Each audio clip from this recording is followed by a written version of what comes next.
It's a summer love affair, putting flowers in your hair. Windows down in the Jeep as we pull up to the beach. Got this feeling like a crush, I don't wanna say too much, so I'm leaning in real close. Let's see where it goes.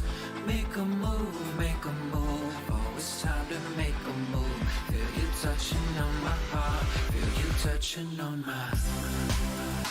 It's a hot, hot, hot situation. It's a hot, hot episode. It's a hot, hot, hot temptation. Temptation.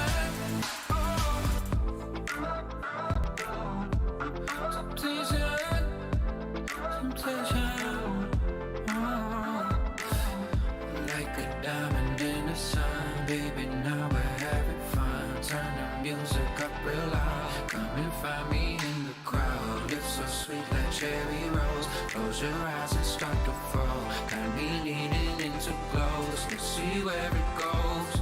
Make a move, oh it's time to make a move. Feel you touching on my heart, feel you touching on mine. It's a hot, hot, hot situation. It's a hot, hot episode. It's a hot, hot, hot temptation. Temptation.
Don't need no thing, ain't into bling, just use enough, you fill me up. I don't care for diamond rings, I just crave the simple things, 'cause that's what I want, that's what I want. I don't need no fancy car, I'll take you just the way you are, 'cause that's what I want, that's what I want. That's what I want. Don't need no thing, ain't into bling, just use enough, you fill me up. I don't care for diamond rings, I just crave the simple things, 'cause that's what I want, that's what I want. I don't need no fancy car, I'll take you just the way you are, 'cause that's what I want, that's what I want. That's what I want. That's what I want. I don't care for diamond rings, I just crave the simple things, 'cause that's what I want, that's what I want. I don't need no fancy car, I'll take you just the way you are, 'cause that's what I want, that's what I want, 'cause that's what I want, that's what I want, 'cause that's what I want, that's what I want, 'cause that's what I want,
ship, but I can't swim.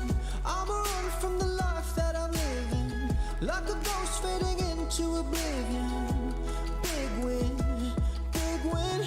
I'm a joke from a rope I'm swinging, just a bloke made of smoke and some thick skin, cauterized by the wound of a vision. A prison, a prison. Tell me it's all or nothing. Tell me I'll have your word. Don't wanna be good for something if my life is a blur. Tell me it's all in my head. I'm a hypochondriac. Don't wanna be left for dead when, even when I have a heart attack. We just wanna have a good time, good time, good time, good time, good time, good time. We just wanna have a good time, good time, good time, good time, good time, good time. We just really wanna feel fun, feel fun, feel fun, feel fun, feel fun, feel fun. We just wanna have a good time, good time, good time, good time, good time, good time. Idolize, idolize, that's a word game. I am sick, get a grip of my thin frame. You can call me my first and my last name. When did I become such an ingrate? Toe to toe, shoe to shoe, I'm a shoelace. I'm a fraud, I'm a zoo in a dark place. Why do I even try to pretend that I can rhyme good? Oh well, I guess. Tell me it's all or nothing. Tell me I'll have your word. Don't wanna be good for something if my life is a blur. Tell me it's all in my head. I'm a hypochondriac. Don't wanna be left for dead when, even when I have a heart attack. We just wanna have a good time, good time, good time, good time, good time, good time. We just wanna have a good time, good time, good time, good time, good time, good time. We just really wanna feel fun, feel fun, feel fun, feel fun, feel fun, feel fun. We just wanna have a good time, good time, good time, good time, good time, good time.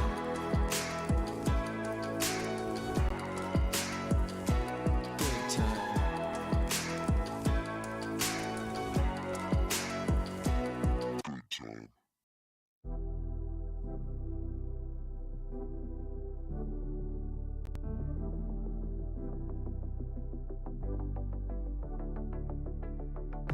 Don't you wanna tell me about the time that we felt fate?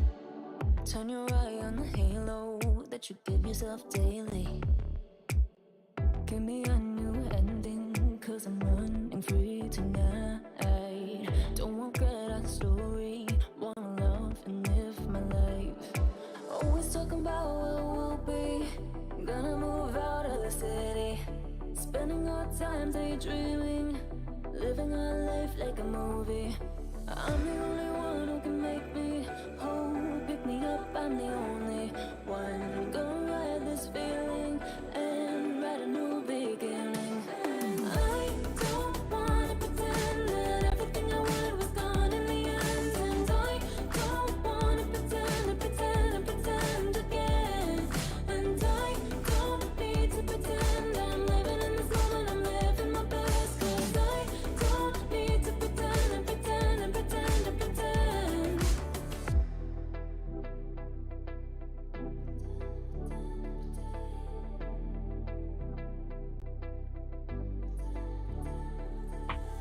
Don't have life in envy, shine a bright energy. With the waves I'm making, gotta make sure I'm happy. I'm the only one who can make me whole, pick me up, I'm the only one. I'm gonna ride this feeling and write a new beginning. And I don't wanna pretend that everything I wanted was gone in the end, and I don't wanna pretend again, and I don't need to pretend I'm living in this moment, I'm living my best, cause I don't need to pretend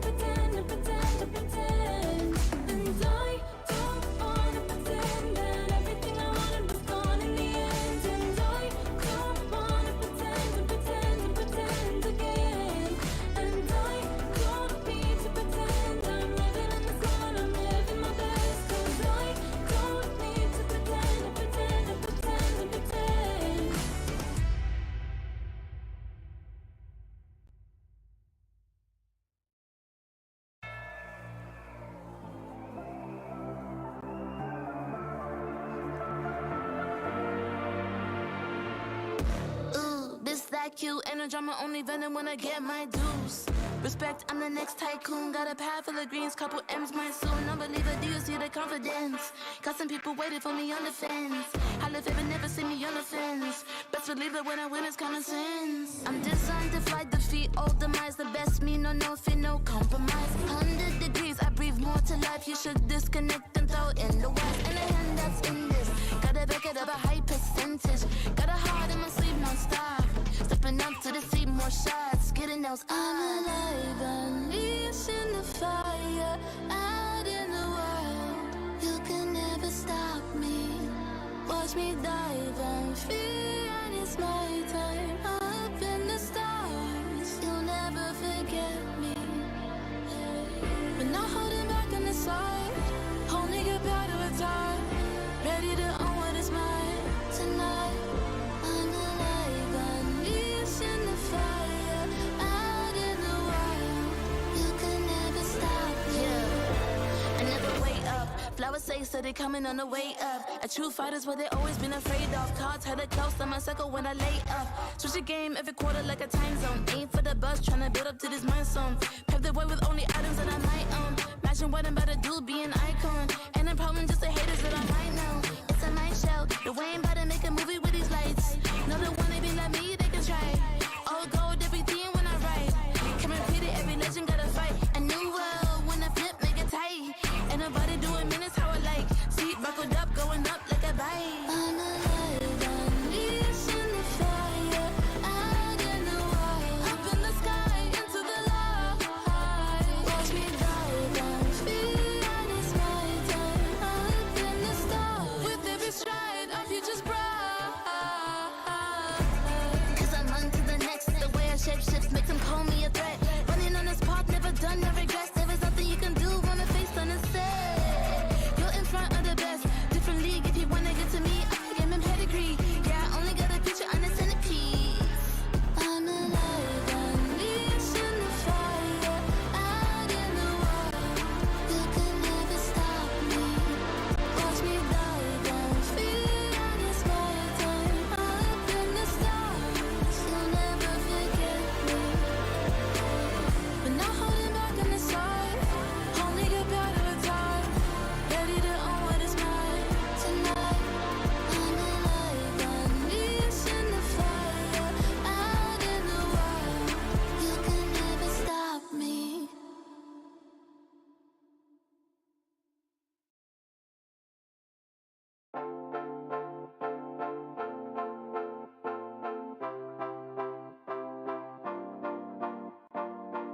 One touch from you takes me to paradise, paradise. One look from you and I fall in your arms, in your arms. Baby, don't stop, baby, don't stop, baby, don't stop it. And give me your love, give me your love, give me your loving. Say that you want, say that you want, say that you want it. Cause this is my love, this is my love. Something about you feels like heaven came along. Baby, can you feel it? Can you feel it? Something that you do makes me feel like we belong. Baby, can you feel it? Can you feel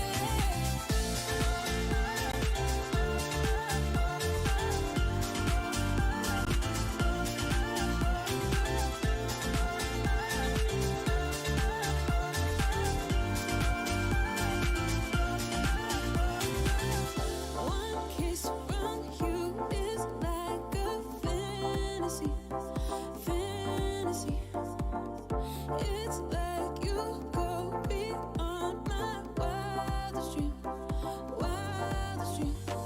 Baby, don't stop, baby, don't stop, baby, don't stop it. And give me your love, give me your love, give me your loving. Say that you want, say that you want, say that you want it. Cause this is my love, this is my love. Something about you feels like heaven came along. Baby, can you feel it? Can you feel it? Something that you do makes me feel like we belong. Baby, can you feel it? Can you feel it?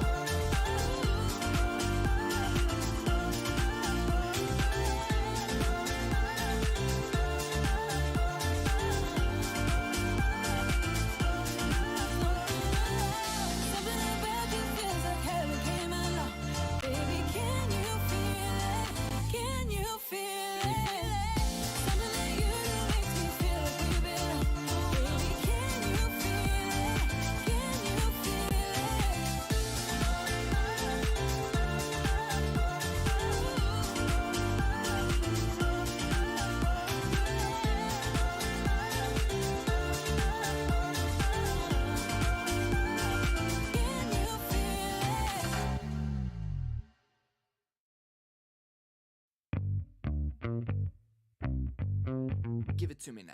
Damn, you're sexy, but you keep controlling my mind. Yeah. I've been thinking of reasons, but I can't deny. Yeah. 'Cause baby, you are not a girl, and you wanna punish me. Sugar, you got a hold, so come on, do what you please. My mind is saying no, but you're bringing me to my knees. I cannot deny. Dear Summoners, Wild Rift League Asia is about to begin. With a brand new tournament format and teams, what changes can we expect? Let's take a closer look. WRL consists of two conferences, WRL CN and WRL APAC. 12 teams from the WRL CN conference and 8 from the WRL APAC conference will compete through the regular stage, playoffs, and finals to view our ultimate glory. All matches will be played in the BO3 format in the regular stage. The 20 participating teams will compete within and across their conferences. Each team will play a single round robin with every other team within their conference once, and half of the teams from the other conference once. Throughout the regular stage, teams will be ranked based on their points within their conference. The top 8 teams from the WRLCN conference and the top 4 teams from the WRL APAC conference will qualify for the playoffs. The playoffs will also be held separately for each conference, adopting a BO7 double elimination format. Only the top 2 teams from each conference's playoffs will advance to the finals, vying for the championship. Of course, a new tournament brings unique challenges. The Wild Rift League Asia Season 1 WRL A1 Finals will be a 3-day extravaganza. On the first day of the finals, the 4 qualifying teams will play a single round robin in BO1 format. The top-ranked team will advance directly to the grand finals, while the remaining 3 teams will battle it out in a single elimination bracket on the second day to secure a spot in the grand finals on the third day. The 2 teams that make it to the grand finals will face off in the BO7 showdown to claim the championship. Additionally, in both the WRL A1 regular stage and finals, teams will participate in the Fight for Side FFS match before the official games commence. The FFS match will be played in a 1v1 solo mode. Each team will send 1 player to compete. They will ban 2 champions each from the official weekly rotating champions pool, and then select 1 champion each for 1v1 competition. The winning team of the FFS match will earn the right to choose their side first.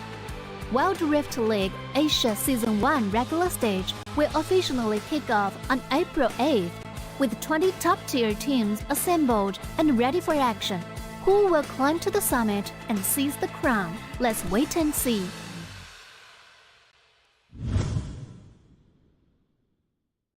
Dear Summoners, welcome to the Wild Rift League Asia 1. With the new season comes a fresh upgrade to our Spectator UI, designed to provide everyone with a better viewing experience.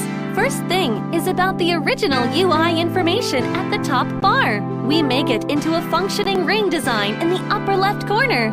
The ring not only includes basic information such as team names, match duration, kills, towers, but also displays the gold difference through the red and blue rings. What is a great game without the competition for map resources?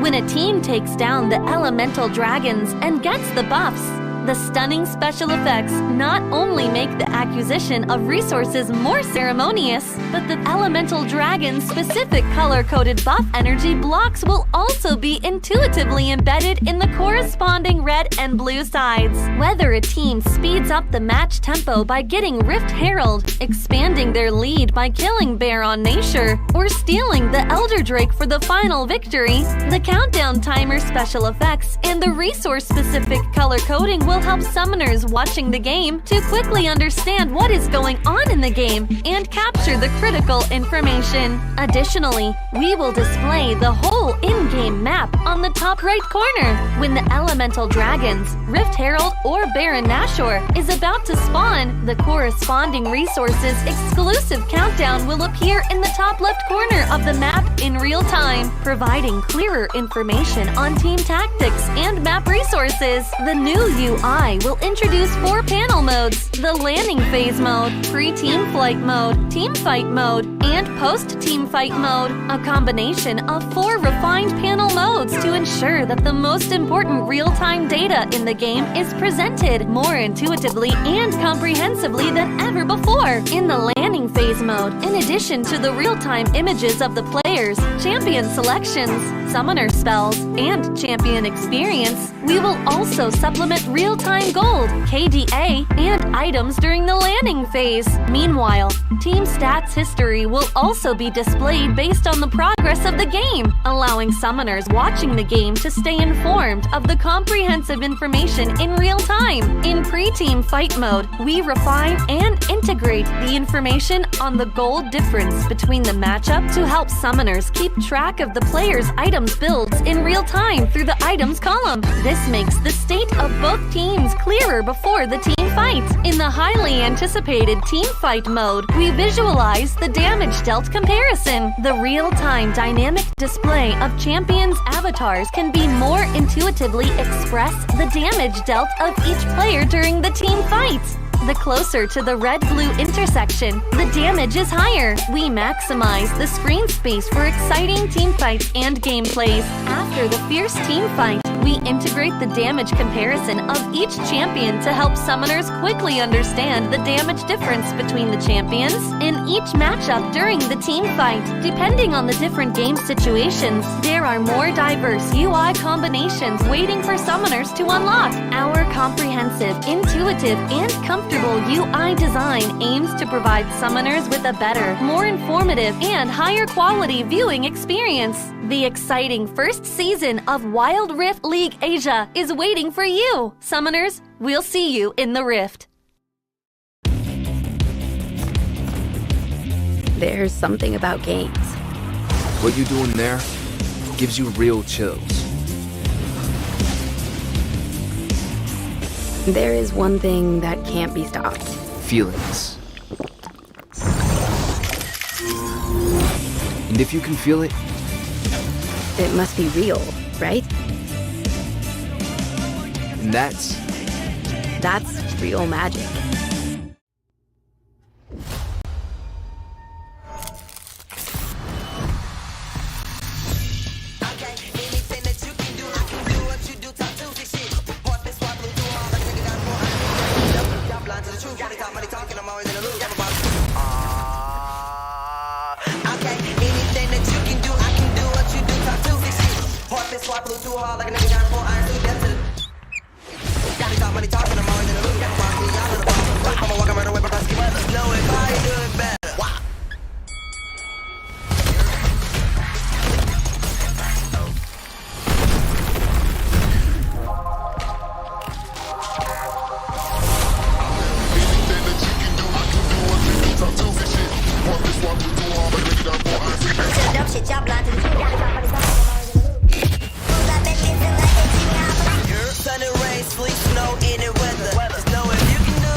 拿下下一个第一。There's go wild. 要比你们都闪耀。 Team mình chỉ cần bé mèo này thôi là đủ quẩy team bạn rồi. 给点新颜色瞧瞧。Let's go wild. 提起他们打野挥发，历经2个赛季的沉浮，终于是完成了自己的机会。我说过我会回来的。任凭浪起。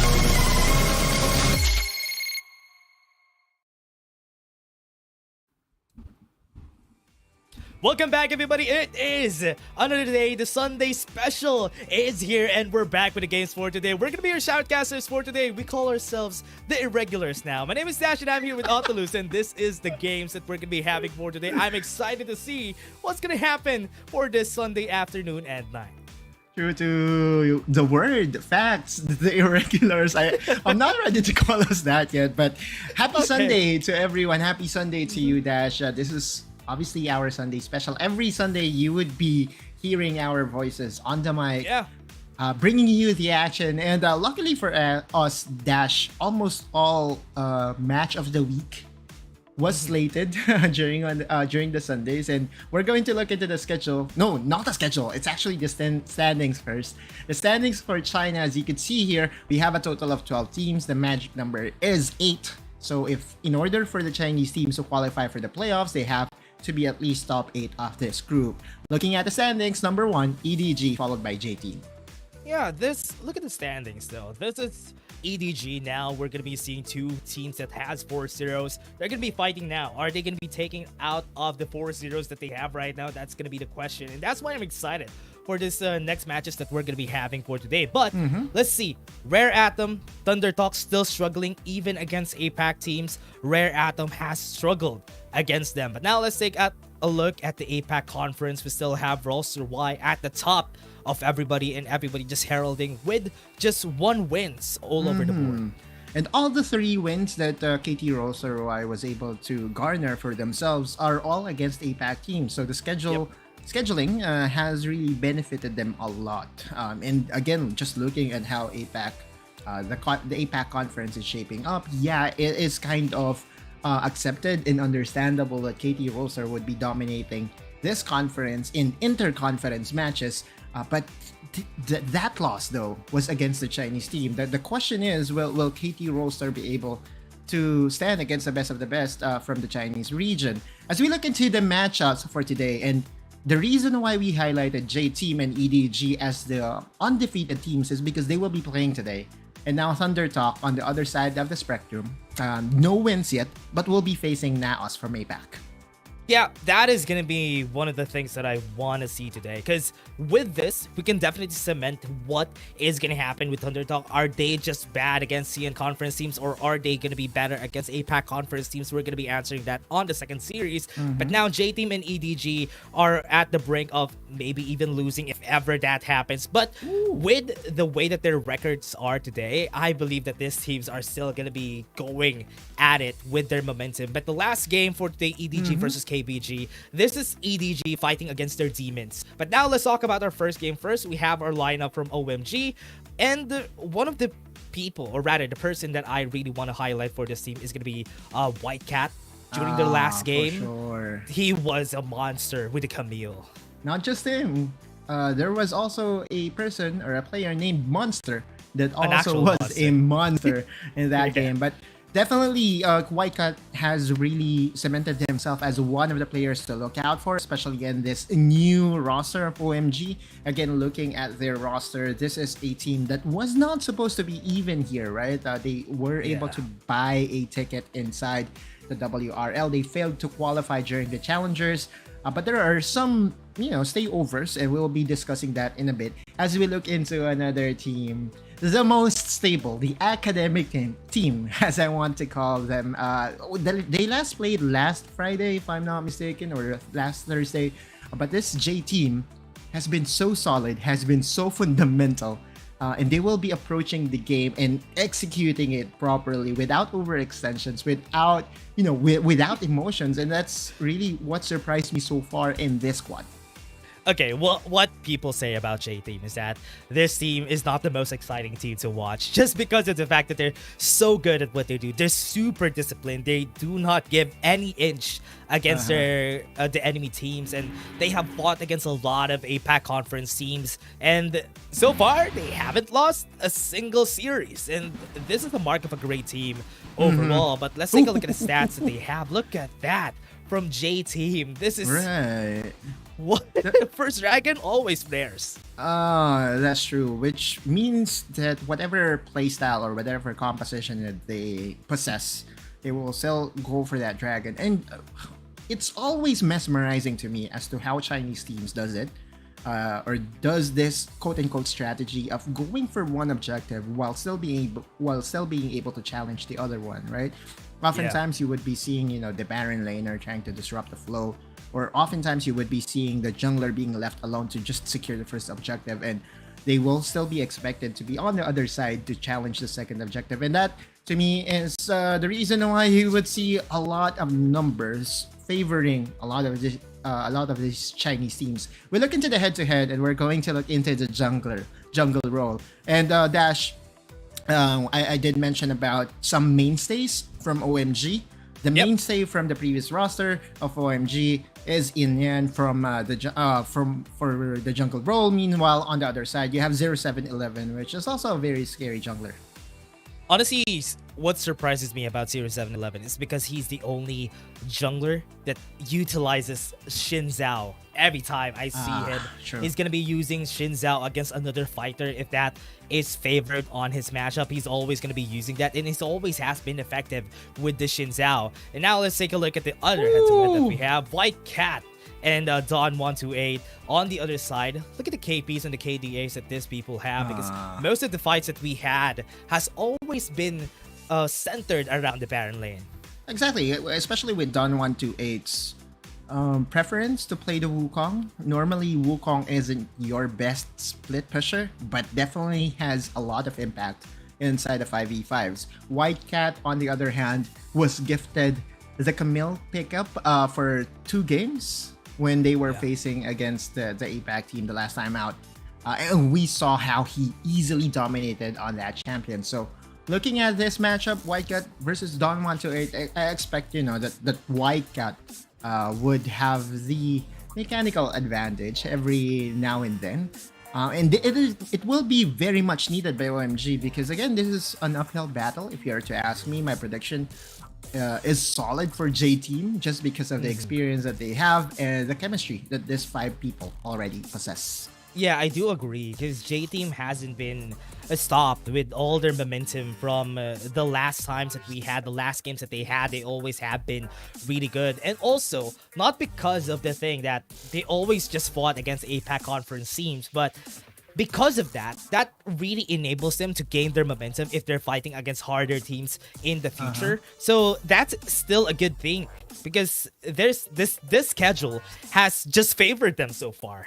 Right, we talked about this scheduling thing over in our Tuesday podcast, where we highlighted the fact that, this early game schedule or early season schedule is going to be very important in garnering wins and momentum heading into the more heated matchups against the best of the best teams, against the powerhouse teams. As we look into the 1v1 and the champions or the representatives that will be sent over into the Howling Abyss is OMG's 1-on-1, which is their Dragon laner, and Yetzi from J-Team. Yeah, it's very... How can you say this? It's very poetic. We have 1-on-1 in this 1-on-1. 1-on-1? Okay. Yes. And Yetzi, on the other hand, is going to be on the other side. Same lanes for both of our teams. And we also have rotated with the champions that we have on our game. I really believe that people have been favoring a lot of the Yasuos, and because they have banned the Pantheon too, there's a big chance that we're gonna be going for a Zed versus Yasuo matchup more likely than the other champions that we have here. Or maybe we can see the Kayn once again, not trolling. There was a Kayn user last time out. It was, I believe, Raven, and he wanted to transform. Yeah, he wanted to transform.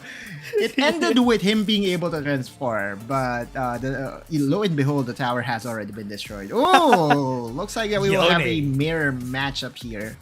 A Ionia special. The Yone versus Yone skills matchup, ladies and gentlemen. Buckle your seatbelt, because whoever wins this gets the option to choose which side they will be starting on game number 1. Yeah, look at the friendship that these teams have. Barry is on the other side, just playing around with 1-on-1. When you look at the camera a while ago, they're really good friends. Probably have scrimmed against each other for quite a while now, and this is just a friendly banter for our teams. And this is what I like about being face-to-face, on-site. Everybody has been playing, everybody's screaming against each other, and there's this camaraderie that we all bond with Wild Rift. And that's what I like about this. So I wish that the APAC teams also go here. Yeah, but do you really scrim them often? Because oftentimes, you know, whenever we have this practice sessions or 5v5s, during practices, you want to hide your strategies from your up-and-coming opponents, right? So I'm actually thinking, and this is just a guess here, Dash, that the most, or the teams that really did benefit the most in this whole change of WRLA thing, including APAC teams, was the APAC teams. Because I feel that, you know, the Chinese teams would be more open in practicing against the APAC teams to really hide their strategies and whatnot against the Chinese squads, right? Anyway, let's go back into this 1v1 dash 1-on-1. Going for the 1v1. 1-on-1 with a 1v1. And this is the usual. What I really like about the Yone 1v1 though is whoever builds up the first knockup would have the bigger advantage overall. And this is really nice to actually see. Whoever hits the first knockup is going to be winning most of the battles. And I think 1-on-1 has that advantage. And the barriers already popped. I think Yezi might be in a big trouble here. Yeah, just some solid display of mechanics by 1-on-1. And the punish against Yetzi's miss on that empowered Steel Tempest was cute. To say no, not cute, but was actually I cannot think of the proper adjective, but yeah, it's always like this, right? In the 1v1, it looks intense, it sounds intense, but to me, it's just all about having fun. It's all about, you know, making sure that the other opponent would have second guess themselves, come the 5v5s, because this 1v1s, I don't think it really matters to the teams. It's a good advantage, but yeah, it's good to have. It's nice to have, but it's not really needed. Yeah, most likely in the round robins, it is. The cannon minion was able to get that first blood. Yeah, and what I like about this 1v1s though is that, especially for CN conference teams, they're always just having fun. This is a banter between them. Maybe right now in the regular stages, it is all fun and games, but maybe in the future it would be way more serious once we get into the playoffs. Yeah, and that is a huge swing for 1-on-1 because that's a whole wave that was denied by him. The interesting part there though was 1-on-1 did not greed out the extra tower plate that was available to him. Like, okay, because if it was me, I would stay and just hit it one more time. But that would be delaying his recall timing. Will there be a comeback from Yetzi? It's going to be hard now, for sure. Yeah, it's not going to be easy here for Yezi. Once they get the Blade of the Ruined King later on, it would be easier for 1-on-1 to just dive him out. And that's what's great about the Yone, is that once you get the first, second items or anything for the Yone, it would be way easier for you to just dive in. And that's one of the strengths of Yone, and always is the reason why he's a priority pick. Blade of the Ruined King already completed to 1-on-1. Meanwhile, Yetzi is still finding the goal that is needed. Is there going to be a level 5 spike here from 1-on-1? Close to level 5 is the player from OMG. And look at the pokes. It really hurts, right? Yetzi and his chances of winning this fight for side. Oh, there's a Fate Seal already for 1-on-1. He can go for any dives if ever he wants to now. Once he gets the next knockup, could potentially go all in against Yetzi. Once he hits one, wait! He actually clicked the Soul Unbound. That could have been a win there for 1-on-1. That's a very unfortunate barrier spot. Yeah, he outplayed himself, huh? It's a misplay for sure, right? But 1-on-1 is still in the lead. Don't get us wrong, and of course, the Fate Sealed would basically refresh itself and would be on cooldown the next time out. It's a relatively shorter cooldown ultimate that was even made shorter here in Wild Rift. So guys, yeah, if you think that the cooldowns of ultimates here in Wild Rift is something that you can punish, well, think again, because of the amount of time that was reduced, right, from the League of Legends PC counterpart. Yeah, you know what? I don't really like the Yone as a champion, and Yone being better. Really? Just because he's so easy to use. Honestly, he's so easy to use compared to a Yasuo, though. And what's weird about the Yone is that he has hybrid damage too. Yeah, the passive, right? Yeah, that's why it's really hard to fight against a Yone, and it's really easy to pull off a lot of his combos. And most of the time, he's not punished because of the Soul Unbound. Soul Unbound, right? Still takes skill though. We cannot take that away from the best players that we have. I think one of the more impressive Yone players that I have seen here, and this is a cheat code, is Long, but oh my, that was whiff. great Fate Seals from both of them. They didn't hit any of their Fate Seal, but now Yezi was going to be flashing away. Doesn't have any HP anymore, and that's such a great trade from both sides. Not clearing it out. Yep. One more could potentially end this. If 1-1 goes in for the flash, I think he's going to be able to get the win here. Takes it out, and Yezi is still going to be surviving for a bit, but until now, we're still not done with this 1-1, but 1-1 has advantage with the platings. For sure, like if you look at this, you could easily say that 1-1 is just being a little bit on the safer side and doesn't want to gamble away the lead that he has right now because he still has the 1 kill advantage, and also looking at the gold lead, it's accelerated by a whole lot, right? And that's a 2k gap steel caps on on the two champions that we do have here 1-1. So maybe this time he wants to finish the job and win against Yetzi, or maybe not. Yeah, next commit though. Once he gets the next knockup, this could potentially end the game. If ever he hits Yezi after getting that heal, could be a potential dive here for 1-1, but because the minions have been cleared, Yezi survives for another wave. There are two ways in order for you to win. One is to kill your opponent twice, and the other one is to take down the tower. There is a cannon minion waiting to be delivered by 1-1 over to the tower of J-Team's Yetzi. Will it be enough though? That's the question. Yeah, he could just get the knockup, maybe get the platings after. Yep. And after he gets the second one, go. that's going to be good. Fate Seal's going to come in, and Yezi is just going to get the knockup, but the damage from 1-1 is just massive. Soul Unbound almost gets the kill on him. Now that's going to be forcing him to go for a heal. And maybe on this next one, he has Soul Unbound and he has the Fate Seal too. So he can go in. Goes for the Fate Seal, there's a knockup, and that's going to be the end of it. For OMG taking the first side, and I do hope that they pick the blue side.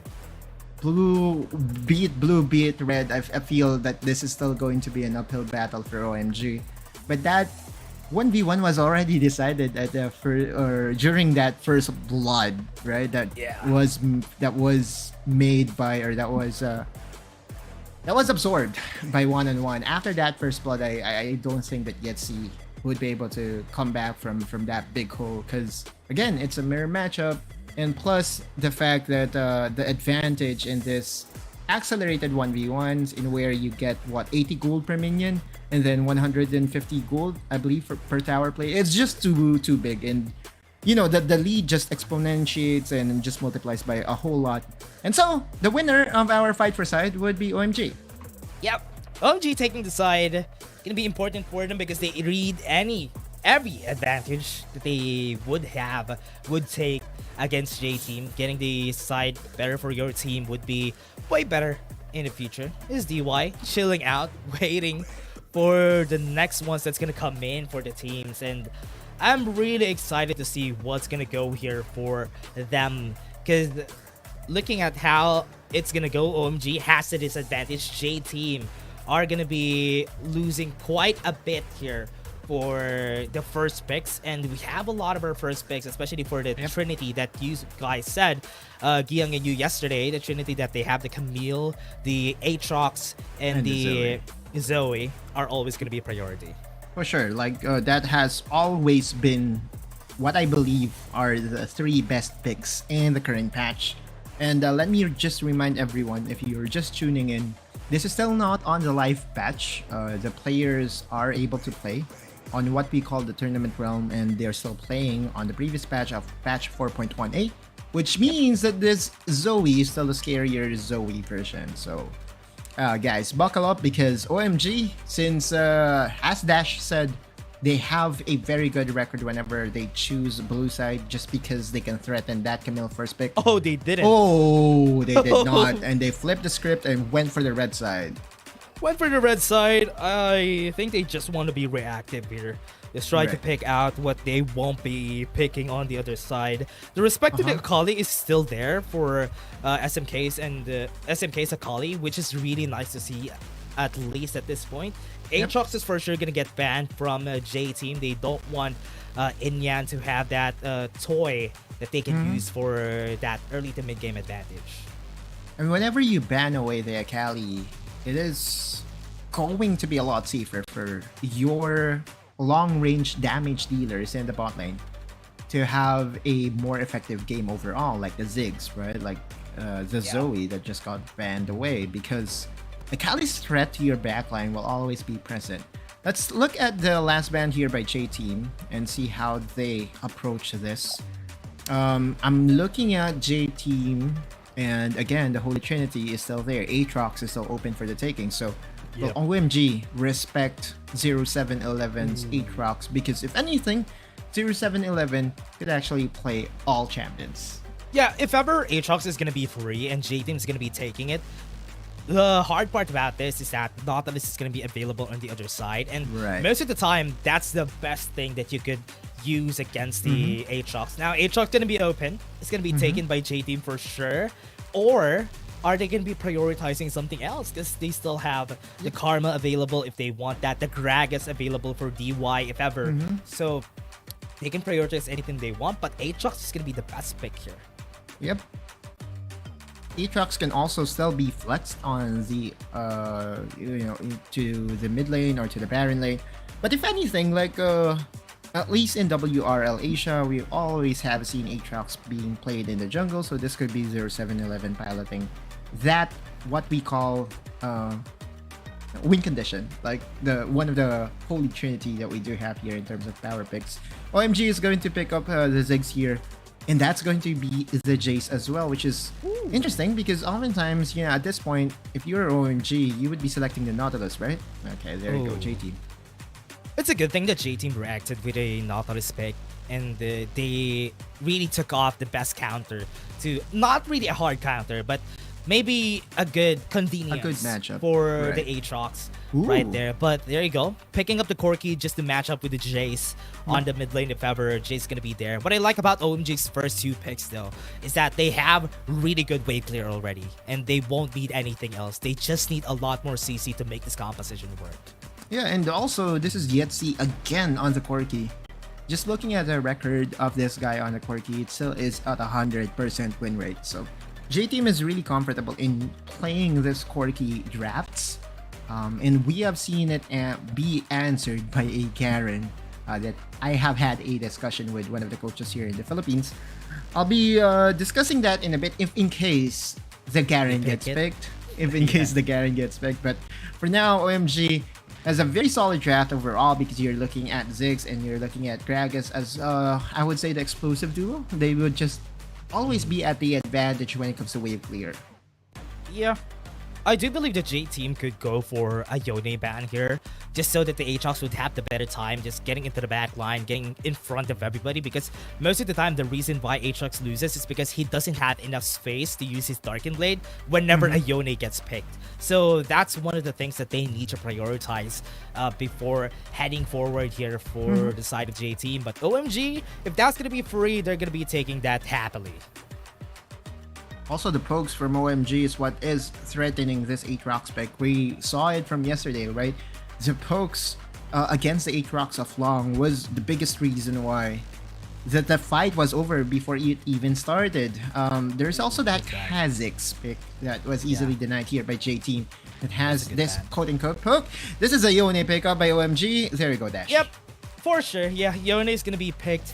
We have heard it quite a lot that the Aatrox always struggles fighting against the Yone 1v1 if it's in the lane, but in the jungle at least the Aatrox would have a chance to go and farm out first. And that's also the same thing for the Yone. Yone would be farming out, and the Jax gets picked by OMG. They want to prioritize White Cats a Jax here to the top side. They always want Right. White Cat to be that carry for the team. So, okay, that's still okay for me. Yeah, but you pick Garen to face a Jax, and that basically counters everything. Again, we're looking at J Team's draft overall in the previous matches. They were always content in putting Don Oriana? 128 on this tanky champions, right? He has been playing a lot of Wukongs lately, and OMG has respected that, banning that away. So in the Wukong's place, you go for Garen, which is always a threat against the Jax during the laning phase. Honestly, I don't know about this Varus, Nautilus, because the only Varus that I see who is threatening is Chi. And if it's not Chi, I highly doubt. I press F to doubt on this Varus pick that they have. But with this, we see the Yone again. It's a good thing that J Team didn't ban that against them. Look at the support rating that we have here. It's surprising that people have been supporting OMG a lot more than J Team. Is it because they have found? Is it because they have found a prodigy in White Cat? I expected this to be on the side of J Team. J Team hasn't been defeated yet. Meanwhile, OMG has a lot to prove, right? So 27% to 73% is definitely surprising to us. We'll be seeing into game 1 action if that really is the case, right? This could be, we could be looking at a team that was freshly formed by OMG that would challenge, you know, the best of the best. And we all know this, you know, a team that gets hyped because of a 1-2 star players is always the case. And we're looking at White Cat, and definitely there's some there are some star player qualities in the guys. So we'll be looking into game number 1, see how they both perform. The win conditions has all been set. Both these teams does have a decent amount of pokes. So this is going to be a battle of attrition for sure here, Dash. And you know, the battle for objectives may take a while before it really transpire. Yeah. How is this gonna go? Because with OMG's composition already, I have seen a lot of Jaxes from a lot of games during the whole week, and most of the time those Jaxes really struggle, even against the simplest of the enemies, against the Renekton, against the Akali even, especially against the Garen. So if ever White Cat, with everything that's laid out on him, everybody really believes White Cat's power with the Camille yesterday. But if this is going to be a different story for White Cat, maybe he would be able to pull through with his Jax. We did highlight the key matchup of the day, or of the series, being the jungle and the Baron laners, because it has been, you know, the White Cat that has been the biggest revelation for OMG. And Don 128's stability in the Baron lane has always been the reason why the other team wasn't able to really penetrate through. Regardless of how Don 128 performs in the Baron lane, it does feel like, you know, in the perfect moments or in the clashes, in the team fights, he will be most effective. We have seen him struggle against Calm during the laning phase, but it did not matter. His Wukong was still very superb. It was still very impactful all throughout the last years that they played. What do you think about this mid lane matchup, though? I'm surprised that they went in for SMK picking up the Yone in the mid lane against Yezi. So what surprises me is that I thought this is going to be a Jace versus the Corki matchup in the mid lane, which could have been an easier matchup for the mid lane. Yeah, but it's going to be a real struggle here for SMK now in the mid lane. I definitely agree, especially with DY's aggression and DY's rotation, right? Now you could feel the pressure. We've seen this a lot, right? Yone facing a range matchup in the mid lane. But for that thought, Monster is here. Yeah. Not gonna continue to fight though. They're just gonna be going for the pokes, and Monster is just gonna be taking a lot of that damage. It's a good thing he has a happy hour, which could really help him out with sustaining out in lane. But with the rotation so far, I see DY having a bit of an advantage compared to Monster. That is going to be posing a threat later on. We'll see. Monster was able to really perform well in their last series against NAOS Esports. That was a 2-1 though, right? I remember the lone loss coming from the Aatrox, sorry, not Aatrox, but Brengar game by Inyan. That was easily answered by the APAC squad. A lot of callbacks that we're doing right now, and for a good reason, because it really gives us a clear picture as to what to expect in this game alone. J-Team, again, we are saying that, you know, prediction-wise, it's safe to assume that this will be a win for J-Team, but the viewers have voted for OMG. That's surprising, right? Because maybe it's because of the fact that J-Team has always been fighting APAC conference teams. That's why the belief that they still have this doubt for J-Team.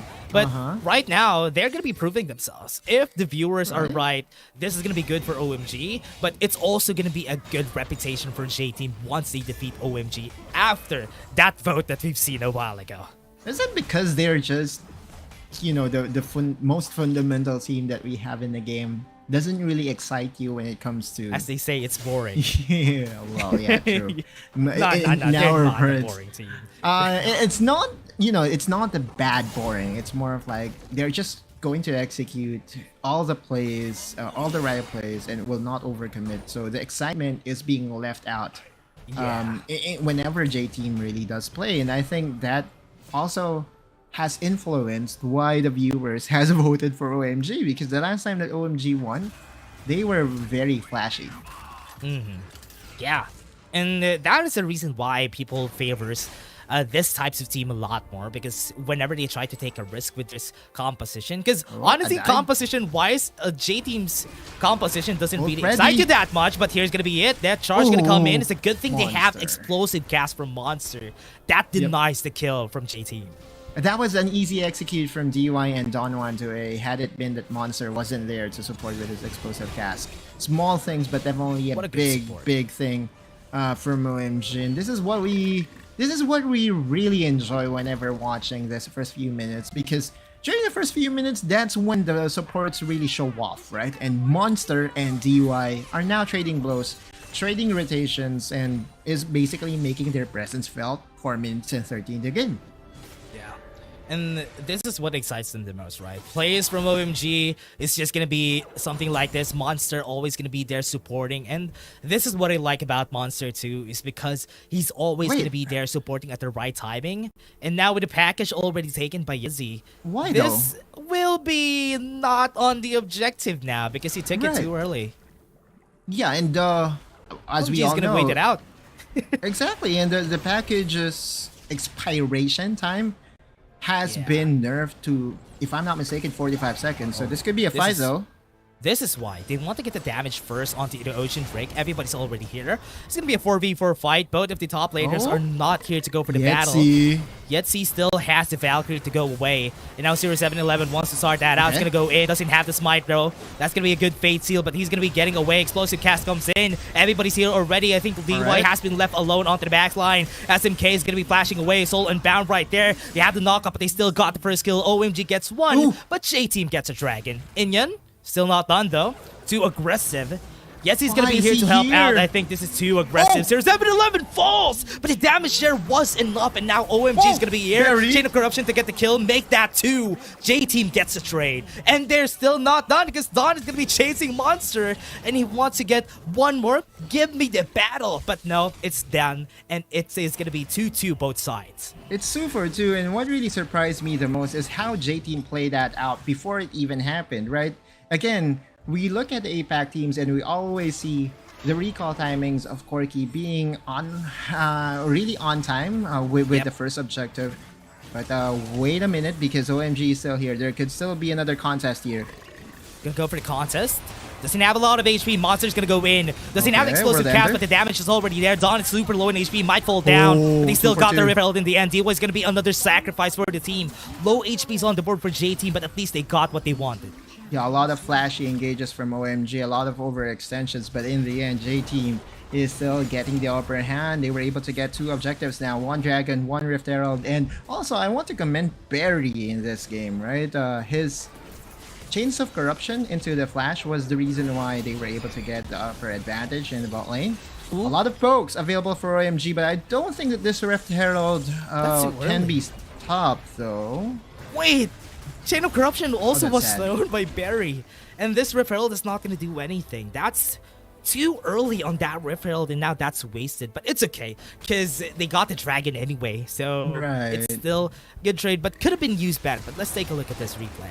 Exactly. As we look into this fight, 0711's World Ender was not used in the previous fight, which to me is the biggest reason why he has more freedom to make things work. And to top it all off, like, it wasn't the Smite that really secured the objective, right? I think it was one of the marksmen that was able to secure. I think it was a Corki, and that's the reason why the Rift Herald placement in the mid lane was a little bit questionable and was a little bit backward to their liking. If you are a J team, those are the things that you don't expect from a team that is very academic in their approach, very fundamental, because oftentimes, you know, a J team does not really commit those silly mistakes. But props to OMG in capitalizing and punishing that Rift Herald that was summoned miles away from where it should be. They're kept on their toes. This is what I like, seeing J-Team a bit flustered against OMG. Because yeah, they might have been a bit more confident against APAC teams, but when they're fighting against a CN Conference team, they're showing a bit of their cracks in their armor. And this is what excites me the most. J-Team showing their true colors, and being flustered is a good thing for me. Right, and now Barry has access to Edge of Night, which means it's going to be a lot harder for the Yone to find this Varus, because we all know if you are SMK, you want to get your hands over to Yetzi, over to Barry. Those marksmen are very juicy targets of the Soul Unbounds. We have seen it happen before, along finding the marksman in the deepest of depths of the formation of players, but DY. Knock out that charge. They have Chain of Corruption. They're going to be going there with the stasis. Has the flash you. Body slam's going to be hitting on one though. The monster is going to die. 0711 takes that in the bag. 3-3 kill count. Did that benefit them though? Oh, no, Whitecat expected, right? This is going to be a struggle facing against a Garen. Yeah, gonna go in. DY is gonna be here. Gonna be tanking up a lot of damage. Gonna be going in. I think that's a bit too late. Whitecat gonna go in with a counter strike. Too much damage coming in. With that, that's gonna be the dredge line. Gonna flashing in. Whitecat surviving, and he takes the kill in the end. That is really great fundamentals right there from Whitecat, but he also falls in the end. Right, and that's the promise from the Baron laner. Great as we seal. Yeah, I think that's the it. timing's just right, and not yes, enough he survives. Not enough damage. Right. Wait, it dies! Ouch! That's gotta hurt. That's gotta hurt for sure. Yeah. Because that could have been a kill that was just easily reversed. So it's instead of it being, a kill, it was a death for the side of OMG. And now J-Team was also able to destroy the tower on the top side.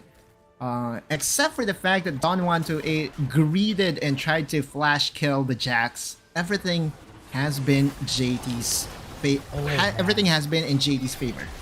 I understand now. This is what they do, right? They started pretty early, and now they're gonna go in. They have the package on their side. They're gonna be forcing this fight. One has fallen down already. They're gonna be flashing. Inyan won't be able to take it and take his life in the end for the trade. The package is gonna be there, and yes, he's gonna be taking the back lines all over. That opened up opportunities for J-Team. Takes the dragon, and now Rift Herald is gonna be the next one. A very proactive play. Will not wait for your pokes to be there to dissuade them in taking down the objectives. A lot of damage available to them as well. Double marksmen are known to really dissolve these objectives. Yetzi is here. SMK in trouble. He's ignited. Has the Fate Seal. Doesn't have enough damage, and he's ticking. He's gonna die. DY. What a great tank there, and now the Rift Herald's gonna be taken for free by 0711. As we look into the replay again, look into the HP of this dragon. Melted so fast without Inyan being allowed to really threaten a Smite steal. And also this is a Jace, right? If you're a Jace, you don't have any way to go out if you flash in front of your opponent. That is to me another decisive win for the side of J-Team. 6k goal lead now. Dash 11 minutes and 30. Big gold lead for their side. Now I understand the reason why they take the package early.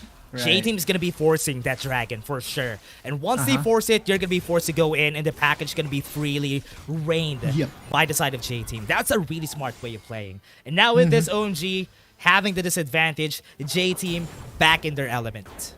I think this is why I really commend J-Team in their wins. Again, they are one of the undefeated teams that we have here in WRL Asia, but they make things look easy. to execute, right? And that's another thing that a lot of teams would be scouting and reviewing how they used the Quirky's package to threaten a very easy objective taking. They just rushed down the objective, did not really allow OMG to set up. I think that's gonna be dead. Indian's gonna be Chain of Corruption. That charge was there, and that's gonna be easy kill for J Team again. It's so easy now. Yet see Whitecat again. Sad Jax noises. Always has been the case, huh? I wonder what the win rate is for the Jax. I feel for the Jax. It's unfortunate for the Jax every time, though. That OMG, even with the hands of Whitecat, it's not going to be that good because of a disadvantageous matchup. And now, because they're on the back pedal again, they're going to be struggling for quite a lot. DY on the backside already would be able to get the dredge line. He's going to be running away, and this tower is going to be for free for JT. Yep. And there you go. The classic J-Team strategy. Threaten them, push them away, doesn't have to kill them, prioritize the objective, and then run away or go back home. So, yeah, that's what we call the academic approach or fundamental approach that J-Team really did show in their previous matches and is still showing. However, there's a big however here. I'm seeing a lot of flash plays from J-Team's Berry, which to me is an eye-opener. Man, this guy is also legit on the Varus, huh?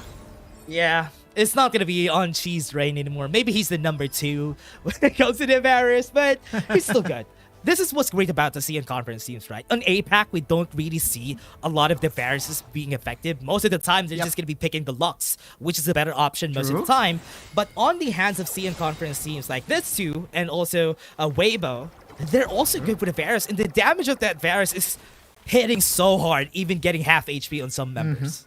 This has something to do with the damage profile as well because they need heavy AD since Quirky is on the AP side. Don128 using his muscles to really just box out from this mini objective, the blue buff, and Whitecat has no chance. Yeah. They caught over. This jungler is theirs. And they won't even be able to take any objectives, any resources for their side. AK Gold lean on the board, everybody. We're still just at our 15-minute mark, and they can't even get close to the members of JT. Just one tower that was destroyed by OMG to multiple ones already by J-Team. This has been a domination from the side of J-Team. Again, no losses yet. You can put an asterisk because they have faced a lot of APAC teams, but man, give credit where it's due. Whenever we see this team, play in WRLA, they always perform to the expectations of everybody, and that's the reason why their record is still flawless. 25 seconds before the dragon spawns up, and guess what's happening? Yeti going back, gets the package, and will threaten a fast take on that objective. This game looks, how can I say this? Anticlimactic. Because I thought OMG had an issue here, had something in their minds happening in the early game. But just two objectives, and it's done. J-Team already has the game in their hands. It's just really, really sad to see that OMG is struggling against J-Team. And J-Team again, taking the reins, not even flustered. We're still here, we're calm, and we're going to be taking this dragon for free. OMG struggling to get close, and now they're going to go in. They want to go for the tank. DY was able to get the stasis. Now they don't have it. And this is going to be the chance. Death Char's going to come in. Monster is going to be the target. Look at the back line. Yes, he's already there. 0711 pushes him back, shovels him in. And this is going to be OMG. Going to be running away and being chased after again by the members of J-Team. And OMG are just going to be running around. They're just going to be feed to the members. Great fate seal though, but it's not going to be enough to take anything on the board because J-Team is just going to finish this. With one person left to defend for the side of OMG, is this the game-ending push? It does look like it, Dash. 100% win rate still for Yeti's Quirky, and for good reason. J-Team is just an absolute mad team. They took away another win easily. Whitecat gonna go in. The most flashy player of the team can't even hold anything against J-Team. Autolus, this is just maddening. All I can say, because J-Team still, even against the CN conference team, they're still strong. They're still at the tippy top of everything. We had our doubts that because they're fighting APAC conference teams, that's the reason why they're winning. But now they prove to us that they're still the best. There are games where we cast together and we could say that those are the sweaty games. This is none of that, right? This is a no sweat game. Not really because of OMG's reluctance to challenge. They did, right? During the first part, we saw them try to dominate that dragon fight, and at one point it was a good 50-50, but one overextension was easily punished, and from that punishment on the bot side over to Inyan, it was Inyan, right? He was at the he was behind everyone in the tower and was easily destroyed by Barry. Dude, no looking back for J-Team.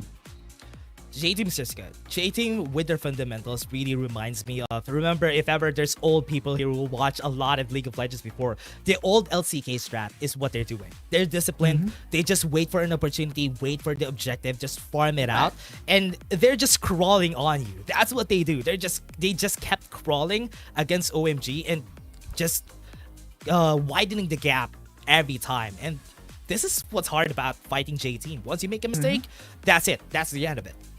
Exactly, because they're going to stranglehold you, keep you out of the objectives, the big objectives. We saw that Mountain Dragon. Oftentimes, the Mountain Dragon is tanky enough to have at least a challenge, but you can see how fast the taking was from J-Team. As we look into the stats, number 1 damage dealt, Yetzi on the Corki. Dude is legit on this champion. 100% win rate still whenever he gets to pick this Corki. So I hope that OMG would learn from this and maybe not even try to deny, not ban the champion, but try to deny it or plan against it. Because obviously, SMK's Yone is good during the late game stages in trying to find this backline ADCs. However, during the laning phase, we saw auto domination from Yetzi. 6-0 for Yetzi in the mid lane. That's because he's fighting against a Yone, which makes it easier for them to actually just dominate the lane, just make it easy. It looked really easy for Yetzi, and that's not what you want to happen against a Corki. Yes, SMK does have great damage in the late game, but a Corki does have better damage in the late game, which is way scarier at that point. Now, with this, we can definitely say J-Team still is going to be strong. This is going to be cementing and also putting them up there. The doubters still going to doubt, but I think J-Team is still a very good team. The doubter 72% was or 78%, that's a lot. Because that's a lot. The fan vote was in favor of OMG. It looks like that the hype train would easily be derailed by the team that is all about fundamentals, that is all about executing plays. And again, it's more of like I don't want to use this IT reference, but it's like a flow chart, right? We do this whenever we do this, or whenever they do this. Oh, that's true. It's more of like a binary approach to if things. Else, something. Exactly. Is that it? If they try to challenge, we kill them, right? So if they try to load up the game, we win. That's it. So J-Team is still undisputedly the stronger team in this series. A lot of the doubters has something to say. Is this going to be a 3-game series? We'll be looking at it closely, Dash, because from how game 1 looked, dude, it's not going to last, 3 games. It's just going to be a complete flush out come game 2.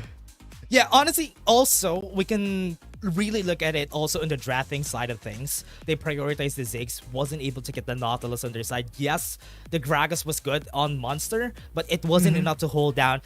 0711 didn't even perform that much during that game. And that was honestly eye-opening for the members of OMG. What if 0711 performed so much? That could have been utter domination too, but here, without him performing, it's still domination. So what are we going to do? What are we going to draft? Ban the Aatrox. For sure, they need to ban the Aatrox.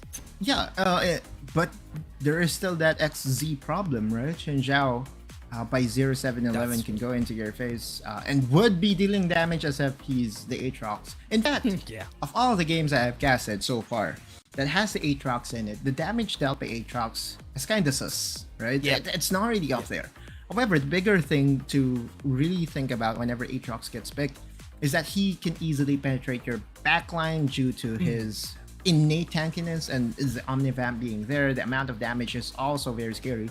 So 0711, to his credit, he did again, the right things. He doesn't need to overexert. He doesn't need to overchase. All he needs to do is to press the smite button in the proper timings and make sure that if anyone tries to challenge those smite fights, especially the Inyan flashing in, right? We remember there was one dragon that Inyan tried to challenge by flashing in. Automatically erase him off the map, and that's easy. To all the doubters, Barry's gonna be here picking the Varus up. She's not the only Legolas if we're gonna go there. No. He's also a great Varus player on this one for the side of J Team. So we have Weibo's Chi, we have the JT's Barry. They're gonna be the ones that always are gonna be heralding with the Varus and are always gonna be effective. And I always love to see these players picking up the Varus because we don't really see that a lot on APAC, and picking it in the CN conference, making it effective is something to actually just be happy about. We'll see. Varus for Chi, Varus for Barry. We'll see if game number 2 will be the same. Dash? Yeah, actually, we're going to be going to game 2 after a short break, everybody. We have been your casters. We're also going to be your casters later on. See you guys in just a bit. Dear Summoners, Wild Rift League Asia is about to begin. With a brand new tournament format and teams, what changes can we expect? Let's take a closer look. WRL consists of 2 conferences, WRL CN and WRL APAC. 12 teams from the WRL CN conference and 8 from the WRL APAC conference will compete through the regular stage, playoffs, and finals to view our ultimate glory. All matches will be played in a BO3 format in the regular stage. The 20 participating teams will compete within and across their conferences. Each team will play a single round robin with every other team within their conference once, and half of the teams from the other conference once. Throughout the regular stage, teams will be ranked based on their points within their conference. The top 8 teams from the WRLCN conference and the top 4 teams from the WRL APAC conference will qualify for the playoffs. The playoffs will also be held separately for each conference, adopting a BO7 double elimination format. Only the top 2 teams from each conference's playoffs will advance to the finals, vying for the championship. Of course, a new tournament brings unique challenges. The Wild Rift League Asia Season 1 WRL A1 Finals will be a 3-day extravaganza. On the first day of the finals, the 4 qualifying teams will play a single round robin in BO1 format. The top-ranked team will advance directly to the grand finals, while the remaining 3 teams will battle it out in a single elimination bracket on the second day to secure a spot in the grand finals on the third day. The 2 teams that make it to the grand finals will face off in the BO7 showdown to claim the championship. Additionally, in both the WRL A1 regular stage and finals, teams will participate in the Fight for Side FFS match before the official games commence. The FFS match will be played in a 1v1 solo mode. Each team will send 1 player to compete. They will ban 2 champions each from the official weekly rotating champions pool, and then select 1 champion each for 1v1 competition. The winning team of the FFS match will earn the right to choose their side first. Wild Rift League Asia Season 1 regular stage will officially kick off on April 8th, with 20 top-tier teams assembled and ready for action. Who will climb to the summit and seize the crown? Let's wait and see.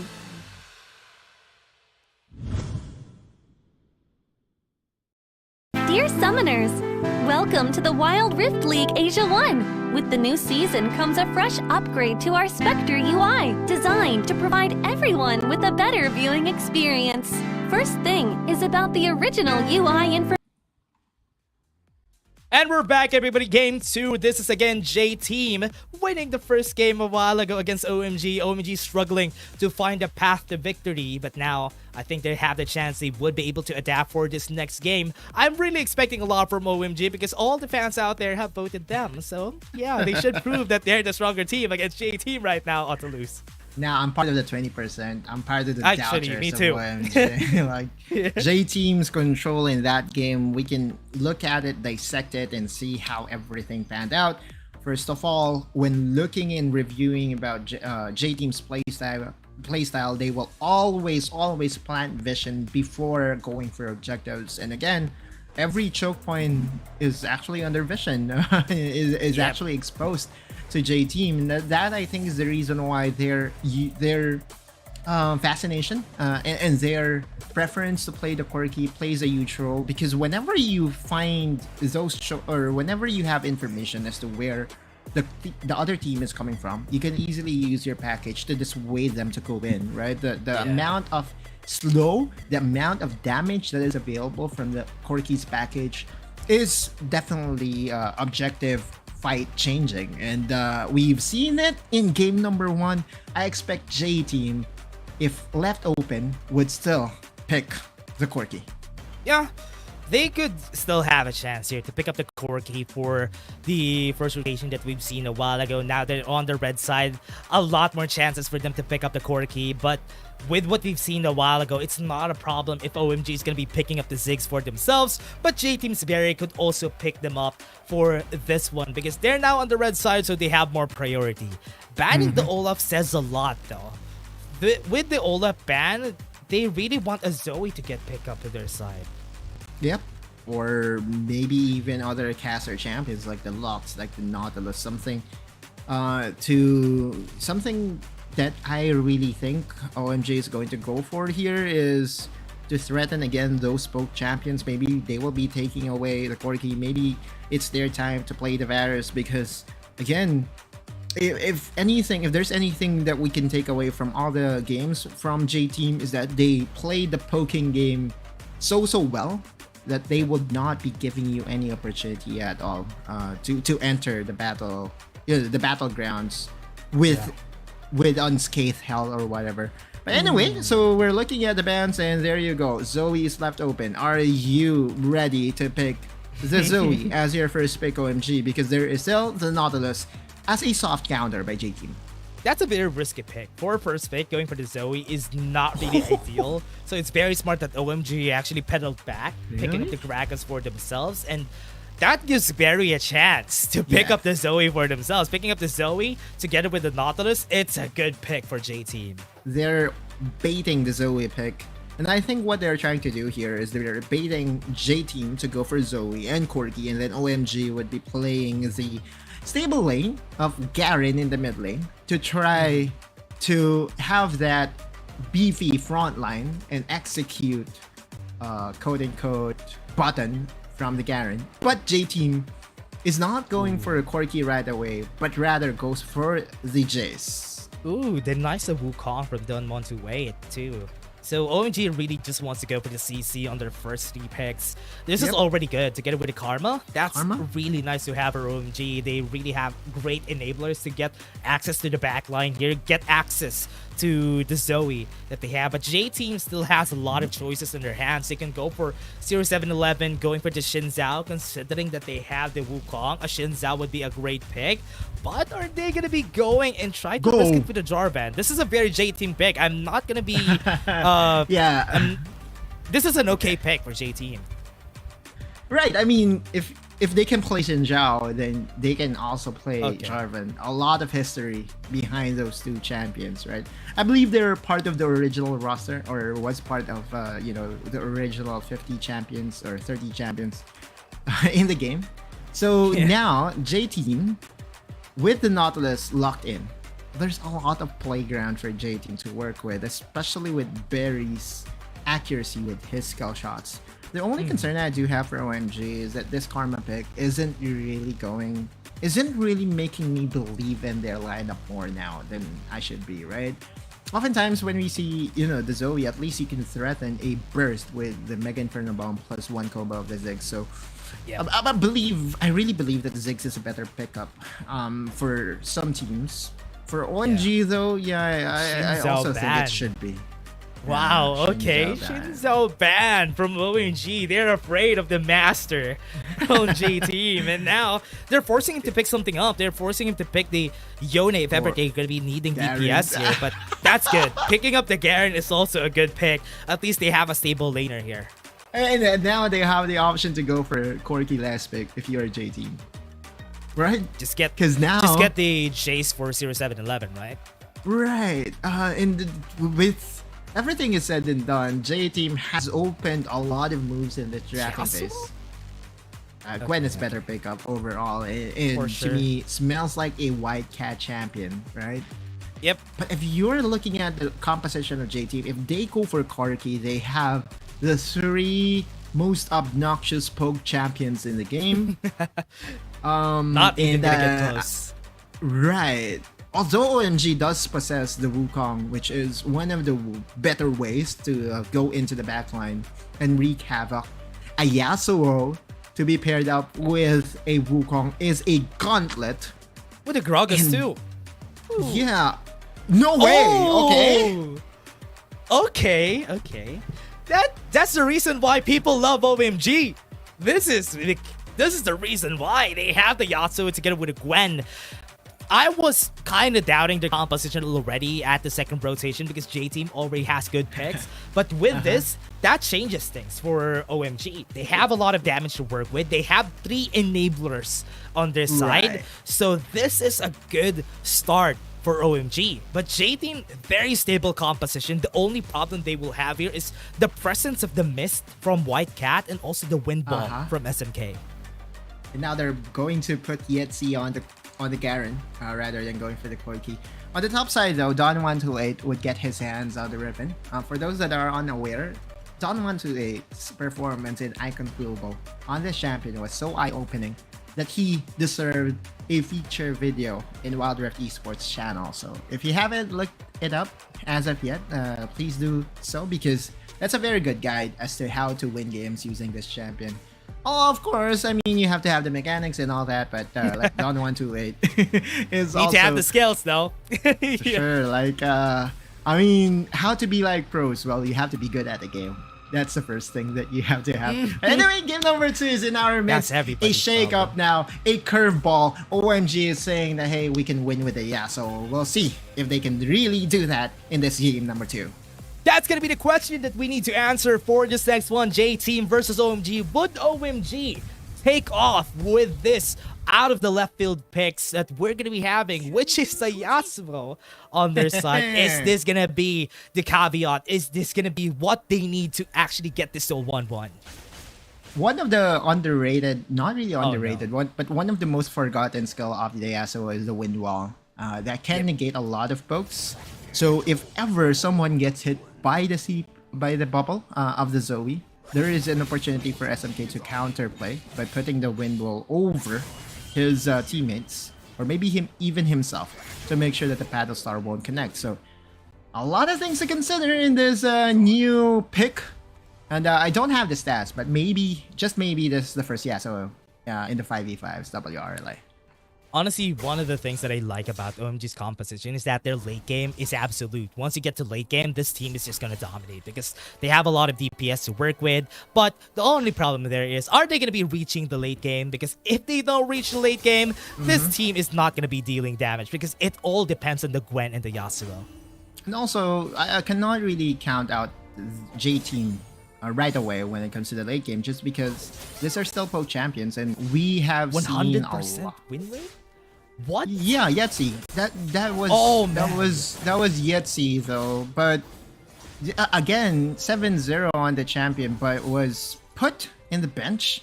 J-Team again showing a flexibility on in their graph. Yep, look at this. SMK forced the flash away though. But with this, they have a lot of damage to work with already. They force the flash. 2 flashes down for the side of OMG. This is going to be big. At least they can go for a regank. Right, and this is one of the scarier part of the lineup of OMG, right? Whenever there's going to be a skirmish, Yasuo doesn't really present you with much help, especially pre-level 5 without that last breath available to you. But then again, just going back to my point, come late game, if J-Team will still be able to land their pokes, just like this. No, not like that, but you get what I mean, right? Yeah, if J-Team would be able to land their pokes, then we could see the struggles of OMG of being able to start a team fight overall, because again, J Team is the type of team that will not start a fight without that pre-advantage of pokes landing onto your carries. Yeah. Most of the time, what I'm really doubtful of a lot of people is that they're easy to count out of Karma, but hey, Karma's already here, helping out the team. They're gonna go in, doesn't have anything to work with though, but Inya's gonna be chased down. 4 members are here too, Disguise to slow him down. Flash is gonna be there to get it with Exhaust, and that's gonna be the speed up. Oh wow, the dredge line wasn't able to hit. And this J team gonna be running away and not gonna be taking any kills on their side. And what decision making by J Team? There was an option for them to go for the Karma, but instead they wanted the juicier target in Inyan, right? I think that was where you try to break everything down and see how crisp the shot calling is for each team, because they had to. Garen had the opportunity to go for the Karma, but immediately they set their sights over to Inyan, and this is J Team at its finest. They will be so crisp with their shot calling and will be working or will be performing as if they're just one person. Yep.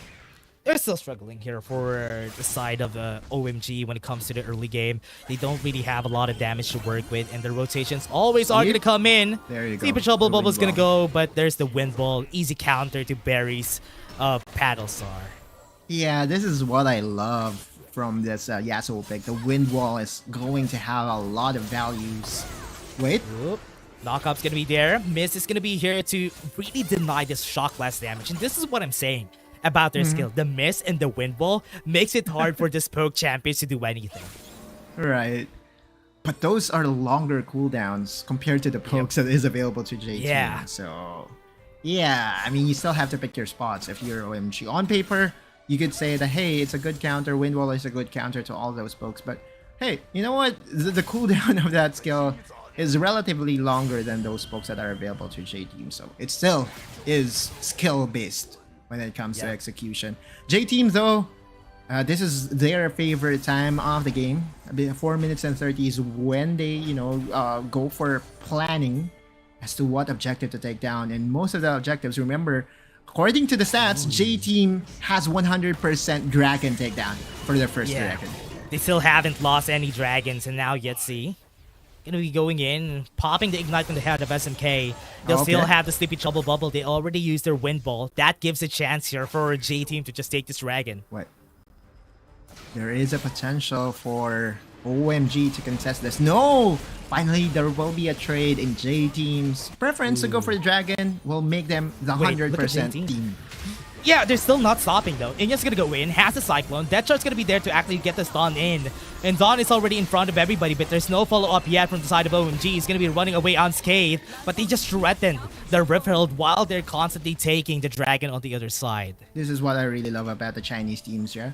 They're going to leave their jungler to take down one objective. The Sleepy Trouble Bubble connects Inyan, less than half health.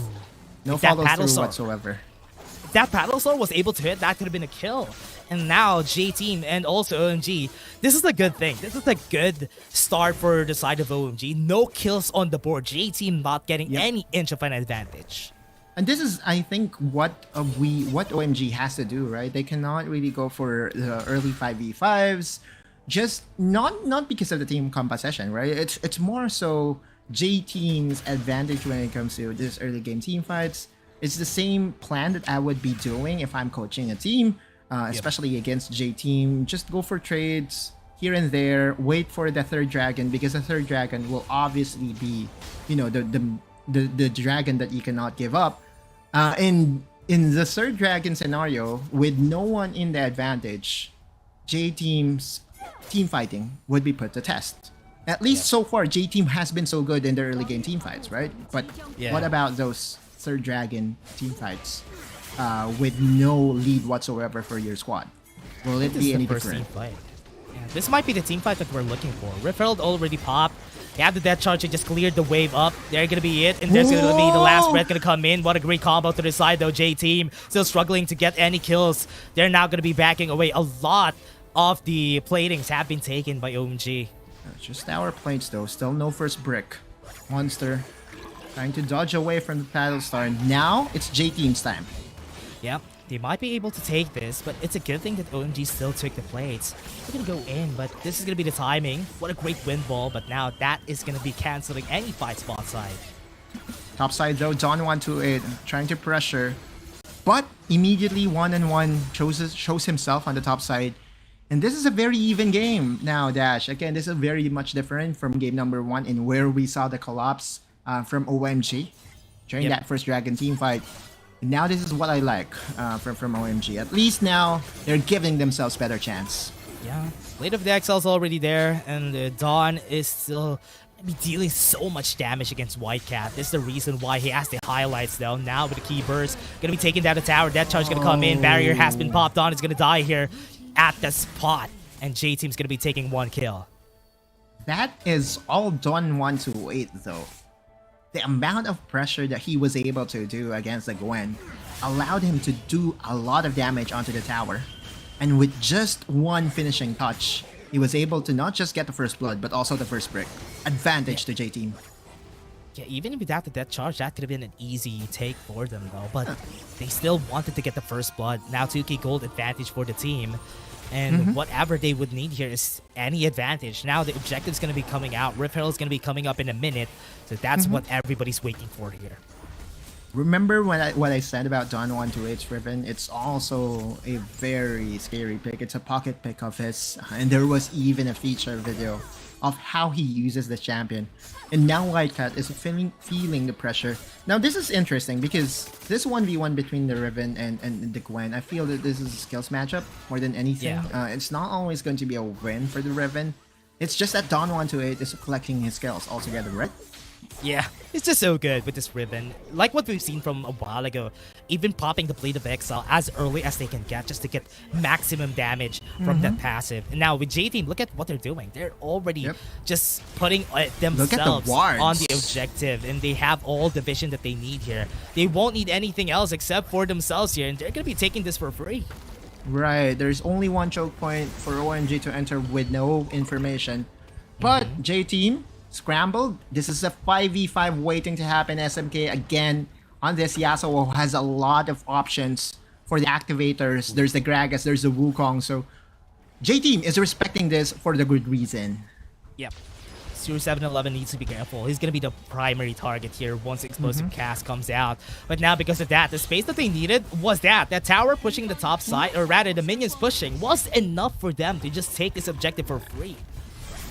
That was unexpected, but so JT-esque, right? Like, they will just wait for the proper timing and taking down the tower. They will be patient with it, and once they feel that they are so safe in taking the objective, because they have access to vision, then they will go for the kill right away. Dragon, though, for OMG, it's what they want.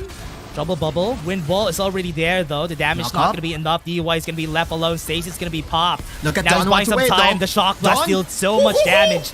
Rip Herald in the mid lane though. Look at that. One down is going to be there. Dawn 128 has been taken down. This is going to be a great advantage for the side right here of OMG. But now the paddle stars are going to be hitting their mark. No wind walls whatsoever. So this is a chance for J-Team to start. It's still a 4v5. Still an advantage for OMG. Are they going to take the risk? Monster just threatening. Dredge line not going to hit. And OMG's looking for that opportunity. Wind walls popped. And Ninian is looking for a great in for their side. Here comes them. They have the better positioning here for OMG. They can take this pretty easily. Shock Blast gonna come out. Barry's gonna go in. Not gonna be able to do any damage. Even Trouble Bubble's gonna be there. 7-11 doesn't have enough space though. They're taking a lot of chances. Last breath onto the back line. 7-11 gonna be the target. SMK gonna be pushed back, but Barry's gonna be running away. And now Yeti's gonna be the target here with the amount of damage from the Snip. They have to slip a Trouble Bubble with the Wind Wall. That is not gonna be the kill. Whitecat survives. And it's still a chance for them to go in. Dawn 128 already in front for the key burst. But there you go. He's going to go in. But there's the knockoff onto the back line. And Dawn is still low in HP. What a great body slam from Monster. But the back line though from Inyan, it's still here. And that's going to be the damage from J-Team. They want to get the kill on 1-on-1. And he's going to die in front of them. But it's still the Dragon taken by OMG. The amount of damage that was dealt by J-Team spoke. 7-11 and Barry crossed the 5k damage dealt. Looking at the bottom of the screen before the replay, but the replay here shows that, hey, you know what? The team fight was so long that Don128 was able to re-enter, and with the Blade of Exile ready, the Wind Slash was what was needed to get that first kill. Inyan did his part. He tried to be that disruptor, to be that cyclone that was needed. He was even able to get a kill again on the Baron laner, but DY was still so healthy with Barry and 0711 folks. J-Team is just so unstoppable. So good at this fight. Yes, they lost on 1-8, but that is what they needed right there from the other side. OMG found the opportunity to take the dragon just because they got one kill out of that. And now after that, this is going to be one of the things that OMG needs to think about. Let's take a pick on one, then let's try to go and risk a 4v5. Inyanzo trying to go for JTDY. Yeah, DY gonna be very tanky. Last breath's gonna be there, but the stasis is gonna be there to buy some time. That's gonna be the Transcendent Embrace, not gonna be hitting DY. He's gonna be running away. Explosive Cast gonna go in. Dredgeline away. He survives all of those ultimates, and now it's time for J-Team. This is gonna be the revenge. Oh, the Sleepy Trouble Bubble wasn't able to hit. It's a good body slam on Dawn. That's why he wasn't able to start any fights. And Don128's flank is always checked by OMG. I remember prior to that second dragon fight, Don128 had the perfect position, but the exhaust was ready to be casted on him. The collapse is so ready that Don128's flanks is not really as beneficial as they hope for. Still though, J-Team is in the lead, 4,000 in gold lead, 5-3 in kill count, and you could see that the gold swing, just because of the multiple kills that they were able to get bot side, was the difference maker here. If you're OMG, what do, right? There's a lot of pokes that is available to J-Team, and all you can really do is to wait for those overextensions, especially by Don128. You can wait for those collapses to give you the man advantage, because truth be told, that man advantage was the reason why the 4v5 resulted into a dragon for the side of OMG. If that happens again, I'm liking their chances. That's what they need though. OMG needs to get to the back line. They have a lot of opportunities to get there. Remember, they have a mist, they have the wind ball, explosive cast to the last breath. That is easy opportunities for them. So if ever Monster is going to be able to get a good explosive cast, that could be what they need to win this big fights against G-Team. 4K in the goal lead, 14 minutes in. What would be the next objective here for J-Team? I think since we are talking about J-Team, they will just be happy to wait for the third dragon and then plant their vision again around the objective. Try to look for those flanks. If you're Don128, you could not second guess yourself, right? He's still one of the scariest flanking champions just because of the amount of AoE damage that a Riven can do. The burst will always be there, right? And he's also deceptively tanky. Although, one of the things that he has to consider is there's no Galio, there's no Shen to back him up whenever, you know, the 5-man collapse happens. Yeah. And now with the vision, this is what you were saying a while ago, Atlus, is the vision play of J-Team is just so good. Yeah, right. Look at this choke point that they have. They can't even get close because of the vision. The choke points are already on the hands of J-Team, and this is going to be a struggle for them to even get close. DY has been discovered, but at least they got the blue buff by themselves just at the brink of time. Right, and now Barry has access to the other blue buff, right? This is what we call the buff sharing, which is huge for a Zoe. And Zoe loves their blue buffs. Actually, all mages does love their blue buff. Just a random trivia, Dash doesn't give me my blue buff whenever I play the mid lane, and he plays the jungle. So, yeah, dude. He's a type of jungler that everyone hates. Yeah, the jungler who wants to carry. That's what everyone hates. Yeah, anyway, 25 seconds before the Mountain Dragon. This is going to be the sturdiest dragon. So it is expected that OMG will have a lot of chances to go for that all-in. Remember, OMG wants to penetrate the backline. Meanwhile, J-Team wants the battle of attrition and wants the pokes to land before the fight even starts. One of the problems here is they still have the tower in bot lane, so this isn't going to be a good time for J-Team to just defend it. Once it falls, that could be a chance for OMG to take this, and now it falls, yes. OMG now has a chance to go for this. They have good positioning though. Dawn is going to be forced to go to the bot lane, but he has great flank position here if ever he's given a chance. Here comes the Sleepy Trouble Bubbles. This is what's hard about fighting a Zoe, but they're still not continuing. They're waiting for their minions to push, and that's very smart from J-Team. Exactly, that's the fundamental approach that J-Team always will have against their opponent. No need to rush things. DY is going to stay here in the Pixel Bush, but Barry has to be careful. Oh, DY? Yep, Sleepy Trouble Bubble was there though. Dredgeline was used Haven't used the death charge just yet. Windwall is now down, so this is a good chance for OMG to just go win. Super Jumbo Bubble is going to be there. White Cat is on a position to go for a flank. Look at what Dawn is doing. He's looking for a flank position every time. Always. And that's why OMG is always kept on their toes. Exactly, and DY would just be loving this position, just around the pixel bush, threatening an all-in anytime. Windwall's gonna be there though. It's now used. White Cat's not here to actually use the mist. So OMG is gonna be having a hard time from the pokes coming from Barry. They're looking for the backline poke here. And it's still going to be 3k HP. So this is going to be the fight that we're looking for. Monster is looking for a great explosive cast. Inya's going to go in. Look at this. Might be a steal. That's going to be a good steal onto the backside. Okay. And this is going to be J-Team. Inya's going to die here, but it's okay. They got the dragon already, but they're being chased down. White Cat's going to be the target. No more miss for you, buddy. So this is going to be J-Team just running around. Dredge Line's going to be there. Going to be able to hit. No follow-up whatsoever yet from J-Team. They're too slow on the uptake. And that's going to be it. But at least they lost their jungler. Going to be a call for Baron. The Karma was very valuable. The tether, the speed up, everything in the Karma skit was able to disengage, or was the reason OMG was able to disengage. But because the jungler is down, J-Team is starting this Baron and is melting it so fast. That's so fast. I did not expect this to fall this fast against this composition from J-Team. Now they take it pretty easily. They're going to be running away. They're going to be running away unscathed. No kills, but OMG still looking. They're pushing the boundaries here. They want to go for the kill. The B1's going to fall. It's okay. It's not going to be needed, but they have the stasis. Buy some time. It's going to be it. Barry's going to be dealing some damage to the backline. D1's going to be down. And this J-Team struggling to do any damage because Dawn is not here to go. Wind Slash going to be used just to force him away. But I think J-Team, that's enough though. They don't need to run in. Laps's going to be there with explosive cast. Dawn is going to be forced away. Doesn't have any flash anymore. He's going to die here. They still have the Baron, which is enough. J-Team is going to be taking those sacrifices. They still have the Baron anyway.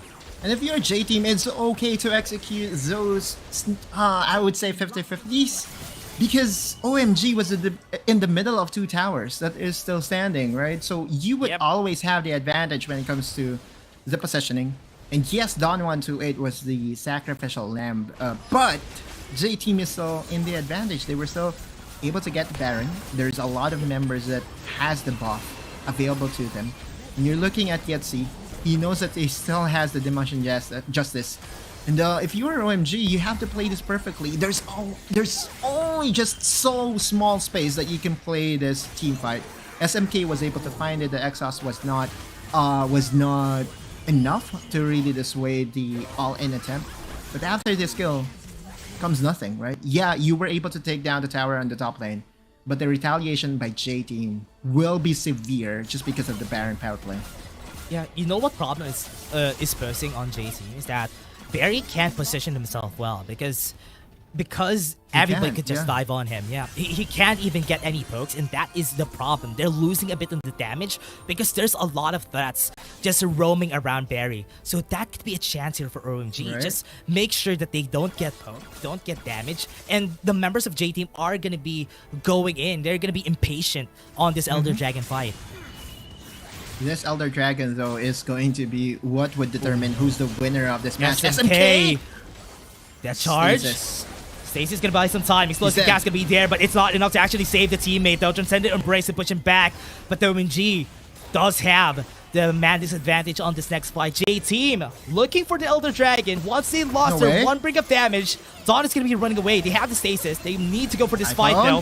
Hallowed is going to be there. That's going to be a good kill. OMG, look at the back line. White Cat is going to be there doing a lot of damage for the team. India is going to be knocked up. Too aggressive from Barry. No, this is going to be bad for OMG. This is going to be bad for the side of J-Team. I mean, because they're losing all their lives. White Cat is just dealing so much damage. And this is the threat of the Gwen.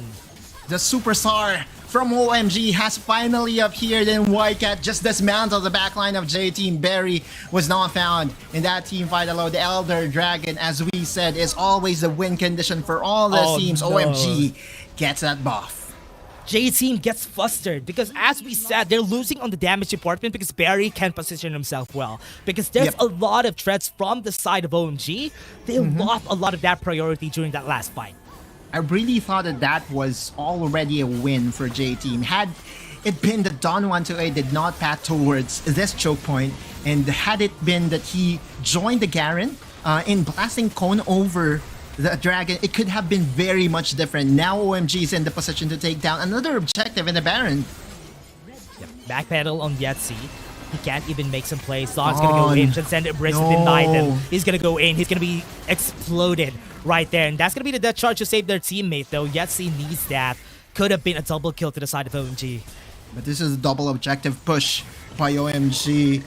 Still over half when it comes to the Elder Dragon duration. Dude, J-Team is feeling the pressure. OMG is so solid in this game number 2. This might be the first time we're seeing a Yasuo getting a win on these games that we had so far. And OMG played it so well. If it's against a Zoe, it's going to be very effective because that's the reason why Barry can't even deal a lot of damage during this whole game. Now it's going to be a struggle. How are they going to fight this? They have the Baron, they have the Elder Drake. This is going to be bad for them if they try to get close. Yes, he's low on HP. He's going to get executed if they try to get close. Now they go in. They go for inhibitor turrets. OMG still has a lot of things going for them. Explosive gas going to come in. Last Breath wasn't there to get close. And they have the Baron. Not enough wave clear to actually take this Baron. Now it's going to be there. Going to go for the kill. OMG's losing a lot of their HP, but it's still J-Team going to be losing a lot of their champions. And that's going to be it. OMG taking this win. What an impressive win by OMG. Cool, calm, collected. And again, did not go for that very early team fight that JT has always won for themselves. That third dragon team fight between J-Team and OMG is always going to be the win condition, I believe. J-Team is just a master in the early game. So yeah, what do? You just lengthen the game. You just wait for the, those timings and where you have all the items that is needed to overpower your opponent. And what a way to win for if you're OMG, right? Whitecat in the end was, to me, the MVP because he was able to win that last team fight by himself. That was already with the Yasuo down, so a lot of damage was already out of the picture. And there's only one person to threaten the opponents, and that was Whitecat on the Gwen. Yeah, because the only damage that they had during that last fight was the Zoe, it's easy to counteract it with the mist that Whitecat has, and that's why they weren't able to finish him off. And that is the problem with the composition that they had there from J-Team. Yes, it's very durable. Yes, it's good for long dragged on fights, but the longer the game goes, the easier it is for OMG to just deal damage and shred this tanky members from the side of J-Team. And now, because of that loss, this is going to be a good wake-up call from J-Team. They have lost another one of a game from a series, and now with the Zoe pick, they now know the counter. It's always going to be the Yasuo and also the Gwen with the wind ball and the mist. Look at this. Yeah, the struggle was there. Barry could have easily got a lot more damage, but because of the wind ball and the mist, it wasn't able to do a lot.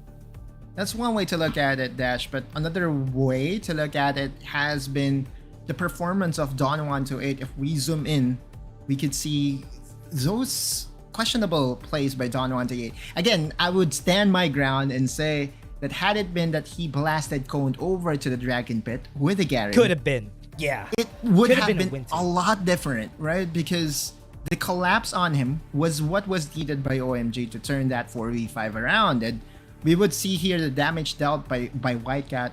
It was a very early domination by Dawn128, but once the Gwen has the access to the items, then he becomes a problem to Dawn. And to me, this is a good revelation of what we really prepared for this matchup. The key matchup will always be the Baron side, will always be the jungle side, and for good reasons, because Whitecat is definitely a monster.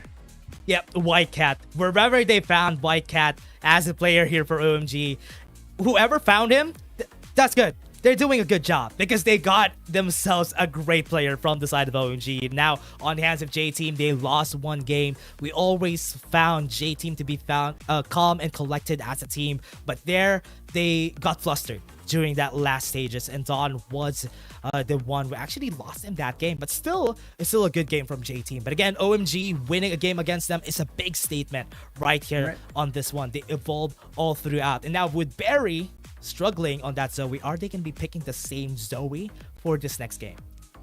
Knowing the stubbornness of the Chinese squads, I won't be faulting them. And I won't be surprised exactly if they're going to go for the same thing. Because if you look at it, J-Team had the advantage. They were able to get the Baron.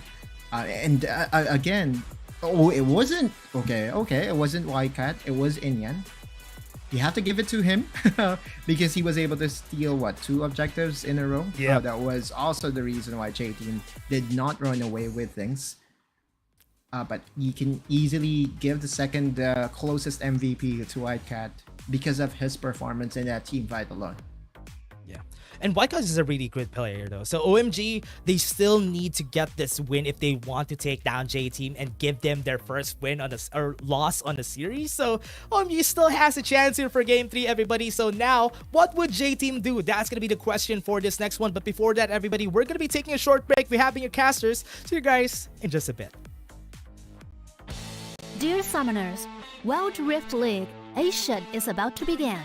With a brand new tournament format and teams, what changes can we expect? Let's take a closer look. WRL consists of 2 conferences, WRL CN and WRL APEC. 12 teams from the WRL CN conference and 8 from the WRL APEC conference will compete through the regular stage, playoffs, and finals to view our ultimate glory. All matches will be played in the BO3 format in the regular stage. The 20 participating teams will compete within and across their conferences. Each team will play a single round robin with every other team within their conference once, and half of the teams from the other conference once. Throughout the regular stage, teams will be ranked based on their points within their conference. The top 8 teams from the WRLCN conference and the top 4 teams from the WRL APEC conference will qualify for the playoffs.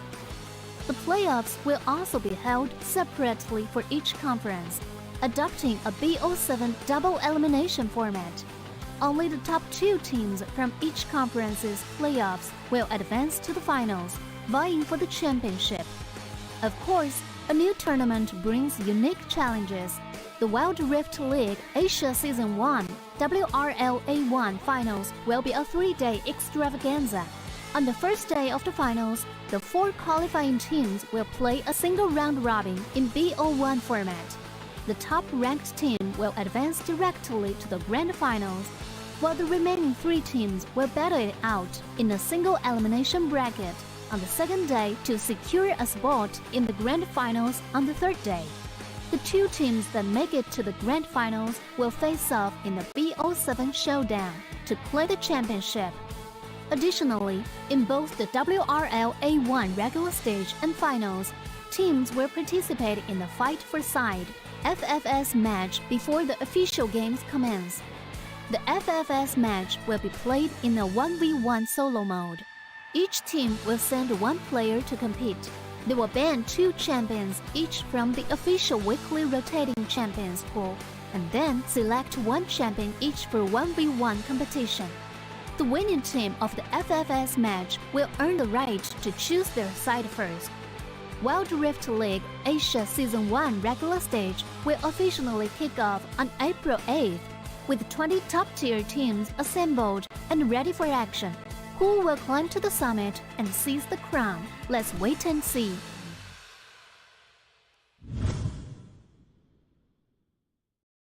Dear Summoners, welcome to the Wild Rift League Asia 1. With the new season comes a fresh upgrade to our Spectator UI, designed to provide everyone with a better viewing experience.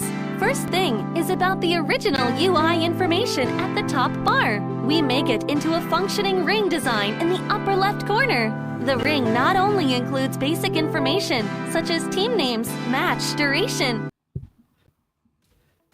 What a hot day, everybody. I mean, everybody just stay hydrated right there in your homes. This is a very hot day. We're on game 3 on this series. JT versus OMG is still a great fight that we've seen OMG coming back from that game with a double buff in the end. And now, is it going to be a double bluff from OMG for this next game? This is going to be the last game that we're going to be having for this series. This is again Dash and Nautilus, and this is going to be a great fight. Just to also add on to the topic of the weather here in the Philippines. So hot, I think we are on a record-breaking, temperature right now. I think there was a tweet in where we are reaching the 50 mark. I'm not sure if that was even true, but dude, I can feel the temperature, the hotness, not just in game but also outside the game here in Manila, Philippines, for those that are curious where we are at right now. But anyway, J Team is going to select the blue side, which always has been a good side for them, because their first pick priority on the Senna, maybe even goes for the power picks like the Zoe, the Aatrox will always be there. OMG though, on the other side, would have access to the 2 picks. Remember, the winner of the 1v1 was J Team, if I'm not mistaken. Yep. Was I right? On the 1v1s, 1-1 Yeah. won the 1v1 a while ago. So OMG is the one picking. So, so with OMG this, really wants the red side. Okay. yeah. And now with this take though, from the last games, I understood Senna. that with the Senna, okay, that's gonna be helpful for J Team in these early stages. But one of the problems there from a while ago is that OMG, if White Cat was given a very good carry champion, like what happened a while ago was the Gwen. The Gwen. They always struggled with the Gwen, so that's why you don't give OMG their Gwen. And oftentimes we see OMG, or if this was NAOS drafting, they will be going for the Gragas and then pair it up with a Ziggs. But they don't want to give away the Wukong to Don 128. Don 128 to me is the reason why we have a game number 3. I'm sorry, brother, but that really was the case.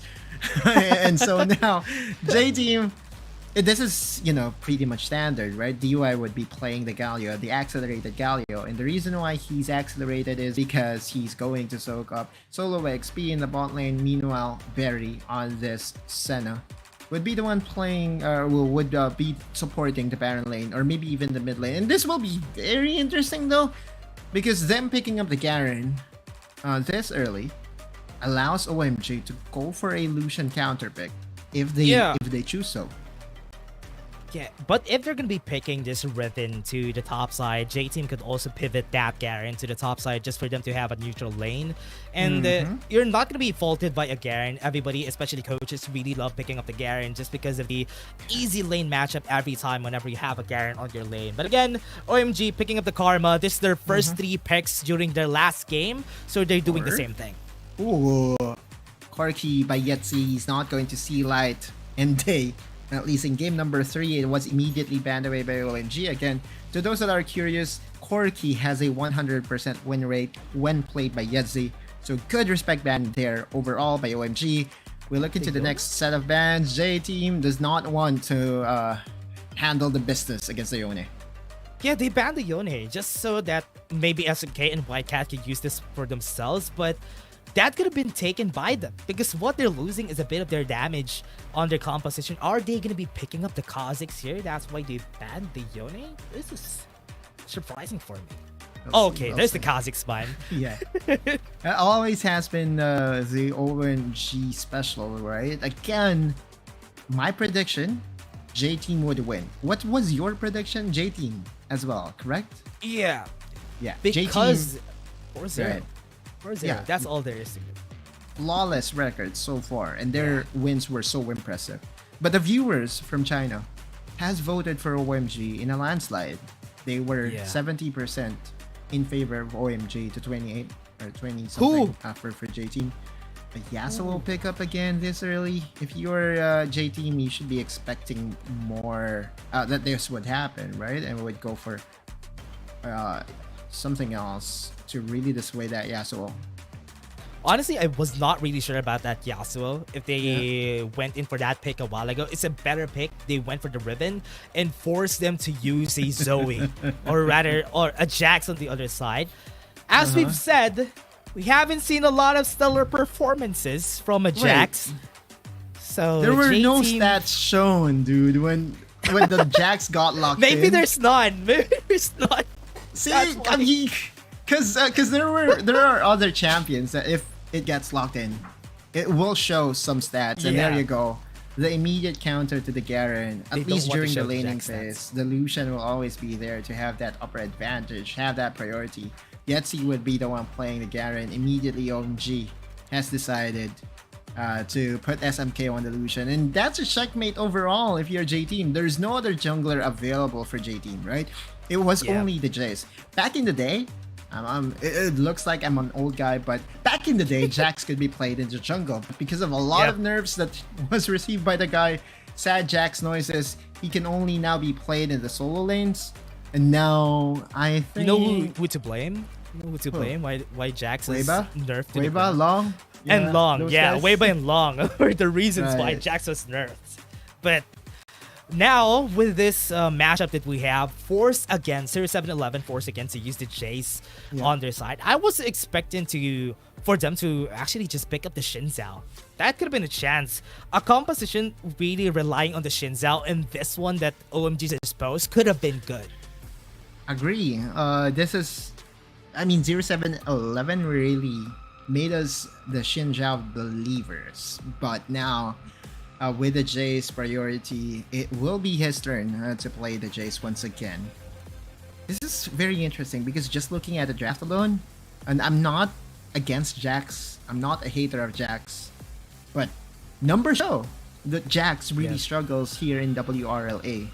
So, OMG and the not really the doubters, the believers of OMG could be right on this one. Huh. Yeah. If ever they're right, that is a good slap to everybody who believes in JT. But again, that's only 20% of the voters that we had a while ago. But again, this is also because of the fact that White Cat is a star player. It probably is the Faker effect or the Messiah effect back in the days, in the olden days. That Uzi, Messiah, Faker was the reason why people were supporting them. That's why people love OMG's White Cat. Wait, was it Messiah that was the poster boy for OMG? I can't remember really. I mean, I'm a huge league head, but can't remember. I think that was cool though. Yeah, the Twisted Fate meta, right? When Messiah. Oh yeah. I know his Messiah play, but I think OMG really had it going when it was going. Remember the jawline guy from the Baron, the top laner? That's a nice pun right there. Right, I mean, the going in his jawline was so fan-friendly, I would say. And looks like that we are having a domination here in the mid lane, which is something that we expect. That's for sure, yeah. We had a bit of a notes here for this matchup, the Garen versus the Corki. Could have been an easier matchup, but because it's Illusion, it's a really hard matchup for the Garen. But again, White Cat picked Gwen and Mage. Oh, yeah, that's true. Honestly, that's just true right there. True, it has been. To me, he was robbed of the MVP. Because in game number 2, I really firmly believe that White Cat was the biggest reason why OMG was able to win game number 1. Monster though. This 2v2, I don't expect anyone to die anytime soon. And again, I just want to microscope on the Karma pickup by OMG. We've always seen the Karma pickup played by Nova Esports. There were some teams that really has avoided this pick already just because of the lack of damage. But whenever you pick up the Karma, it's all about trading damage for utilities, and the utilities really did help OMG in game number 2.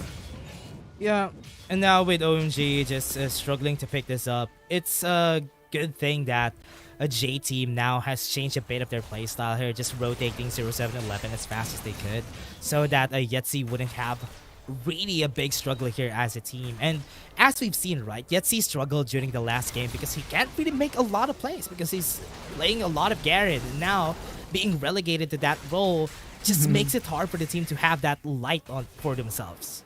And Barry is getting that 100% win rate. That was the NAOS games, right? 2 twice in a row that he was able to play the Garen. Sorry, not the Garen, the Senna. And was able to win the lanes. Not really, actually. The lanes was on the side of NAOS back in the day, back during that game. But oh, what a great explosive cast, forcing the flash away. Now with that kill from the Dawning Shadow, just gives him the first blood to the side of J Team. And now they still have the confidence, and he got another kill to their side. That's 2 kills on the board for the side of J Team, but 1 for OMG. They're still not done. They want more. That's gonna be the knockup coming in. That's gonna be a deny from Monster. That's gonna be the turnaround. No mana from Barry, so this is gonna be a struggle for them to get 1. 2 for 2 in the board. To the skies, to the death was what happened there. Body slam to cancel out the animation, to cancel out the damage. Had it connected, it would have been an easy flush out for J Team. But now we are dead even, 2-2. J Team very proactive, but OMG standing their ground and still very much even. 4 minutes in. Yep. Good start. But let's take a look at this replay. During that replay, we've seen a great explosive cast from Monster. That's true, but the Dawning Shadow from Barry was so on point that it deleted the karma right away. Let's look as to how this happened, right? We see the flash engage by Barry, and there you What a go. body slam. Monster. Dude, the Gragas players from China is so good, huh? Yeah. They're good at the game. Conferences, Gragas just makes it easy to set up, enable teams, defend everybody. One explosive cast, one body slam could really just change things up whenever it comes down to it for this team. So now, objective's gonna come in, 15 seconds on the clock, and that is when their first 5v5 battle would be seen. In a very, very early Meteor Enchant buy as well for the Garen, which is interesting to say the least. But he's using that as vision, maybe even for wave clear purposes. Now J Team is first to the Dragon. Remember, stats wise, Always. J Team 100% first Dragon rate. Haven't lost a single Dragon, but J Team might lose their first one here. Doesn't have a lot of damage in the early stages of the game, so this might be a struggle for them. With that miss, that could be a good start for them. They have the body slam already. The Machi Justice is going to come in. Backline Monster still survives, but the Dawning Shadow, that's going to be helpful. A lot of members of J Team now low. Great positioning from OMG. Just won them that fight. They lost one member, but it's going to be a 3v4. And damage with the shock is going to be there. 0711 is going to be the tart, and that's going to be broken wings to the knock up. J Team struggled on that first fight, and that's going to be OMG taking Drake. I tell you, you have to remove To the Skies from your arsenal whenever, clashes like this happen. Because that's what, the opposing team would be waiting for. If you go To the Skies, there's no going back. Let's look at the replay as to how it all started. OMG again, trying to challenge the 100% win rate. But guess what? Monster, once again, was a monster and didn't even die until the very last second wherein Dawn 128 overcommitted and flashed in. But look at this, 0711 To the Skies. That's a big mistake, dude. You don't do that against, 4 members?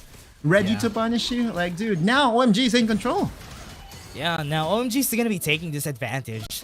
And J Team, struggled to take the first objectives to their side. So OMG are going to be taking that for free. And now with that, they can take down the first tower, maybe get some platings. White Cat can be dived. That's not the best target to actually go for the dive, though. 0711 to the skies to end his life. That's going to be to the ground, as they say. He wanted to sacrifice his life to protect the tower. However, tower mid lane. Yeah. Mid lane, though, Inyan was able to get that tower mid lane. That's a huge wing for the side of OMG. And just to finish my thoughts on the bot side as to what happened. Monster, though, there's another skirmish top side. We'll see if there's going to be any casualty, but OMG is making their presence felt. Can I finish my thought? Can I? Yeah, okay. for sure. All right, finally, okay. Bot lane, I believe White Cat did try to go for the play to clear the minions, but his target was the champion, which is, to me, very much surprising. That didn't really help their cause. And looking at the gold, it's still very much even. Yeah, I know that OMG was able to get 2 objectives in the 5-minute fight, but J Team is still in the game. What a great flash out to the Justice Punch, 1-1, low in HP. What a great hold on to all of the members. OMG now struggling. Heroes of Entrance is going to be there, but look at the back line. Yetzi's dealing a lot of damage with Don 128. Monster is going to fall down. Not a monster anymore because he has been felled and slayed, and OMG loses 3 members. Wait, I want to replay as to how that happened, right? Was that just the Thundering Strike pushing them backward? We'll have to look into that real quick because all of a sudden I just saw 4 people rooted right away for the side of OMG, and now J Team will be able to get the tower in the top lane.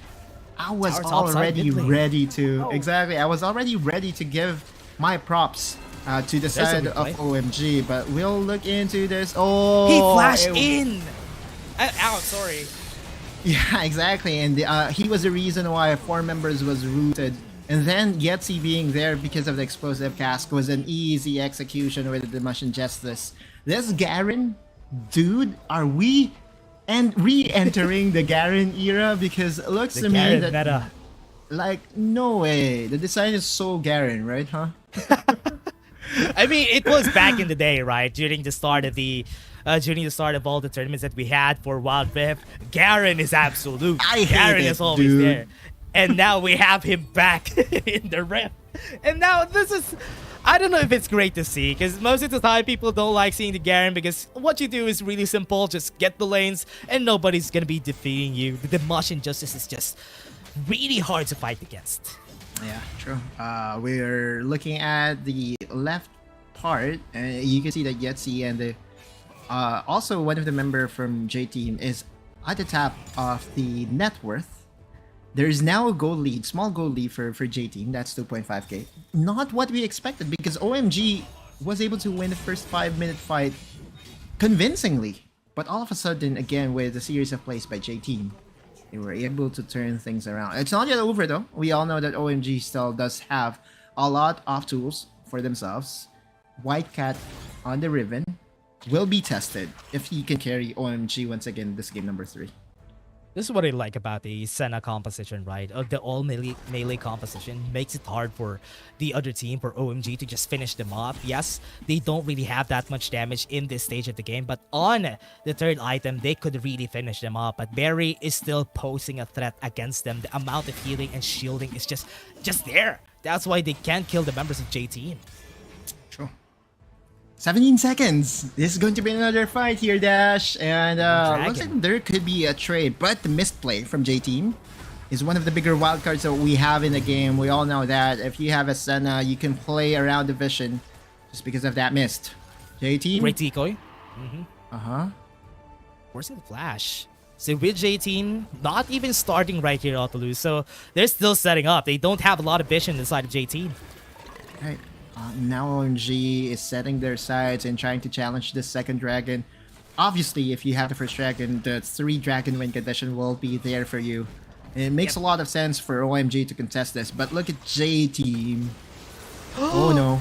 Okay, what a great miss though. 1-on-1 wasn't expecting that to happen. Now they're being converged on. They're gonna go for the target though. 1-on-1's gonna be that, and they're gonna go in. They're already going in. Everybody's here, and nobody's gonna help them out. SMK is looking for another one right here. Sanchez is gonna be there to help him out. Barry's gonna be surviving for a bit, and they still have a lot of damage to go through. They lost one member already. SMK gonna be the next one on the chopping block, and they have one onto the back line. Don does have the counter strike. Is gonna be surviving, so Barry's gonna be the target here of White Cat onto the back line though. Wind Slash is available though, but he has been knocked up and knocked down on the board, and that's J Team looking for the dragon. I don't think he has a vision of DY, and DY surprised him with a very timely Justice Punch.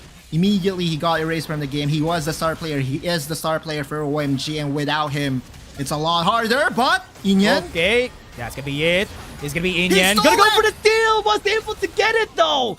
That's big, and now J Team struggles to get another dragon to their side. 0711 has to do better. Like, dude, it was all J Team up until the very end, but OMG again snatches away to Dragon, which is the more important objective in that game, or in that skirmish. Still, there's a huge advantage for J Team, and I just want to highlight the fact again and again, J Team's vision was the reason why they are able to make those plays. Plus, the fact that they are also very good in utilizing Senna's Mist. He can really play around the vision, and that was I think the difference maker why J Team was able to get that wraparound. That was a very good wraparound, right? Yeah, a really good play though from J Team. The way they wrapped around the members, converged especially on the Karma, just for them to not have any more utilities. That is very smart, because it's the easiest target for this composition. It's the easiest target to execute, and that's exactly what they did. Yes, they left Barry all alone, but Barry survived anyway, so that's okay. Yeah, I mean DY still has access to the hero's entrance, so yeah, the peel that almost all marksmen is asking for from their teammates was still available to him. And also to add the fact that, you know, just looking back into that team fight, the tower in the bot lane was already destroyed. Another misplay from J Team though. Okay, another pop-off. Inyan's gonna be knocked off, and that's gonna be it. 1 kill already, and that's gonna be the call here. Autolus, that's gonna be Baron. No way, right? Like, that's no jungler, so fast. No 50-50s. J Team, Senna plays. You cannot give them the Senna, dude. They're so good in utilizing the mist.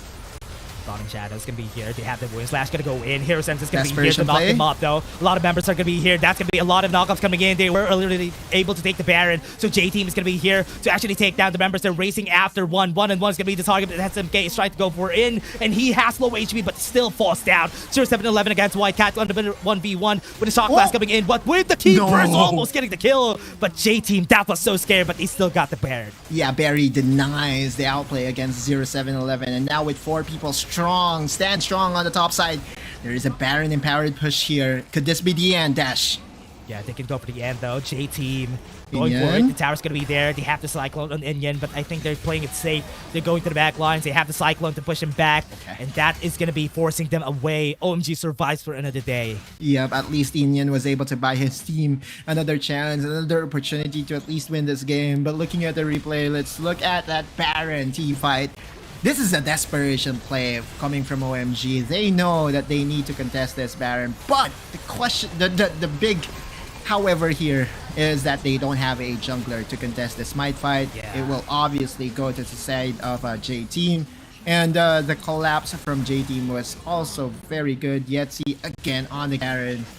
Man, we are re-entering the Garen era, and I'm just not a fan of it. I mean, yeah, I'm a hater, dude. Like, Garen, I don't like it. Who loves Garen though? I mean, who loves Garen? No one. I mean, it's simple to use, and that's why everybody hates him. But hey, we're still here in the meta. I hope they nerf Garen in the future, but now we're still in 4.1a, everybody. So this is gonna be very happy for J-Team to just utilize this Garen. And now, onto the mid lane, bot lane, they're pushing it. Baron's gonna be taken, has already been taken.